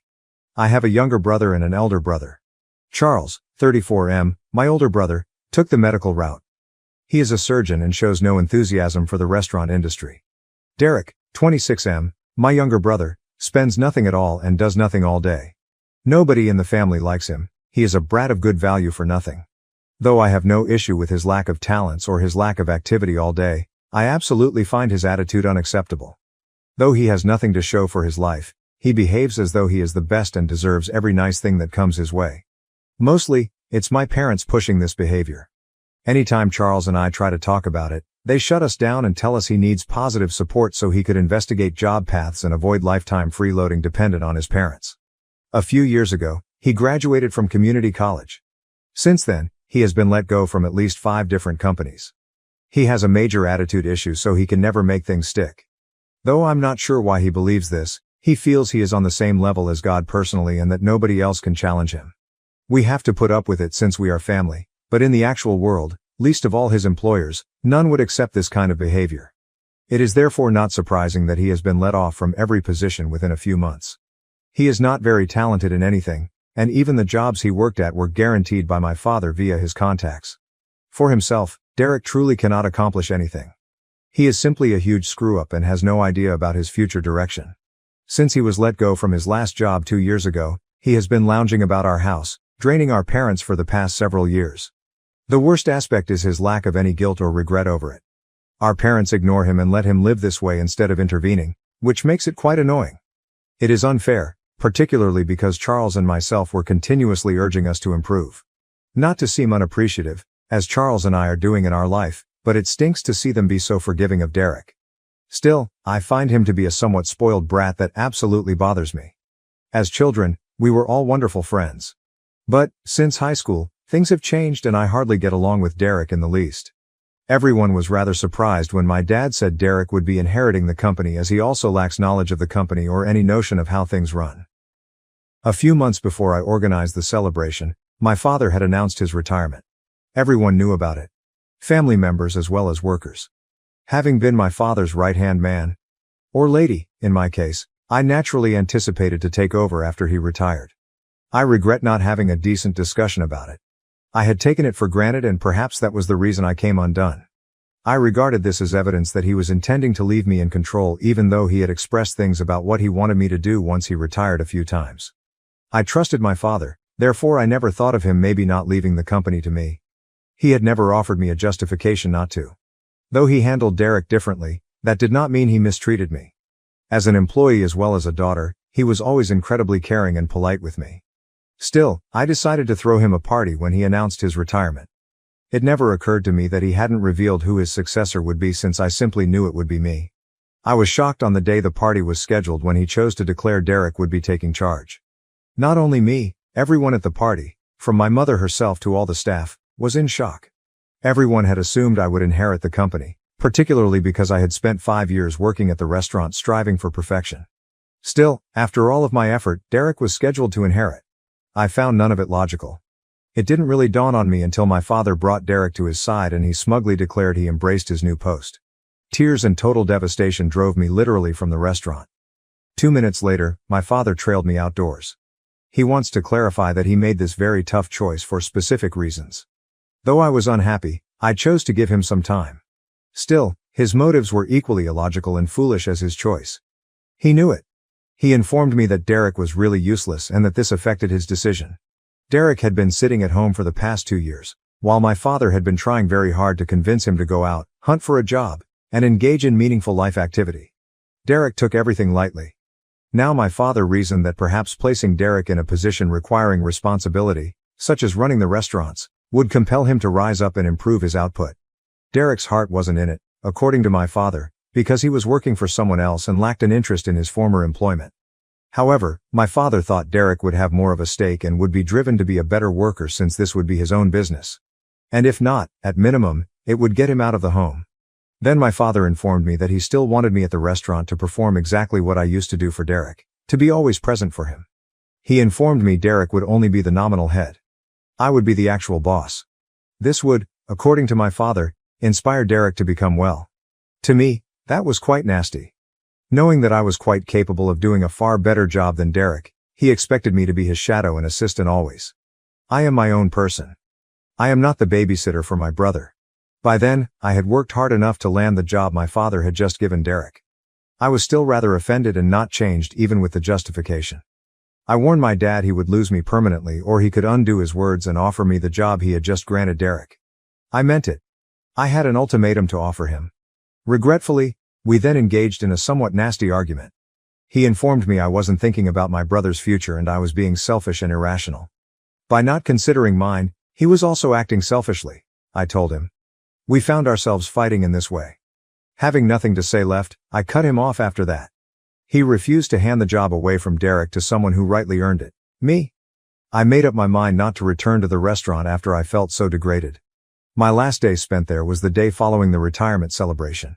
1 month after that, I still haven't gone back to the restaurant. Though I don't ask about the business, I have stayed in contact with my mother and Charles. They know how things are going, but they also know it bothers me and I don't want to talk about it. I therefore had no idea how the restaurant was performing until a few days ago. Nothing had truly altered on that front as I stopped talking to my father following that argument and avoided Derek anyhow. After leaving the restaurant, I had also begun submitting applications for other employment. Like any other employee, I did get paid for my work there, and I have some money right now to cover temporary needs.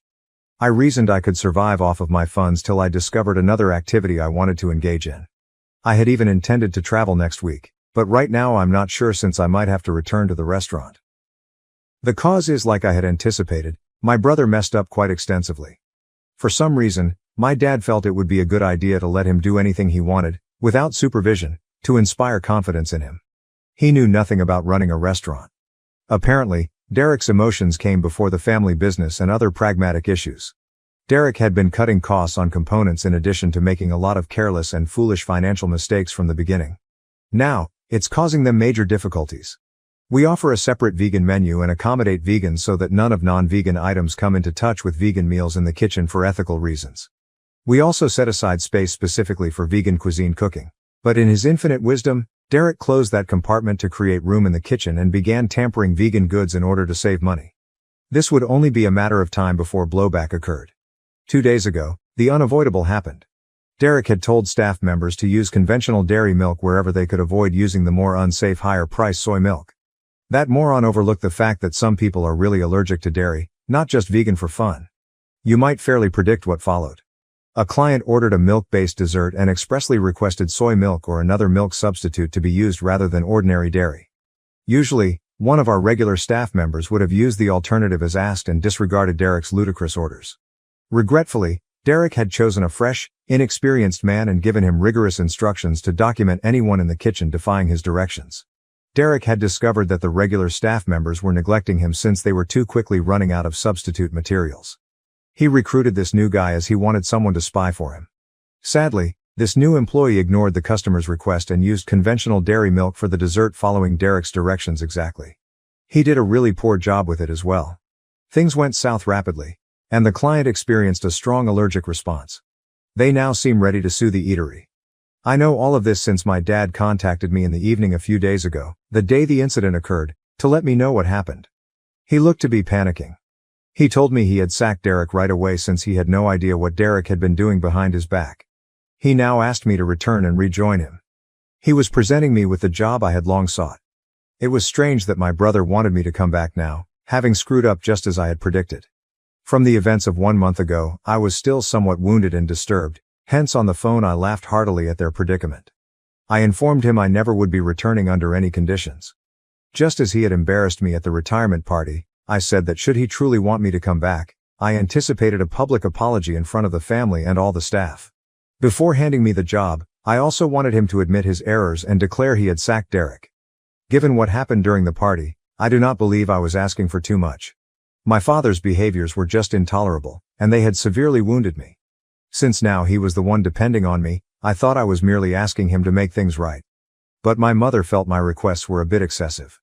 During the phone call, even my father claimed he would not be doing any of it. The company was just as much mine as it was his, he informed me. He stated what I was asking of him was ridiculous and humiliating even though he acknowledged he might have made a mistake. So am I the asshole, AITA, for asking my father to publicly apologize if he wants me to rejoin the family company following the choice of my brother to inherit it over me? Update 1. Hi everyone who took the time to comment on my first post and provide suggestions and encouragement first. Thank you very much for your concern on this matter. It truly means a lot to me. Regarding what I decided to do, I gave it some thought over a few days and concluded I would be returning to the company.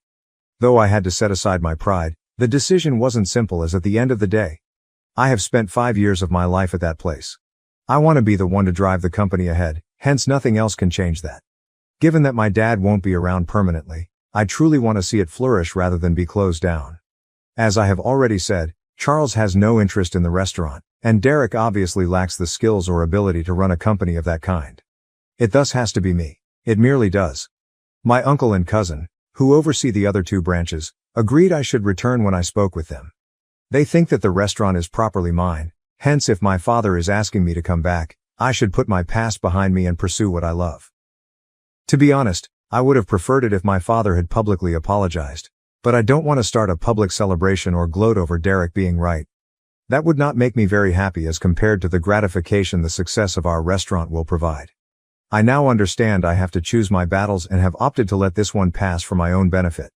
I chatted with Dad this morning. That was a highly civil and official exchange. Though we will talk about them eventually, we decided to temporarily keep our history apart for now. Right now, we provide the situation under current utmost attention. To negotiate and get a settlement, we have set up a meeting with our lawyers and the impacted consumer. Out of court, as she has been continuously tweeting about us on social media. She hasn't acquired much traction thus far, so we have been lucky. Nevertheless, this won't be the case for long, hence we must squish this before it becomes too huge. Update 2. After a lengthy period, yesterday I personally met my father. We met before our customers meeting, and one last time we spoke with our lawyer on everything. Seeing him after so long was odd since, 5 years ago, I had seen him practically daily. Until I actually saw him, I had no idea how much I missed him. Since our lawyer handled much of the conversation, we didn't interact much. We had to concentrate on that, but I could see there was still plenty we needed to talk about. Though later we will have to deal with everything, now was not the proper time. Neither has he brought up anything regarding the event from a month ago, nor has he adequately apologized to me. Still, between us things were friendly and civil, which was a comfort because this was our first in-person meeting following our major argument. Though I expected things to be strange, happily they were not. It had been some time, so my father requested me to come home to see my mum after the conference. Since the retirement party, I have not visited home. I had to turn down though, since I had a prior obligation, that of attending an evening engagement party for a buddy. Fascinatingly, when I questioned my dad whether Derek lived at home, he informed me he did not. I really wanted to know where Derek was living and how it came about, but my dad didn't provide any more information and made it plain he didn't want to talk about it. So I stopped there. Later on I spoke with Charles and he informed me that Derek had moved out a few days following his termination, but he was unsure whether our parents had requested him to leave or whether Derek went on his own. Though things remain unknown, I intend to discuss it with my dad and work out what is happening. The client's meeting turned out better than anticipated. Given the situation, I had thought it would be difficult. What transpired was a major ethical transgression and never would have happened if my father or I had been in charge. The consumer, however, was reasonable. She said that the reason she had threatened to sue and complain so much on social media was that the manager had insisted that she was at fault rather than owning the error. She had, he said, not mentioned her dairy allergy or asked for soy milk. The fact that she was blamed when she knew it was not her fault infuriated her the most. Once we knew the whole truth, we knew how much of a moron Derek had been. The client had refused to interact with us prior to this without her lawyer present. She had stated in her social media posts how the management of the restaurant treated her, but she had not gone into great detail since she feared defamation claims. She hadn't completely explained the matter because Derek had got in touch with her accusing her of lying and threatening to sue her. Until now, my dad and I had not known exactly what transpired. The waiter who ordered her sided with Derek since he feared losing his employment. I don't blame him, even if it means covering for their company. These folks need their jobs and are not ready to jeopardize them. Derek, the new guy he hired, never turned on him, hence he also insisted that the server had not been told about the soy milk, which resulted in the ordinary dairy milk being used. Then Derek and the new guy claimed the customer was trying to obtain money from us and lying to discredit the business. We told the client that Derek, the guy in charge, had been let go. So right now, we were running everything ourselves. Nothing like this will never ever happen again, we assured her. Fortunately, we reached an understanding. She agreed to remove her social media entries and let it go. Although we lost quite a lot of money in the process, at least we were able to tidy Derek's mess. My dad and I can at last relax. Update 3. Hi, I have never been happy. I returned to the restaurant a month ago. To be honest, it took me some time to see how unhappy I had been absent from the workplace. Though I have problems with my father, I love this place. I am going to soar to new heights as I wish. Regarding my father, we are working things out and have come quite far. Having spoken with my parents, We as a family have decided we should spend more time together.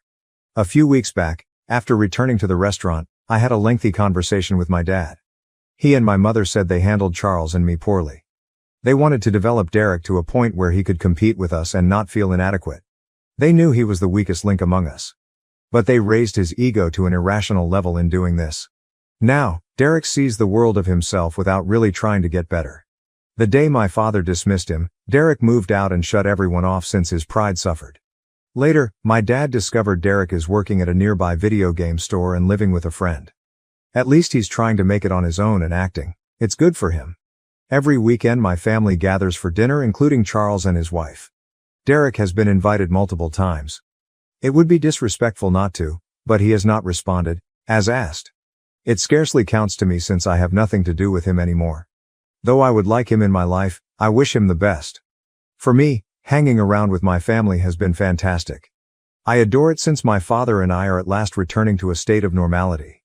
Recently, life has been very wonderful. I have no complaints. At last I am creating something I believe in and doing what I love. I am back on good terms with my family and I do not think I could ask for more. All a person truly needs to be happy is that.